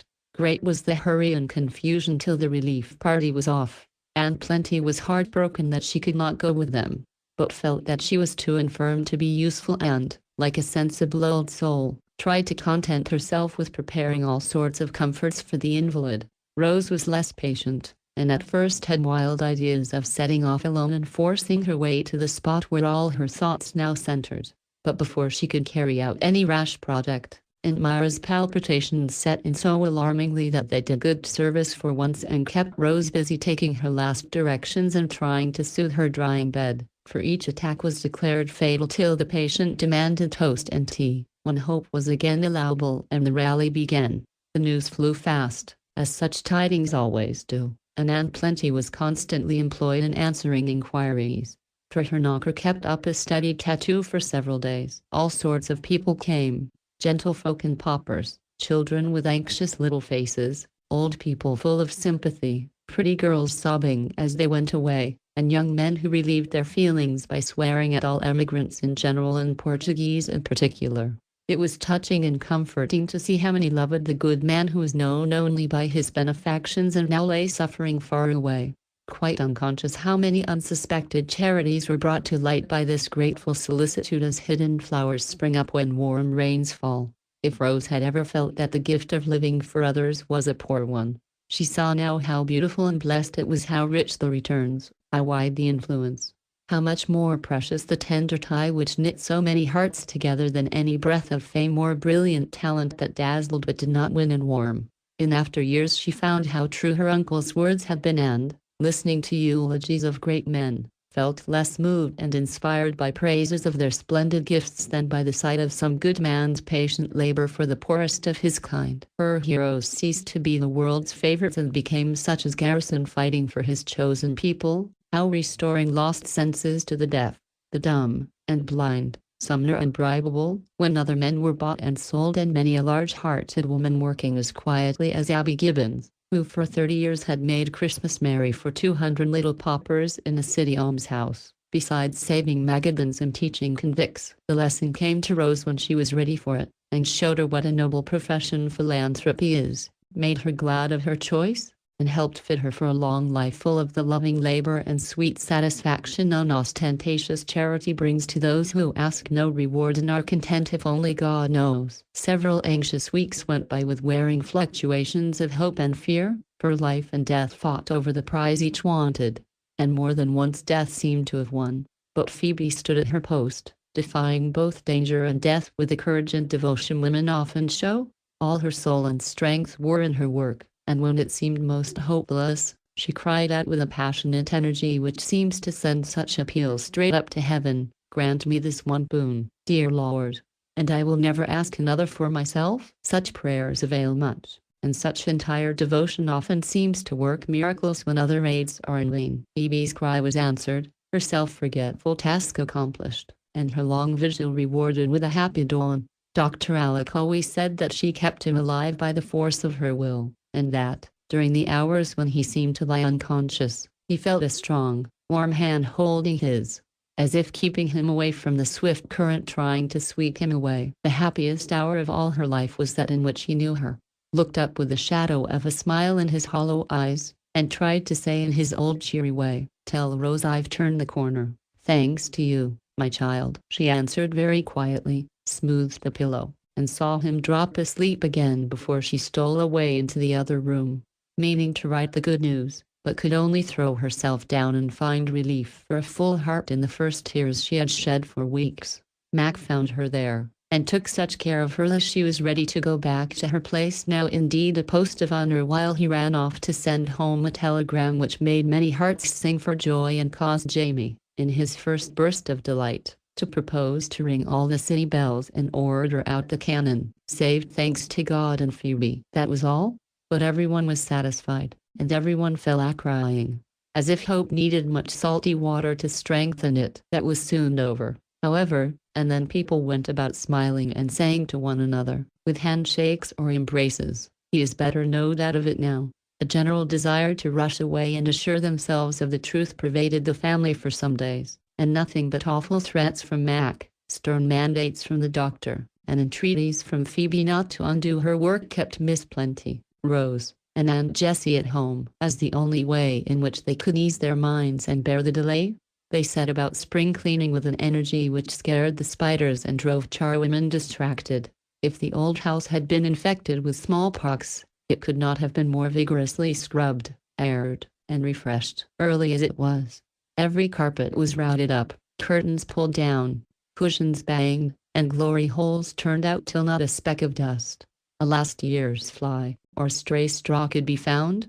Then they all sat down and rested in such an immaculate mansion that one hardly dared to move for fear of destroying the shining order everywhere visible. It was late in April before this was accomplished, and the necessary quarantine of the absentees well over. The first mild days seemed to come early, so that Dr. Alec might return with safety from the journey which had so nearly been his last. It was perfectly impossible to keep any member of the family away on that great occasion. They came from all quarters in spite of express directions to the contrary, for the invalid was still very feeble and no excitement must be allowed. As if the wind carried the glad news, Uncle Jim came into port the night before. Will and Geordie got to leave on their own responsibility. Steve would have defied the entire faculty, had it been necessary, and Uncle Mac and Archie said simultaneously, "Business be hanged today." Of course the aunts arrived in all their best, all cautioning everybody else to keep quiet and all gabbling excitedly at the least provocation. Jamie suffered the most during that day, so divided was he between the desire to behave well and the frantic impulse to shout at the top of his voice, turn somersaults, and race all over the house. Occasional bolts into the barn, where he let off steam by roaring and dancing jigs, to the great dismay of the fat old horses and 2 sedate cows, helped him to get through that trying period. But the heart that was fullest beat and fluttered in Rose's bosom as she went about putting spring flowers everywhere, very silent, but so radiant with happiness that the aunts watched her, saying softly to one another, "Could an angel look sweeter?" If angels ever wore pale green gowns and snowdrops in their hair, had countenances full of serenest joy, and large eyes shining with an inward light that made them very lovely, then Rose did look like one. But she felt like a woman, and well she might, for was not life very rich that day, when uncle, friend, and lover were coming back to her together? Could she ask anything more, except the power to be to all of them the creature they believed her, and to return the love they gave her with one as faithful, pure, and deep? Among the portraits in the hall hung one of Dr. Alec, done soon after his return by Charlie in one of his brief fits of inspiration. Only a crayon, but wonderfully lifelike and carefully finished, as few of the others were. This had been handsomely framed and now held the place of honor, garlanded with green wreaths, while the great Indian jar below blazed with a pyramid of hothouse flowers sent by Kitty. Rose was giving these a last touch, with Dulce close by, cooing over a handful of sweet daffodillies, when the sound of wheels sent her flying to the door. She meant to have spoken the first welcome and had the first embrace, but when she saw the altered face in the carriage, the feeble figure being borne up the steps by all the boys, she stood motionless till Phoebe caught her in her arms, whispering with a laugh and a cry struggling in her voice, I did it for you, my darling.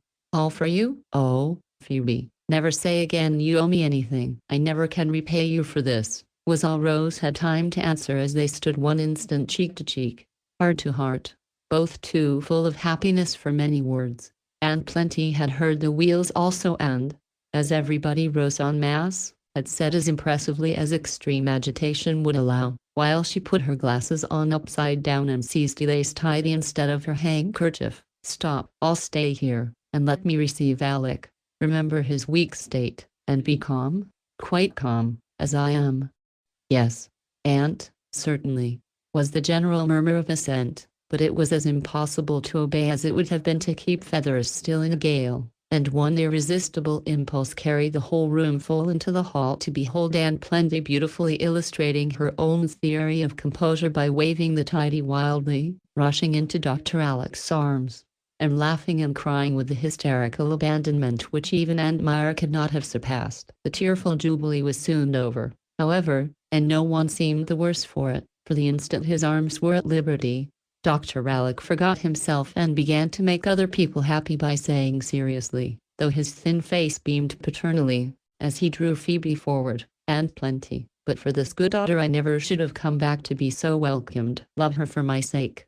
Then the old lady came out splendidly and showed her medal, for, turning to Phoebe, she bowed her grey head as if saluting an equal and, offering her hand, answered with repentance, admiration, and tenderness trembling in her voice, "I'm proud to do it for her own sake. I ask pardon for my silly prejudices, and I'll prove that I'm sincere by where's that boy?" There were 6 boys present, but the right one was in exactly the right place at the right moment, and, seizing Archie's hand, Aunt Plenty put Phoebe's into it, trying to say something appropriately solemn, but could not, so hugged them both and sobbed out, "If I had a dozen nephews, I'd give them all to you, my dear, and dance at the wedding, though I had rheumatism in every limb." That was better than any oration, for it set them all to laughing, and Dr. Alec was floated to the sofa on a gentle wave of merriment. Once there, everyone but Rose and Aunt Plenty was ordered off by Mac, who was in command now and seemed to have sunk the poet in the physician. The house must be perfectly quiet, and he must go to sleep as soon as possible after the journey, so I'll say goodbye now and call again tomorrow, he said, watching his uncle anxiously as he leaned in the sofa corner, with 4 women taking off his wraps, 3 boys contending for his overshoes, 2 brothers shaking hands at short intervals, and Aunt Myra holding a bottle of strong salts under his devoted nose every time there was an opening anywhere. With difficulty the house was partially cleared, and then, while Aunt Plenty mounted guard over her boy, Rose stole away to see if Mac had gone with the rest, for as yet they had hardly spoken in the joyful flurry, though eyes and hands had met. Chapter 22 Short and sweet. In the hall she found Steve and Kitty, for he had hidden his little sweetheart behind the big couch, feeling that she had a right there, having supported his spirits during the late anxiety with great constancy and courage. They seemed so cozy, billing and cooing in the shadow of the gay vase, that Rose would have slipped silently away if they had not seen and called to her. "He's not gone. I guess you'll find him in the parlor," said Steve, divining with a lover's instinct the meaning of the quick look she had cast at the hat rack as she shut the study door behind her. "Mercy, no, Archie and Phoebe are there, so he'd have the sense to pop into the sanctum and wait, unless you'd like me to go and bring him out," added Kitty, smoothing Rose's ruffled hair and settling the flowers on the bosom where Uncle Alec's head had lain until he fell asleep. "No, thank you. I'll go to him when I've seen my Phoebe." "She won't mind me," answered Rose, moving on to the parlor. "Look here," called Steve, "do advise them to hurry up and all be married at once. We were just ready when Uncle fell ill, and now we cannot wait a day later than the 1st of May. "Rather short notice," laughed Rose, looking back with the doorknob in her hand. "We'll give up all our splendor, and do it as simply as you like. If you will only come to think how lovely 3 weddings at once. To fly around and settle things, there's a dear," implored Kitty, whose imagination was fired with this romantic idea. "How can I, when I have no bridegroom yet?" began Rose, with conscious color in her telltale face. "Sly creature. You know you've only got to say a word and have a famous one." "Una and her lion will be nothing to it," cried Steve. bent on hastening his brother's affair, which was much too dilatory and peculiar for his taste. He has been in no haste to come home, and I am in no haste to leave it. Don't wait for me, Mr. and Mrs. Harry Walmers, Jr. I shall be a year at least making up my mind. So you may lead off as splendidly as you like, and I'll profit by your experience." And Rose vanished into the parlor, leaving Steve to groan over the perversity of superior women and Kitty to comfort him by promising to marry him on May Day all alone. A very different couple occupied the drawing room, but a happier one, for they had known the pain of separation and were now enjoying the bliss of a reunion which was to last unbroken for their lives. Phoebe sat in an easy chair, resting from her labors, pale and thin and worn, but lovelier in Archie's eyes than ever before. It was very evident that he was adoring his divinity, for, after placing a footstool at her feet, he had forgotten to get up and knelt there with his elbow on the arm of her chair, looking like a thirsty man drinking long draughts of the purest water. "Shall I disturb you if I pass through?" asked Rose, loath to spoil the pretty tableau. "Not if you stop a minute on the way and congratulate me, cousin, for she says yes at last," cried Archie, springing up to go and bring her to the arms Phoebe opened as she appeared. "I knew she would reward your patience and put away her pride when both had been duly tried," said Rose, laying the tired head on her bosom with such tender admiration in her eyes that Phoebe had to shake some bright drops from her own before she could reply in a tone of grateful humility that showed how much her heart was touched. "How can I help it? When they are all so kind to me, any pride would melt away under such praise and thanks and loving wishes as I've had today. For every member of the family has taken pains to welcome me, to express far too much gratitude, and to beg me to be one of you. I needed very little urging, but when Archie's father and mother came and called me daughter, I would have promised anything to show my love for them." "And him," added Rose. But Archie seemed quite satisfied and kissed the hand he held as if it had been that of a beloved princess, while he said with all the pride Phoebe seemed to have lost, "Think what she gives up for me, fame and fortune and the admiration of many a better man. You don't know what a splendid prospect she has of becoming one of the sweet singers who are loved and honored everywhere. And all this she puts away for my sake, content to sing for me alone, with no reward but love. I am so glad to make a little sacrifice for a great happiness. I never shall regret it or think my music lost if it makes home cheerful for my mate. Birds sing sweetest in their own nests, you know." And Phoebe bent toward him with a look and gesture which plainly showed how willingly she offered up all ambitious hopes upon the altar of a woman's happy love. Both seemed to forget that they were not alone, and in a moment they were, for a sudden impulse carried Rose to the door of her sanctum, as if the south wind which seemed to have set in was wafting this little ship also toward the islands of the blessed, where the others were safely anchored now. The room was a blaze of sunshine and a bower of spring freshness and fragrance, for here Rose had let her fancy have free play, and each garland, fern, and flower had its meaning. Max seemed to have been reading this sweet language of symbols, to have guessed why Charlie's little picture was framed in white roses, why pansies hung about his own, why Psyche was half hidden among feathery sprays of maidenhair, and a purple passion flower lay at Cupid's feet. The last fancy evidently pleased him, for he was smiling over it, and humming to himself as if to beguile his patient waiting, the burden of the air Rose had so often sung to him. "Bonnie lassie, will ye gang? Will ye gang to the Burkes of Aberfeldy?" "Yes, Mac." "Anywhere?" He had not heard her enter, and wheeling around, looked at her with a radiant face as he said, drawing a long breath, "At last. You were so busy over the dear man, I got no word, but I can wait. I'm used to it." Rose stood quite still, surveying him with a new sort of reverence in her eyes, as she answered with a sweet solemnity that made him laugh and redden with the sensitive joy of one to whom praise from her lips was very precious. "You forget that you are not the Mac who went away. I should have run to meet my cousin, but I did not dare to be familiar with the poet whom all begin to honor." "You like the mixture, then? You know I said I'd try to give you love and poetry together." "Like it. I'm so glad. So proud. I haven't any words strong and beautiful enough to half express my wonder and my admiration." "How could you do it, Mac?" And a whole face full of smiles broke loose as Rose clapped her hands, looking as if she could dance with sheer delight. "It did itself, up there among the hills. And here with you, or out alone upon the sea. I could write a heavenly poem this very minute, and put you in a spring. You look like her in that green gown with snowdrops in your bonny hair." Rose, Am I getting on a little? Does a hint of fame help me nearer to the prize I'm working for? Is your heart more willing to be won? He did not stir a step, but looked at her with such intense longing that his glance seemed to draw her nearer like an irresistible appeal, for she went and stood before him, holding out both hands, as if she offered all her little store, as she said with simplest sincerity, "It is not worth so much beautiful endeavor, but if you still want so poor a thing, it is yours." He caught her hands in his and seemed about to take the rest of her, but hesitated for an instant, unable to believe that so much happiness was true. "Are you sure, Rose, very sure? Don't let a momentary admiration blind you. I'm not a poet yet, and the best are but mortal men. You know, it is not admiration, Mac, nor gratitude for the small share I've taken in saving Uncle. I had my debt to pay, as well as Phoebe, and was as glad to risk my life. No, it is not gratitude, nor pity for my patients.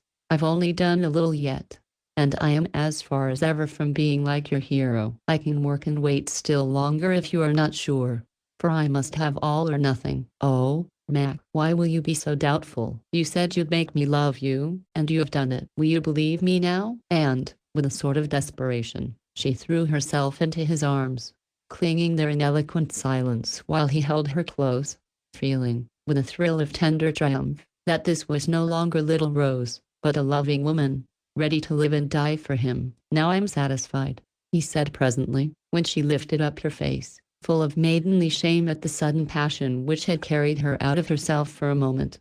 "No, don't slip away so soon. Let me keep you for one blessed minute and feel that I have really found my Psyche." "And I'm my Cupid," answered Rose, laughing, in spite of her emotion, at the idea of Mac in that sentimental character. He laughed, too, as only a happy lover could, then said, with sudden seriousness, "Sweet soul, lift up your lamp and look well before it is too late. For I'm no god, only a very faulty man." "Dear love, I will. But I have no fear, except that you will fly too high for me to follow, because I have no wings. You shall live the poetry, and I will write it, so my little gift will celebrate your greater one. No, you shall have all the fame, and I'll be content to be known only as the poet's wife, and I'll be proud to own that my best inspiration comes from the beneficent life of a sweet and noble woman." "Oh, Mac, we'll work together and try to make the world better by the music and the love we leave behind us when we go. Please God, we will," he answered fervently and, looking at her as she stood there in the spring sunshine, glowing with a tender happiness, "high hopes, and earnest purposes that make life beautiful and sacred." He felt that now the last leaf had folded back, the golden heart lay open to the light, and his rose had bloomed. The end.